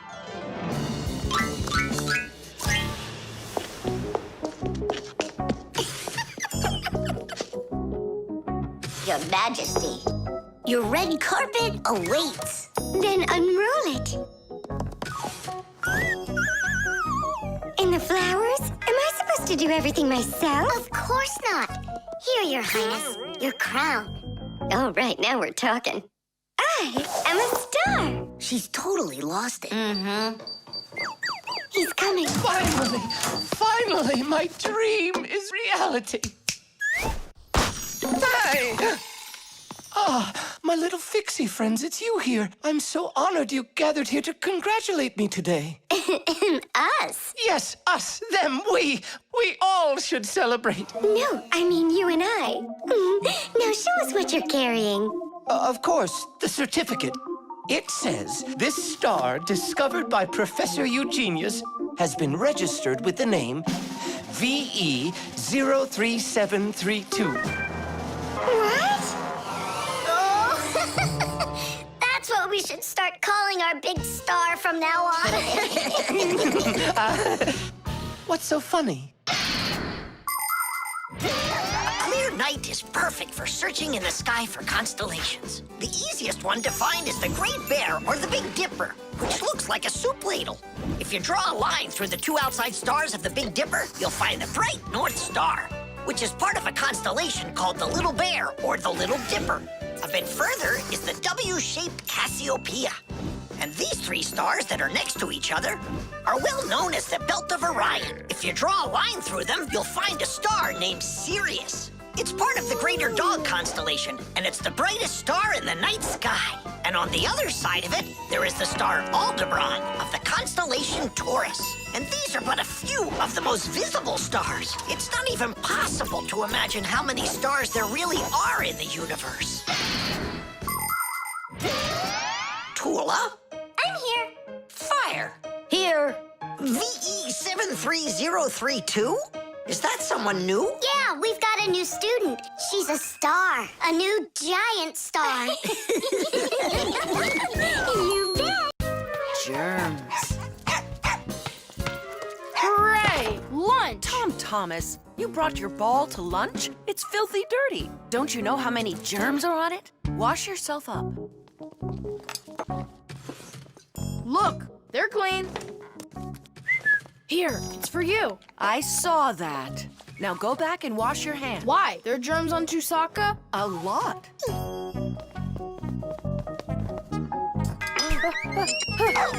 Come on, give it back. Again? Hi, Tom Thomas. Why are you so angry? You go wash your hands 5 times solid. This is germs, that is germs. Maybe they don't even exist. Of course they do. It's just that they're so tiny, you can't see them without a microscope. Tom Thomas, let's go into your dad's office. He's got a microscope. We can take a look at some germs. Germs, or microbes, are such tiny creatures we need a microscope to see them.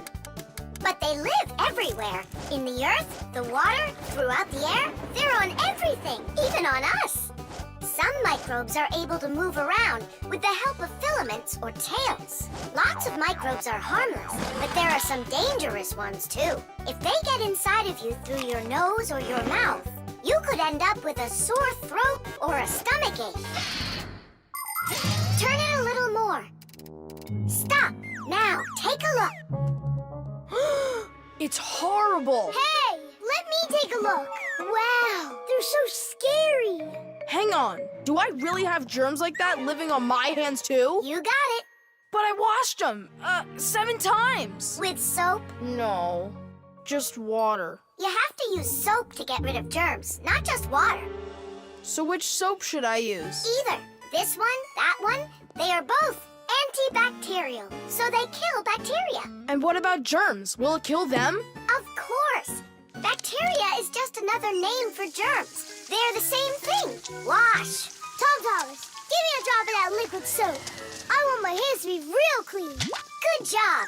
That's the spirit. Hooray! We're clean! Let's go put that puzzle together. All right, but doesn't it have germs all over it? And they're on the soccer ball. What are we gonna do? I think we should clean them with soap. No, clean the whole room. You're right.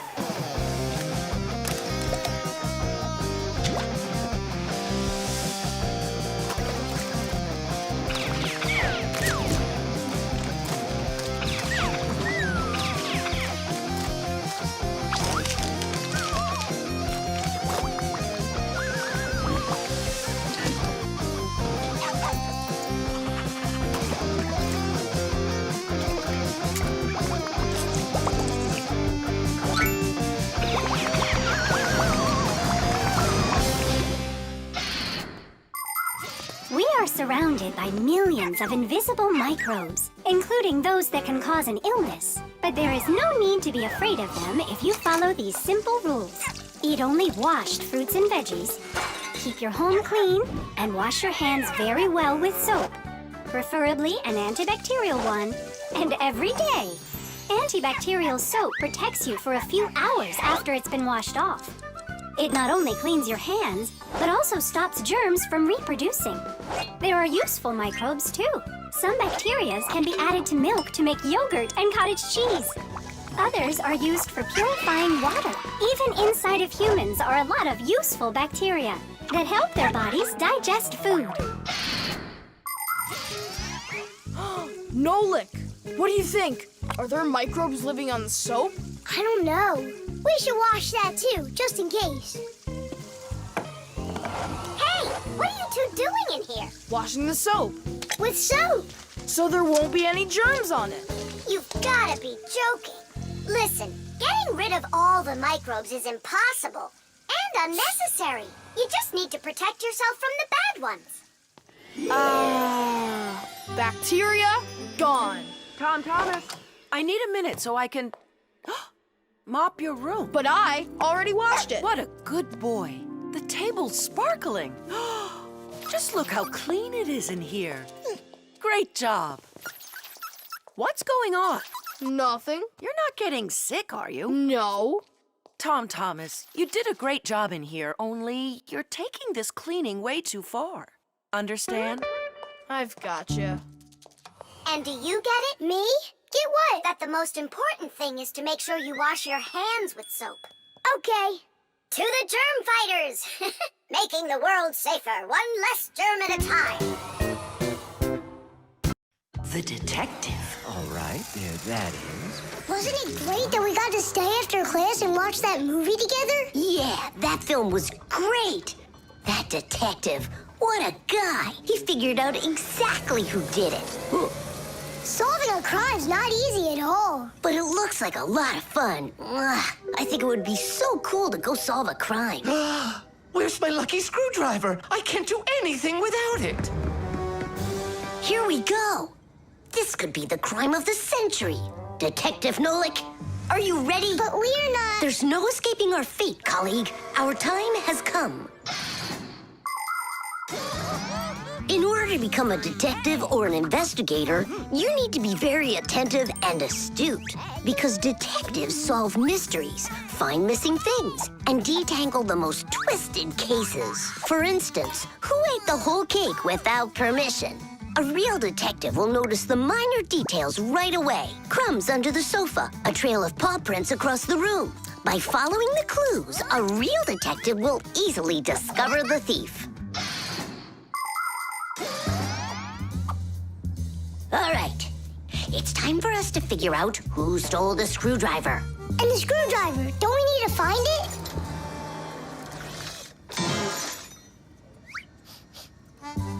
Not now. First, let's find the thief. Oh, look at that. It's Digit. Digit. Why are you back at the laboratory? Our school classes are over. I want to talk to the professor. I came up with the coolest thing to make. What cool thing? It's a secret.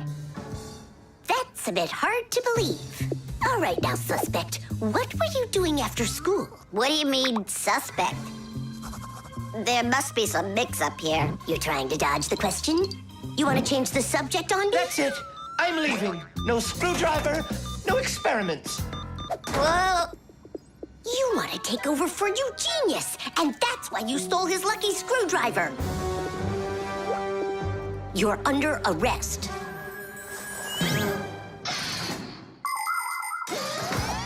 The main qualities of a detective are intelligence and logic. Logic is an ancient science that teaches people to think with reason, to help them solve problems, puzzles, and riddles. Do you want to feel what it's like to be a real detective? Then try to figure out what I'm describing to you.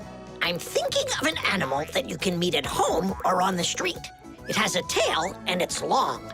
You have any guesses? A dog, a cat, or a mouse? There's not enough information yet. But what if I add that it meows and sleeps all day long? Then the answer is clear. A detective works the same way. He collects the facts, decides what's important, gets rid of what's not, and only then figures out the right answer. Understand? Then you're ready for another puzzle. Tell me, who doesn't belong here?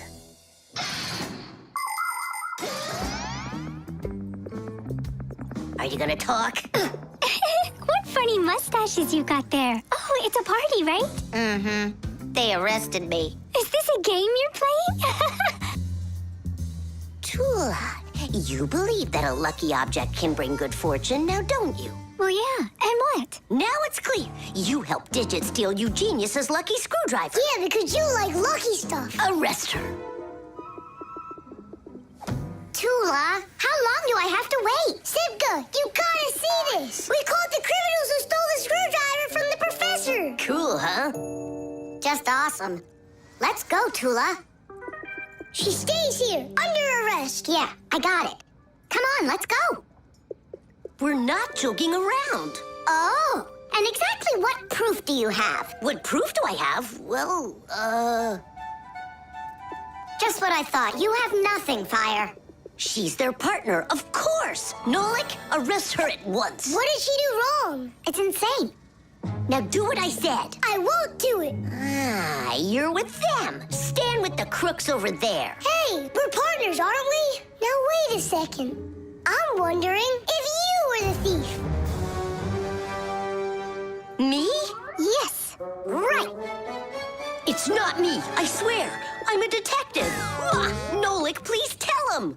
You put it away in the warehouse? Oh, Elisa, I've told you 100 times. Please, don't touch my mess.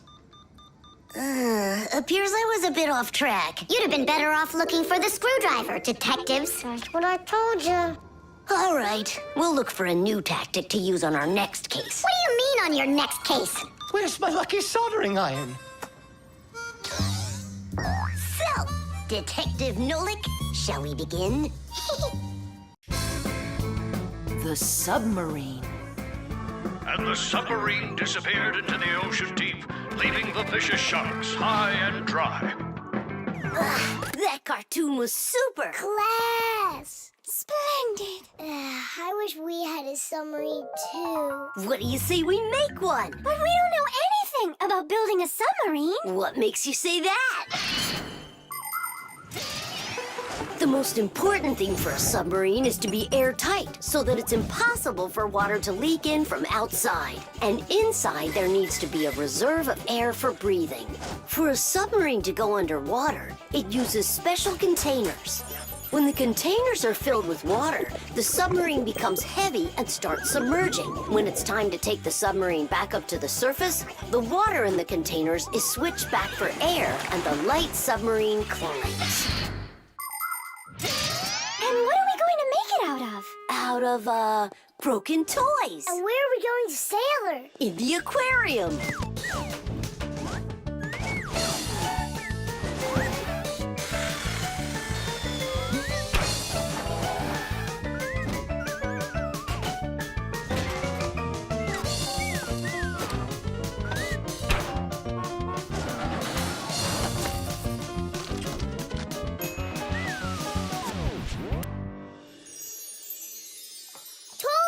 Aren't you going with us?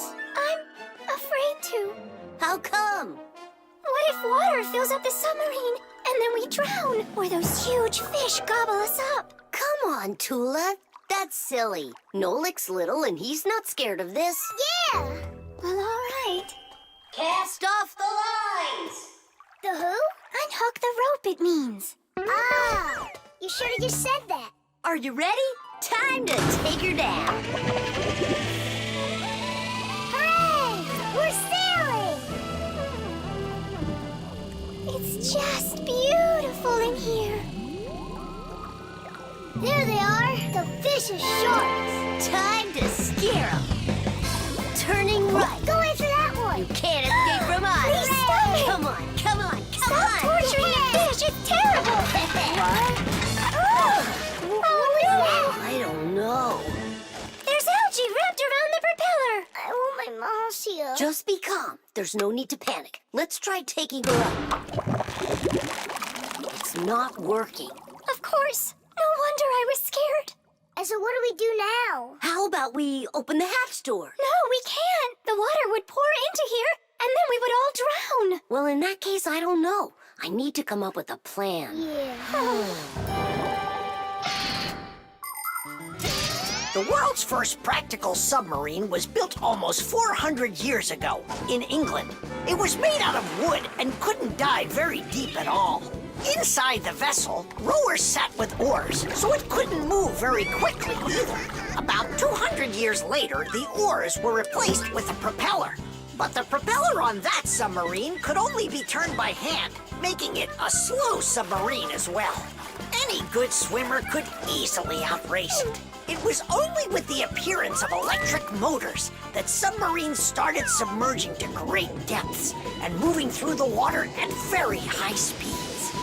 Today's modern military submarines use nuclear reactors for power. These submarines can stay underwater for months without resurfacing.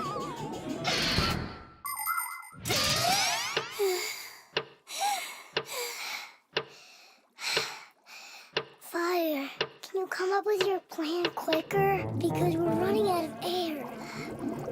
Fire, we're gonna suffocate. No, we won't, mate. Chances are better the fish will eat us. You never should have teased them. Yeah, we're in trouble. Didn't I warn you, didn't I? And you wouldn't listen. You did everything just the opposite.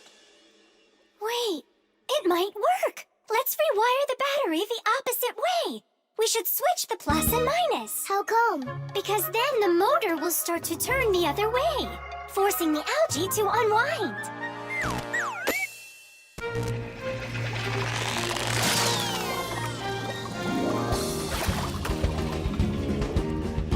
Tish! Hey, quit it! We won't bother you anymore, all right? Peace.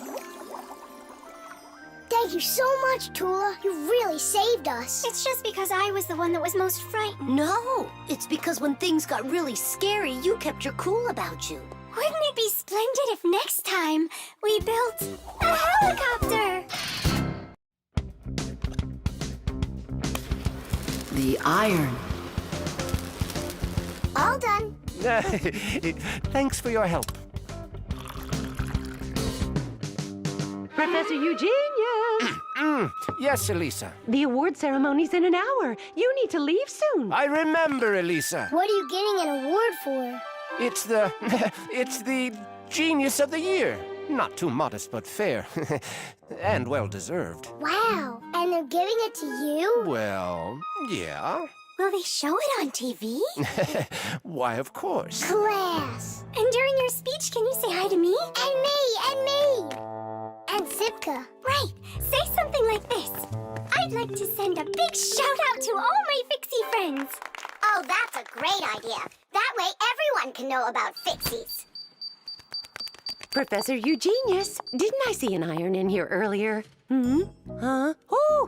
Oh, come on, Elisa. There's no need for that. I'm not going to argue with you. You have to look just perfect. Otherwise, everybody is going to think that I don't take care of you. First, we'll let the iron warm up, and then I can iron your suit. The most essential part of an electric iron is called the heating coil. It's hidden inside the iron sole plate. When the iron is plugged into an electrical outlet, the coil gets hot and heats up the sole. People use a hot iron to remove the wrinkles from their clothing. Irons also have a water container. When the water gets hot, it turns into steam. The steam comes out through the holes in the iron sole, making it even easier to remove wrinkles. Wow, that sure is hot. All that's left to do is pour some water into it.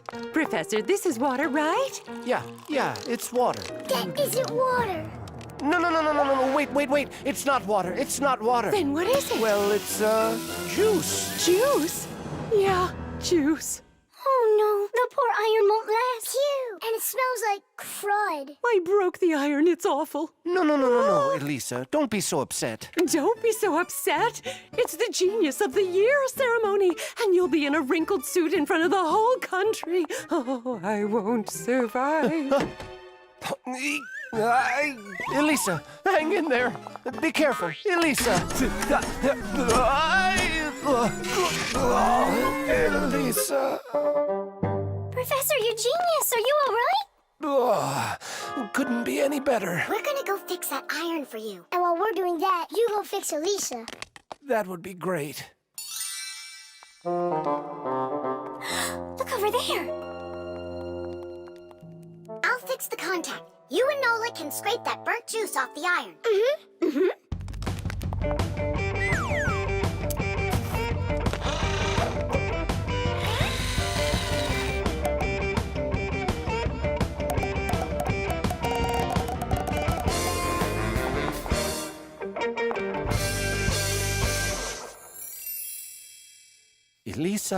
Elisa, please wake up. We did it. Your iron is fixed. Elisa, you should see the iron. It's working. What? And I'm just lying around here? I have to hurry. Where's the iron and your suit? Wrinkled clothing is not very beautiful. And that's why, since ancient times, people have been trying to find different ways to get rid of wrinkles. For example, long ago, people would put their wrinkled clothing under a heavy, flat rock. In ancient Rome, people used to beat their crinkled garments with a metal hammer. And in China, fabric was ironed with hot frying pans. Irons with a shape like what is used today appeared during the Middle Ages. They were made out of cast iron and needed to be heated up on a stove before they could be used. Later, people came up with irons that were heated by putting hot coals inside. And finally, in the 19th century, a convenient electrical iron was invented and has been used ever since. And the prize for Genius of the Year goes to Professor Eugenius! Bravo! Bravo, Professor!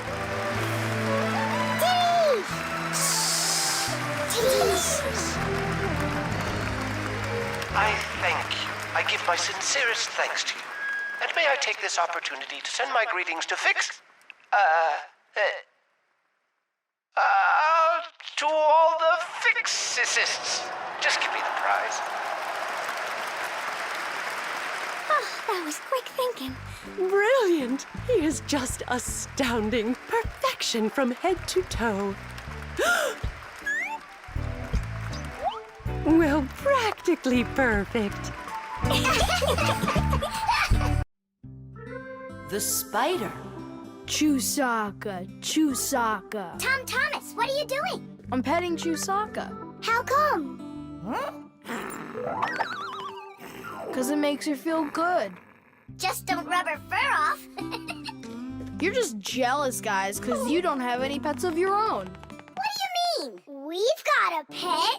Yoo-hoo, Buggy! Buggy! She was in the vent the last time I saw her.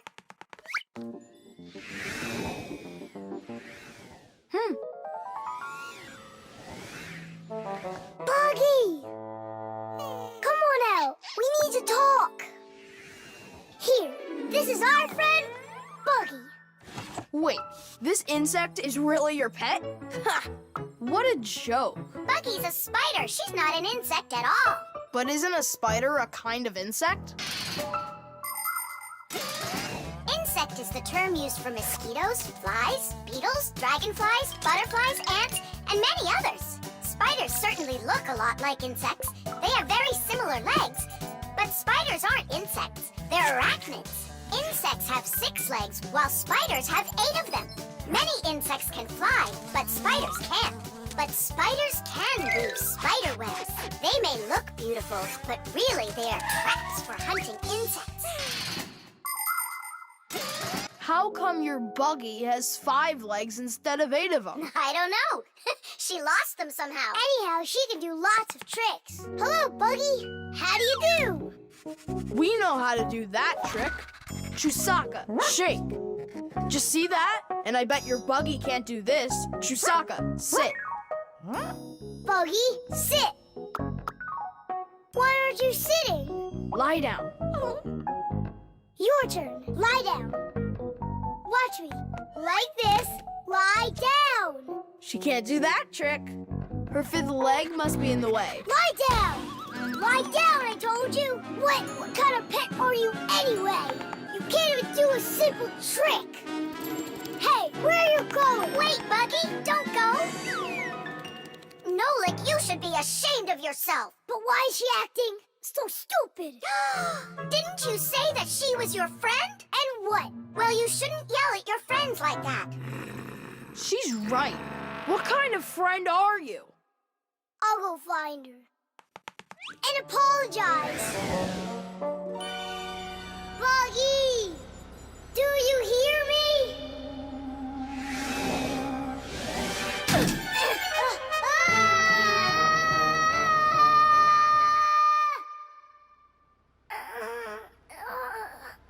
Where am I? Ow! Well, it hurts. Hey! Can you hear me? Somebody help me, please. Buggy, is that you? I think I broke my leg. Could you help me out, Buggy? You don't want to help me. You're right. I don't deserve it because I've been a really bad friend. People like having pets to live with them in their homes. Dogs, cats, hamsters, parrots, fish, turtles. Some folks even get crocodiles. And the bigger the animal, the more work it takes to take proper care of it. But every pet needs love and care, no matter what size it is. Fixies like to have pets too. All sorts of little bugs, spiders, and flies. Fixies treat them as friends and take care of them.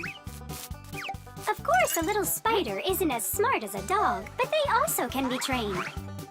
There are some Fixies who have managed to domesticate such big insects as bees, beetles, and dragonflies. Fixies fly on their backs and use them to carry heavy loads.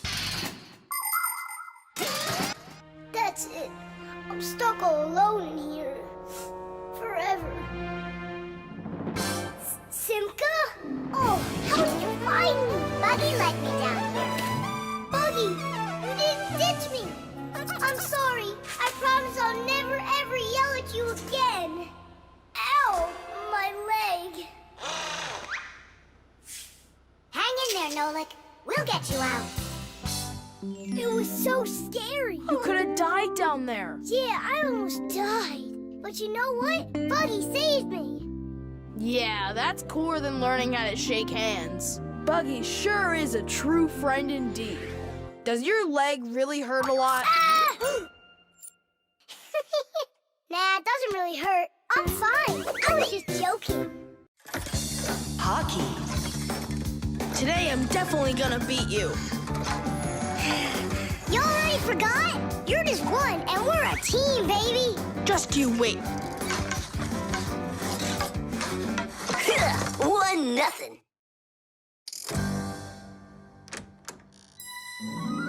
Hi there.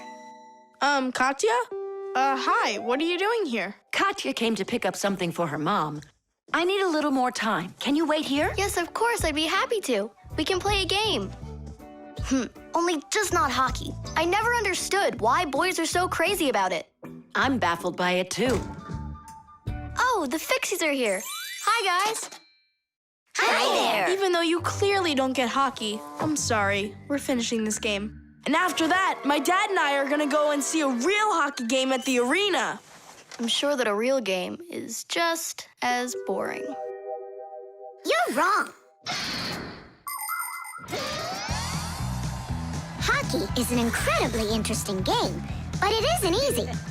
A player needs so many different skills, like skating very fast, stopping quickly, dodging the opposing players, controlling his stick, and shooting the puck into the goal. And there's no way to do all of that without science. For instance, to calculate how hard to hit the puck or how quickly to stop. Hockey players learn all about that during their practices. They put on their protective gear and go for it. And that's not all. Hockey players also have to be brave and nimble. Otherwise, they might find themselves unable to stop and crashing into the boards or taking a puck to the head. Ow! But as the saying goes, hockey is not for cowards. Tidish!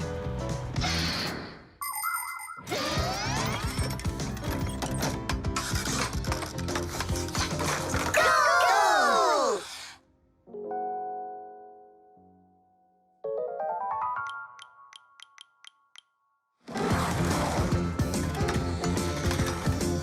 What are you waiting for?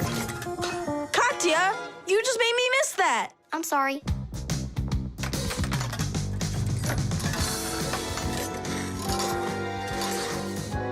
Bounce it off the board! Enough with that! I happen to be helping you, if you didn't notice. You said you don't like hockey, so quit giving me advice. Whatever.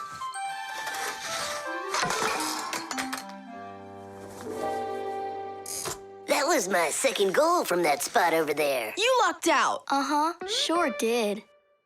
He'll have less luck if you keep this player back. And that one needs to pass off the boards. Get your goalie... Before she said she didn't know anything about hockey.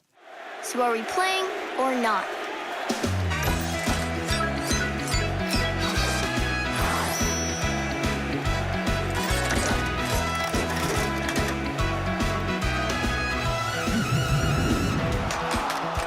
Attack and check, don't lose control.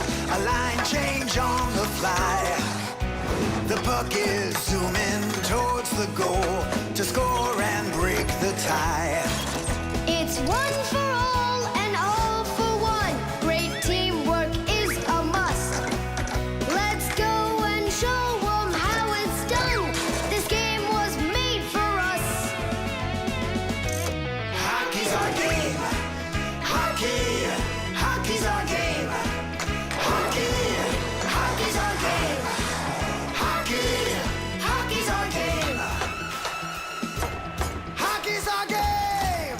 Hockey, hockey's our game. Hockey. Tell me again, what's the name of our game? Hockey. I can't hear you. Hockey. Oh, hockey's our game. Hockey. Hockey's our game. Hockey. Hockey's our game.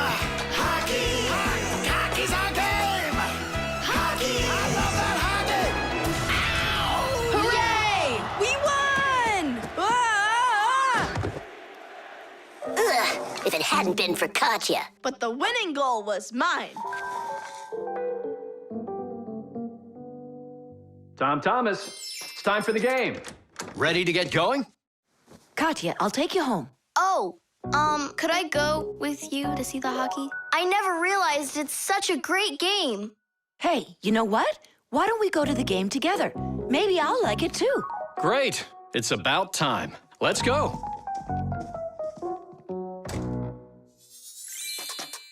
How did we possibly lose that? Aren't we a great team? Well, Tom Thomas has his own team now. And not only that, they don't give up. It's not that. It was beginner's luck. That's all that it was. The coffee maker. Tidish! Hi there, Tom Thomas. Are you ready for school? Uh-huh. And you?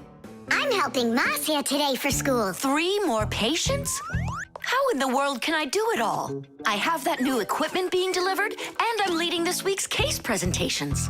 Oh well, somehow I'll have to figure out how to do it. Good morning. Yeah, just great, huh? I got work piled up to the ceiling. Okay, a cup of coffee is the only thing that can save me today.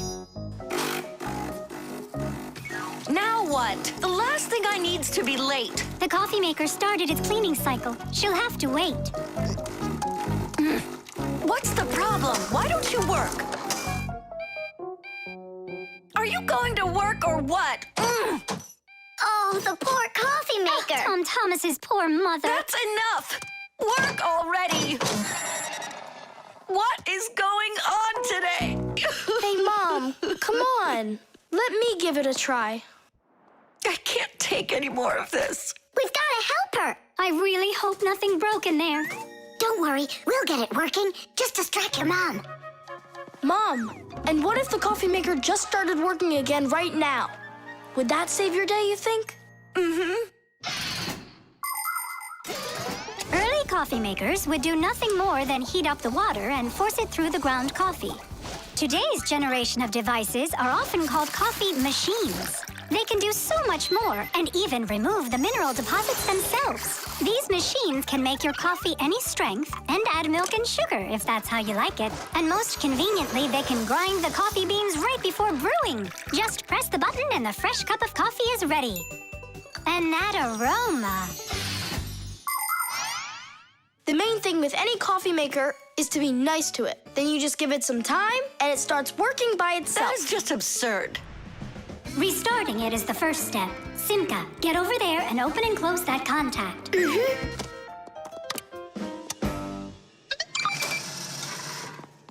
You see? That's what I was talking about. A coffee maker isn't alive. It's a machine, that's all. Then how come you hit it like you did? But if you're really nice to it and you pet it, then she'll purr. Hear that? It liked that a lot. Coffee maker, blink to us when you're ready to start working. Turn on the display. See that? It answered us. It behaves like it's really alive. Well, coffee maker, make coffee. It's impossible. Kitty! Time for a little surprise. Just don't give up our secret. You fixed it somehow. What's your secret? It's simple. If you handle appliances with care, then they'll take care of you.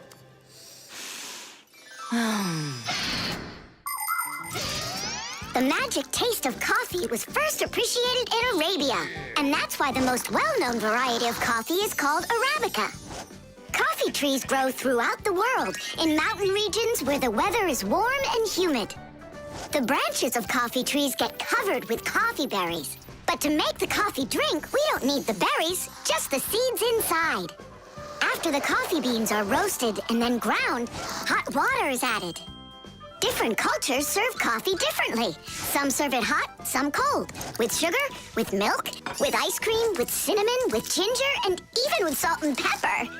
They say that coffee gives people energy and helps them from feeling tired. But it's important not to drink too much.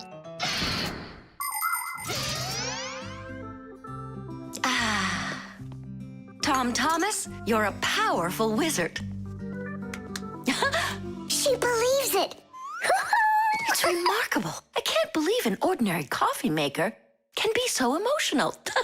Poor thing. Forgive me, huh? And that's not all. If you take care of your coffee maker and you're nice to it, it can even sing a song. Oh, my dear Augustine, Augustine, Augustine. I've got to be hearing things. You've got me under your spell, Tom Thomas. Time to go. Augustine. Oh, my dear Augustine, Augustine. Why did you start singing? Sorry, I got carried away. And I got carried away. Sing me that song again, will you? Oh, my dear Augustine, Augustine, Augustine. Oh, my dear Augustine, everything's gone. Fasteners. And of course, all of the appliance's parts must be fastened good and tight.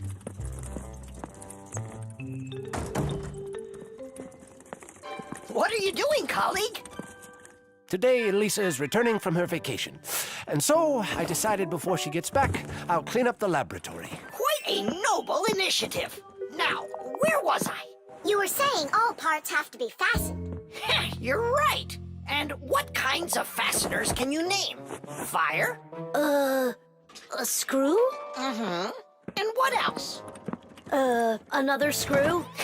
That would make a total of 2 screws altogether. Simka? To fasten wood or plastic parts together, you can use nails. Nails are hammered in with a hammer. In metal or stone, you need to first drill holes for the screws. To help a screw hold better, it can be inserted into a special fastener called an anchor or wall plug. The difference between a machine screw and a wood screw is that wood screws have pointy ends. Machine screws go into holes that already have a thread, or into a nut. And what if there aren't any screws or nails around? Well, then a fixie can turn himself into a screw and screw himself in, like this. Masterfully done. Fire, think you can do it? Of course. Yeah! Nolik? Is it okay if I won't go? What do you mean you won't go? Wait, I started on the wrong foot. No, I guess it was the right one. Don't be scared. You've done this 1,000 times. Uh-huh. You're right. You had to make sure the appliance was turned off first. Yeah, I should have. This time it's not going to happen to you. It's all under control. Go on. I'm still scared to do it. How about you try again? And who came up with this dumb screw idea? According to legend, the screw was invented in ancient times by the great Archimedes. Using his screw-type mechanism, Archimedes built a special machine for getting water out of a canal. In ancient Rome, people used wooden screws in presses to squeeze the olive oil out of olives. Screws were also used as parts of drills or as lifting jacks. But the use of screws as fasteners did not begin until the 15th century. Soon thereafter, screws became so popular that today it's almost impossible to find an appliance made without one. And if one of these little screws should fall out, we Fixies will come to the rescue. Because we don't just turn into screws when we need to hide from humans. We're always ready to do it when help is needed. Nolik, let's try it together. Don't be scared. We're here with you. Ready? And... Nolik, watch me, son. I haven't screwed myself in over 100 years, but I'm not scared. Did you see that? It's a piece of cake. Grandpa's? I'm stuck. It's all my fault. There's no need to worry. Professor Eugenius, can you help us unscrew Grandpa's? I'll be right with you. It got a bit rusty. It's probably old age. I know what will help. A drop of oil.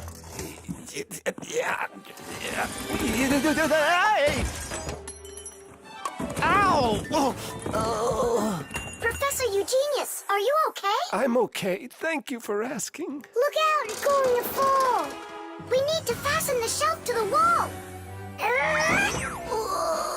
Nolik, help! We can't do this without you. Simka, I'm scared too. Nolik, save me!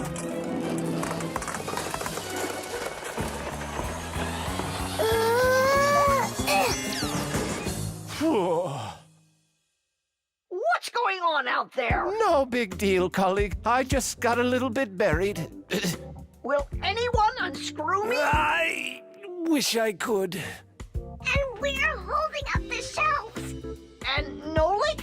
Me too! I did it! I screwed myself in! Well done, Nolik. I knew you could. And who's gonna help us now? Elisa will get here shortly. All right. We'll wait for Elisa. Yeah, just as long as her return flight isn't delayed.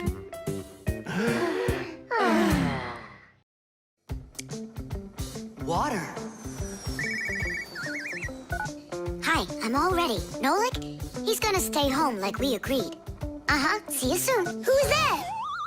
Nolik, it's you. I gotta go. I'll go with you. No, we've got an important job. Little kids aren't allowed. Why can't I help you? Because this work is very demanding. Only it's boring. And you're impatient, so you'll bother us. Huh?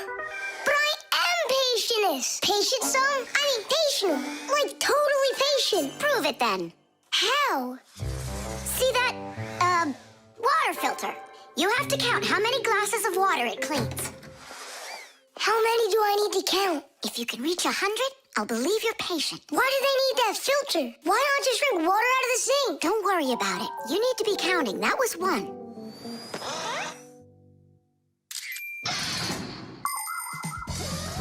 Without water, life is not possible. The human body is made up of 2/3 water, and people need to drink it all the time, but only when it's clean water. Water is transported from rivers and lakes into houses through pipes. Along the way, it gets cleaned of debris and dirt. But even so, this water might still contain toxic substances or harmful microbes. That's why people use filters to clean water for drinking. No bad stuff can get through this last line of defense.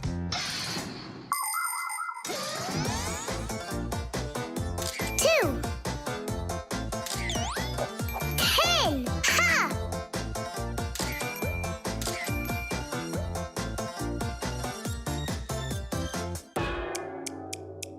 Where did they all go? They're not drinking anymore. How long do I gotta wait here? Huh, huh. Thomas, are you thirsty? Then drink some water. But I don't want water. But you gotta. Don't you know that your body is almost all water? And so? And so what if you run out of it? Then all that'll be left of you is just some skin and bones. Oh, that's what my mom is always saying, that I'm skin and bones. There you go. That's why you need to drink water. Drink some more. And some more. Come on, come on. That's all. I ran out of room. You have to have plenty of room left. Why do you care about how much water I'm drinking? Because I gotta count how much water is going through the filter. I really gotta. Yeah, and what? It's gotta go through me for you to count it? I'm totally full. What am I supposed to do? I've been waiting here in the kitchen all day, but nobody's drinking. What's going on? The filter is broken. You gotta call Simca right away. 415, 416, 417, 418, 419. It's an emergency! What? The filter's burning! You're really funny, Nolik. Simca, he's not joking. Something's going on over there. We gotta hurry.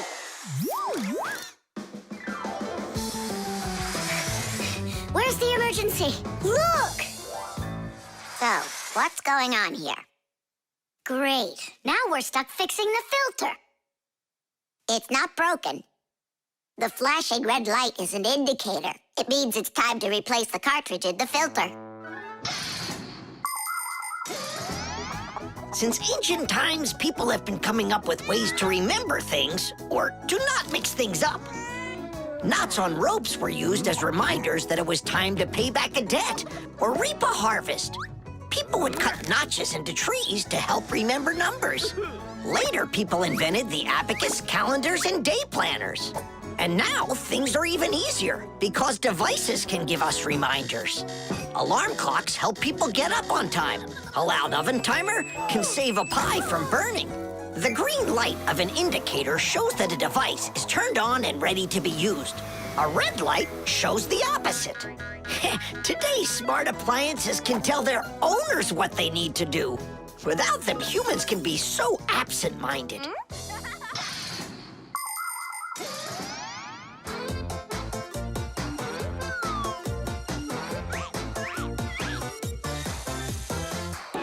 It's all ready. Teesh! This cartridge is enough for another 2,000 glasses. 2,000? And what do I do about this? Whoa. All right, Nolik, you've done a good job there. Way to go. Yeah? If you want, I can do it. Tom Thomas, want some water to drink? I can't drink anymore. And I can't wait anymore either. Well, looks like his indicator is flashing on now. 92, The wheel. 93, 94, 95, 96, 97, 98, 99, 100. And 101, 102, 103, 104, I forgot. and 100 and... No, Lick! Hey, come on! Tom Thomas promised to give me a ride outside on his bicycle. I gotta get going. Lucky you. I'd love to ride on a bike. Yeah, it would be a lot of fun. You're not allowed to go. Why can't we? Tom Thomas isn't your friend, all right? He only invited me. If you want to take a ride on a bicycle, then go find your own human friend to invite you. Well, Tom Thomas, you ready to go? We can't. There's no way we can ride this. The tire's got a hole. I try to fill it, but the air comes out. Well, then what should we do? I thought you'd know what. You're the fixie here. I didn't study it yet. Hang on! Tula, Digit, wait a sec. We found a hole in one of the tires of the bicycle. You mean the one that only gives rides to friends? Don't be like that. Please help me out. I thought Tom Thomas was only a friend of yours. Why don't you go and ask him yourself? He could be your friend, too. For thousands of years, wheels have been helping people all over the world. The wheel's ancestor is a log. People would put logs under heavy loads to move them. Then people came up with the idea of slicing the log and connecting the slices with an axle. And there it was, the wheel. Wheels made life more convenient. Later came wheels with spokes, metal rims, and rubber tires.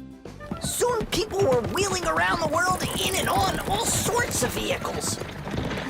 Potters, mills, clocks. There are just so many different uses for a wheel. And with the steam train, steamboat, and cars, wheels spread all over the world.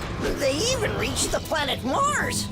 The wheel really is one of the simplest and yet most amazing of all human inventions.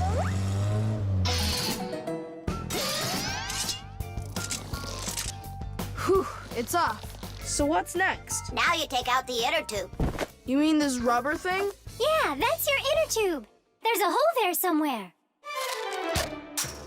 Pump it up, Tom Thomas. Then we can see where the air's coming out. That's not a good way to find the hole, Loic. Why isn't it good? 'Cause the hole might be really tiny. Then how do you find it? To find it, we need water. How come? Yeah, how come? Now I get why we need water. There! See those tiny bubbles? Yeah, do you see them? That's the air from inside of the tube. That means the hole is right there. Nolik, you're a genius. Hooray! Here's the hole I found. Look! Will you let me put on the glue? In my pack-a-mat, I have just the right kind for this. The hole is right here, right where I found it. But first, we have to make sure that the rubber is dry. Looks like it's dry. Then let's put the glue on.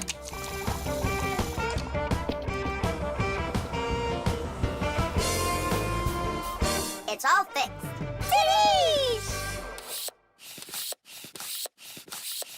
All right, it's ready to go. Hooray! Digit, Tula, you coming with us? I don't know. We weren't invited. I'm sure he'll invite you. Right, Tom Thomas? Of course I will. We're friends, aren't we? Let's get going. See the wheel spinning round, through the cities and towns it is rolling. Spinning wheel, spinning round, spinning wheel, it just keeps on going. See the wheel spinning round, through the valleys and hills it is zooming.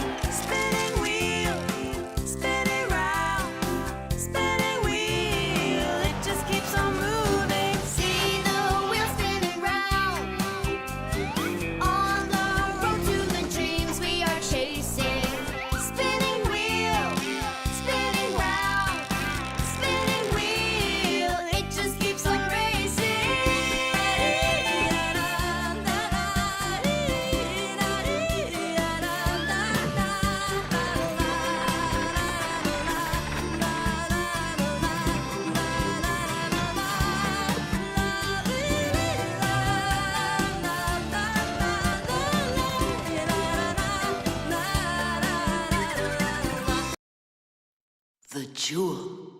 Tom Thomas, it's time to eat. Where did it go? Chusaka, did you see this tiny little... Can't believe now I'm asking a dog. Tom Thomas, are you looking for us? Hey, Fixies, maybe you can help me. One of these stones is missing. And so? And so, this pin is very valuable. And so's the stone. If I don't find the stone soon, it's gonna be the end. Honey, your lunch is getting cold. There's no reason to panic. Your precious stone will be found. Wait a sec, can stones really be precious? Of course they can. Gemstones are the most rare and beautiful of all stones, but it's not easy to find them. Diamonds, emeralds, rubies, sapphires, people find them underground and inside of mountains. Brave divers go to the bottom of the sea to find pearls. People have performed heroic acts and committed daring crimes to get these precious jewels. The magical shine of gems can both enchant and ruin. Remember, only gems acquired honestly bring happiness.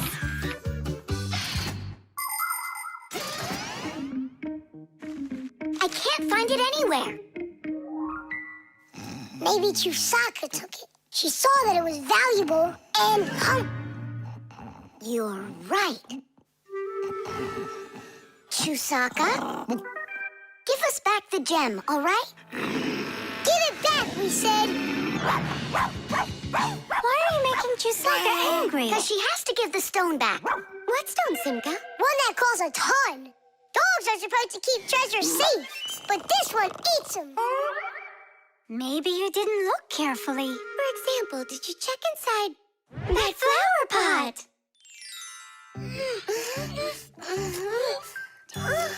This digging's just a waste. How could it end up in here? Because I know this is where we left it. Oh, is that so? All right, spit it out.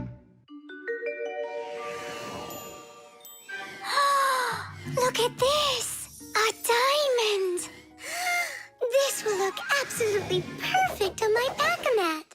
But I was the one that found it. It will look perfect on mine, too. Let's bring our back-a-mats and try it on them. We'll put it here for safekeeping. Well, who could have taken it? We still need to check inside of Chusaka. You gotta be joking. She'll eat you up. Where are you going, huh? Inside Chusaka to get the stone out. No, don't, please.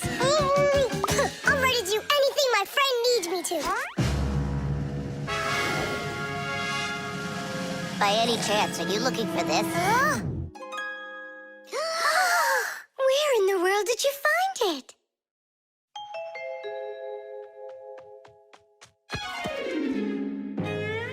I found a buried diamond. It looks like a diamond, but to be sure, we'll have to conduct a test. A raw diamond looks like an ordinary stone, but after cutting and polishing each of its facets, that special stone transforms into a rare and very expensive jewel that can adorn a necklace, a crown, or a museum's display case. The truth is, only a small part of all found diamonds is used for jewelry. It's because a diamond is also the hardest rock on the planet. That makes it perfect for cutting glass. Diamonds are used in making strong drill bits and cutting blades. Many important medical instruments could not be made without them. With the help of diamonds, it's even possible to drill through a mountain when building a tunnel. That's just how valuable diamonds are. They can cut a pipe and go well with a dress. Isn't it pretty? Only it's not a... Tom Thomas, we found the stone! And now it's gone.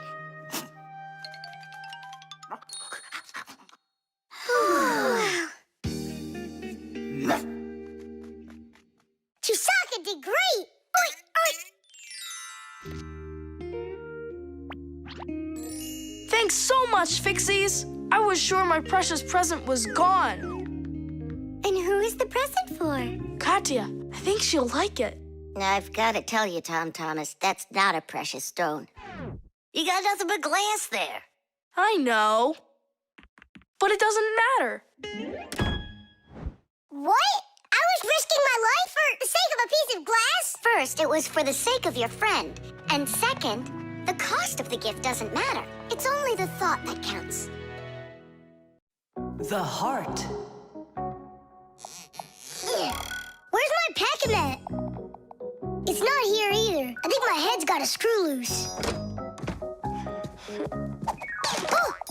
Tom Thomas, why are you throwing your stuff around? Oh, because I got a real problem. What is it? I can't decide which club I should pick. Johnny signed up for robotics, and Katya's gonna be in chess. You call that a problem? Go with Johnny. And why not Katya? Then go with chess. But they don't have robots. My mom told me I should listen to my heart. Do you know how to do that? I found it. See you. Gotta go. Nolik. Simka can tell you. She knows everything. The heart is the main pump of a living organism. It's a unique muscular organ with a multitude of blood vessels attached to it. The main function of the heart is to continuously move blood throughout the body. The human heart pumps about 6 liters of blood every minute, even though this pump is not that large. Make a fist. Your heart is about the same size as that. To make sure your heart stays healthy, you need to strengthen it with plenty of exercise and a healthy diet.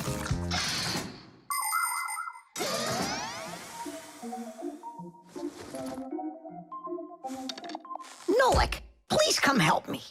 Why me? Tool is stronger. Huh? Interesting. And do you know what is meant by the word heartlessness? Well, I think it's some kind of human illness. May I? Tula. Heartlessness is when a human or a fixie leaves someone who has a problem behind. Huh?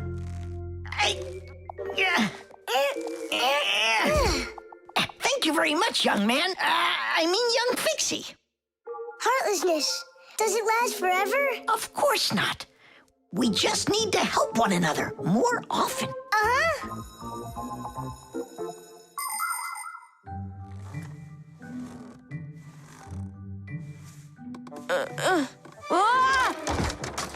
Tom Thomas, my friend. Here I am. How are you? How am I? Why do you care? Oh, by the way, I found out how you can listen to your heart. You need this tube. It's called a stethoscope. A stethoscope, but I don't have one. That's what I'm for. That thing is way too tiny. Your mom must have one.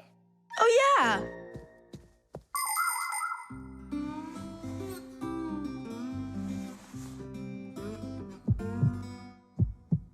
Well? It's beating. Loudly. And what is it saying to you? Not a word. And now? It's beating.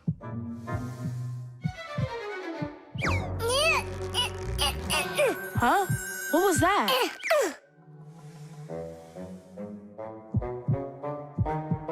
This is just absurd. A heart can't talk. You know what? Why don't you just try again?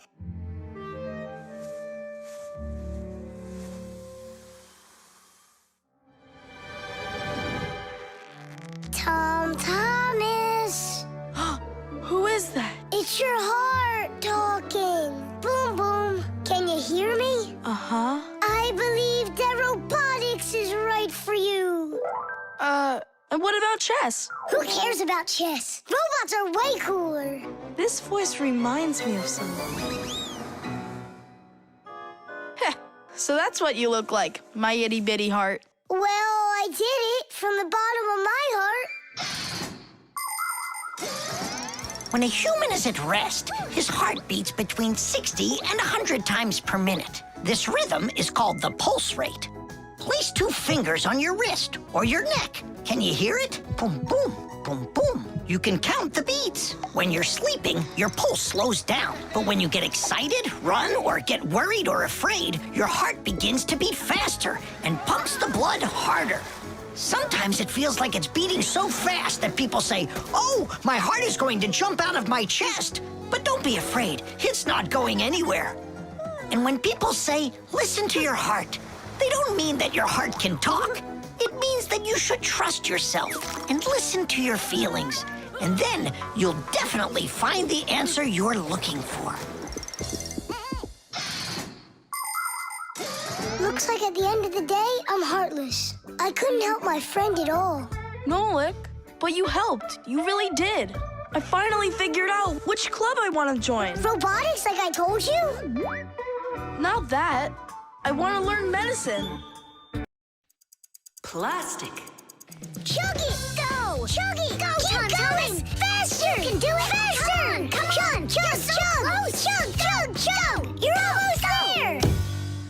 Tidish, that was one fast time. If you could just keep up your training, you could beat the record! Yes, you're right. Time to take matters into our own hands. Please hold on. Tom Thomas, did you take out the trash? I didn't have time yet. Good. That's just what I wanted to hear. And that bottle on your desk, do you need it? That's great. Thanks. I've got 5 more of them. And this is only the beginning of our mission. Operation Rescue. What is your dad up to? Operation Rescue. Could be... Your dad might be a superhero. Do you think? No, like, you're too funny for words. What's so funny about that? Who else would be taking part in rescue operations? And those bottles, you think he needs them for heroic deeds? Or maybe he decided that it's time to sort your plastic waste. Do what? Plastic is a durable and practical man-made material. Lots of useful things are made out of it. Packaging, toys, appliances, and even furniture. But you shouldn't just throw out things that are made of plastic. Nature can't digest it, and so all that plastic will leave the earth covered with a thick layer of trash. To avoid that catastrophe, we all can help. Put plastic into specially marked containers, and then instead of harming the planet, it can be turned into something useful. No, that doesn't make any sense. Simka, superheroes do not collect trash. And we'll prove it. You'll see. Of course. It's our evolution. I mean, a revolution. Together, we'll save planet Earth. You're so lucky, Tom Thomas.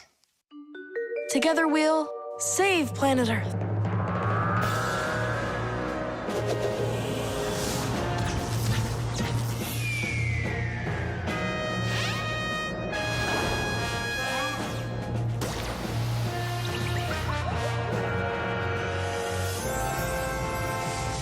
Tom Thomas, do you have any more plastic in your room here that I can take? 1 second.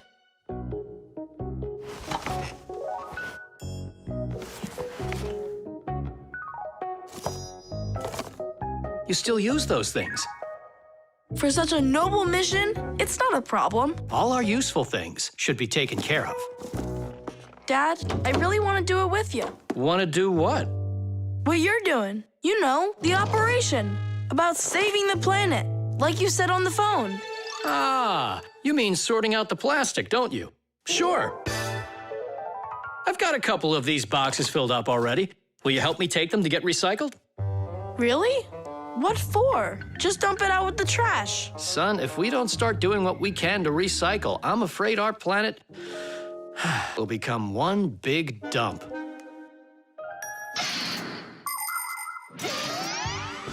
There's lots of stuff that humans just throw out that can be transformed into something totally different. For instance, an ordinary plastic bottle can be turned into a ballpoint pen, or a watch, or a chair, or dishes, or even some clothing.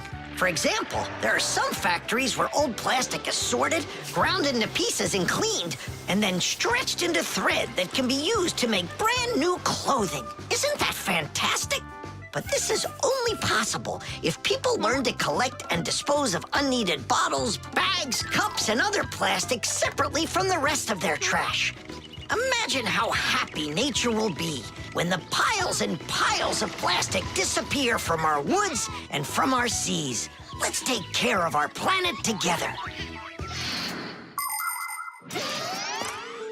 I thought you were trying to rescue the planet. like a superhero. Actually, we are superheroes, and we're also a bit like magicians. Really? Give me a second. See this shirt here? It's made out of recycled plastic like that. Cool, right? No joke! So, you ready? Then it's time to go. Those lucky humans with their trash to sort, and we Fixies do all that we can to make appliances live longer. That way they don't get thrown away. And we should sort our trash as well. That's a good idea.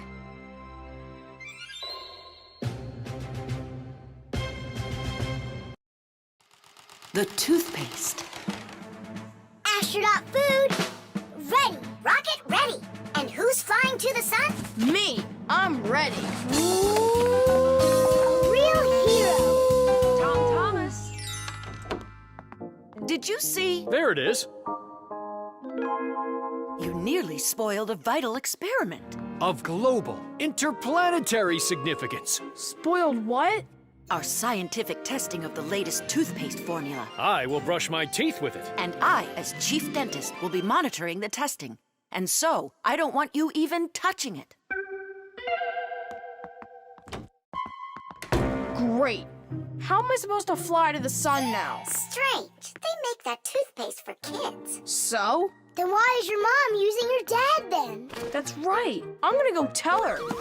Mom, that new toothpaste, I should test it. No, I'm using your dad, because he's a responsible person. And so am I. I'm very responsible. Who knew? Your room's a total mess. I had no time to clean it. You didn't water the plant. I forgot. Did you brush your teeth? Yeah, for a whole minute, too. You're supposed to brush your teeth for 2 minutes, in the morning and at night. Sorry. Great toothpaste, honey.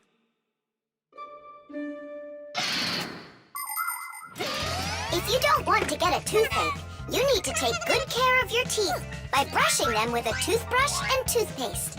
Toothpaste helps remove food that's stuck on your teeth, kills harmful bacteria, and keeps your teeth strong, healthy, and beautiful. Toothpaste should be in every house. Adults should use toothpaste made for adults, and kids should use toothpaste that is healthy and safe for younger teeth. It's important to make sure you're using a toothpaste that's right for your age.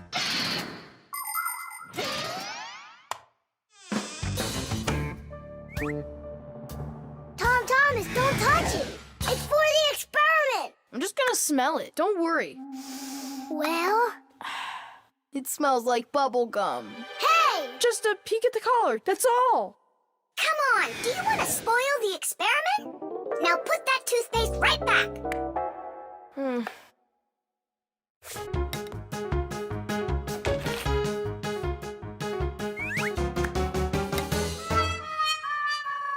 Again?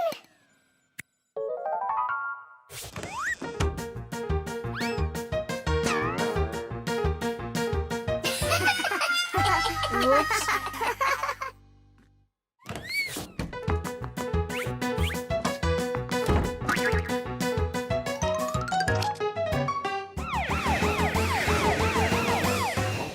Well now, so we caught you again. I want to try this toothpaste so bad, but how? Well, what if you...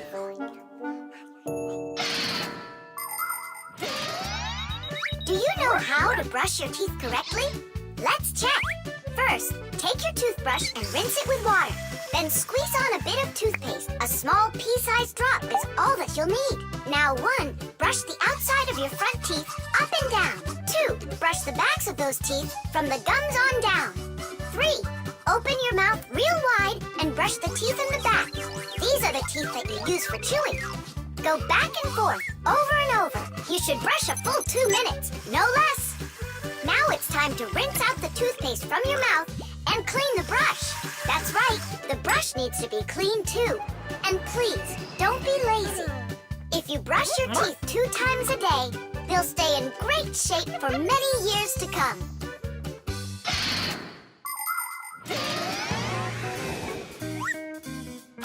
Mom, Dad, see? I've done everything. Well done. And I promise that I'm gonna brush my teeth the right way, as long as I need to, and... And twice a day? Only let me be a part of your awesome experiment. Please, would ya? Well, I don't know. I think we could try it. Oh. What? Well, we also have this foam for teeth. Who's gonna test that? Me! A real hero.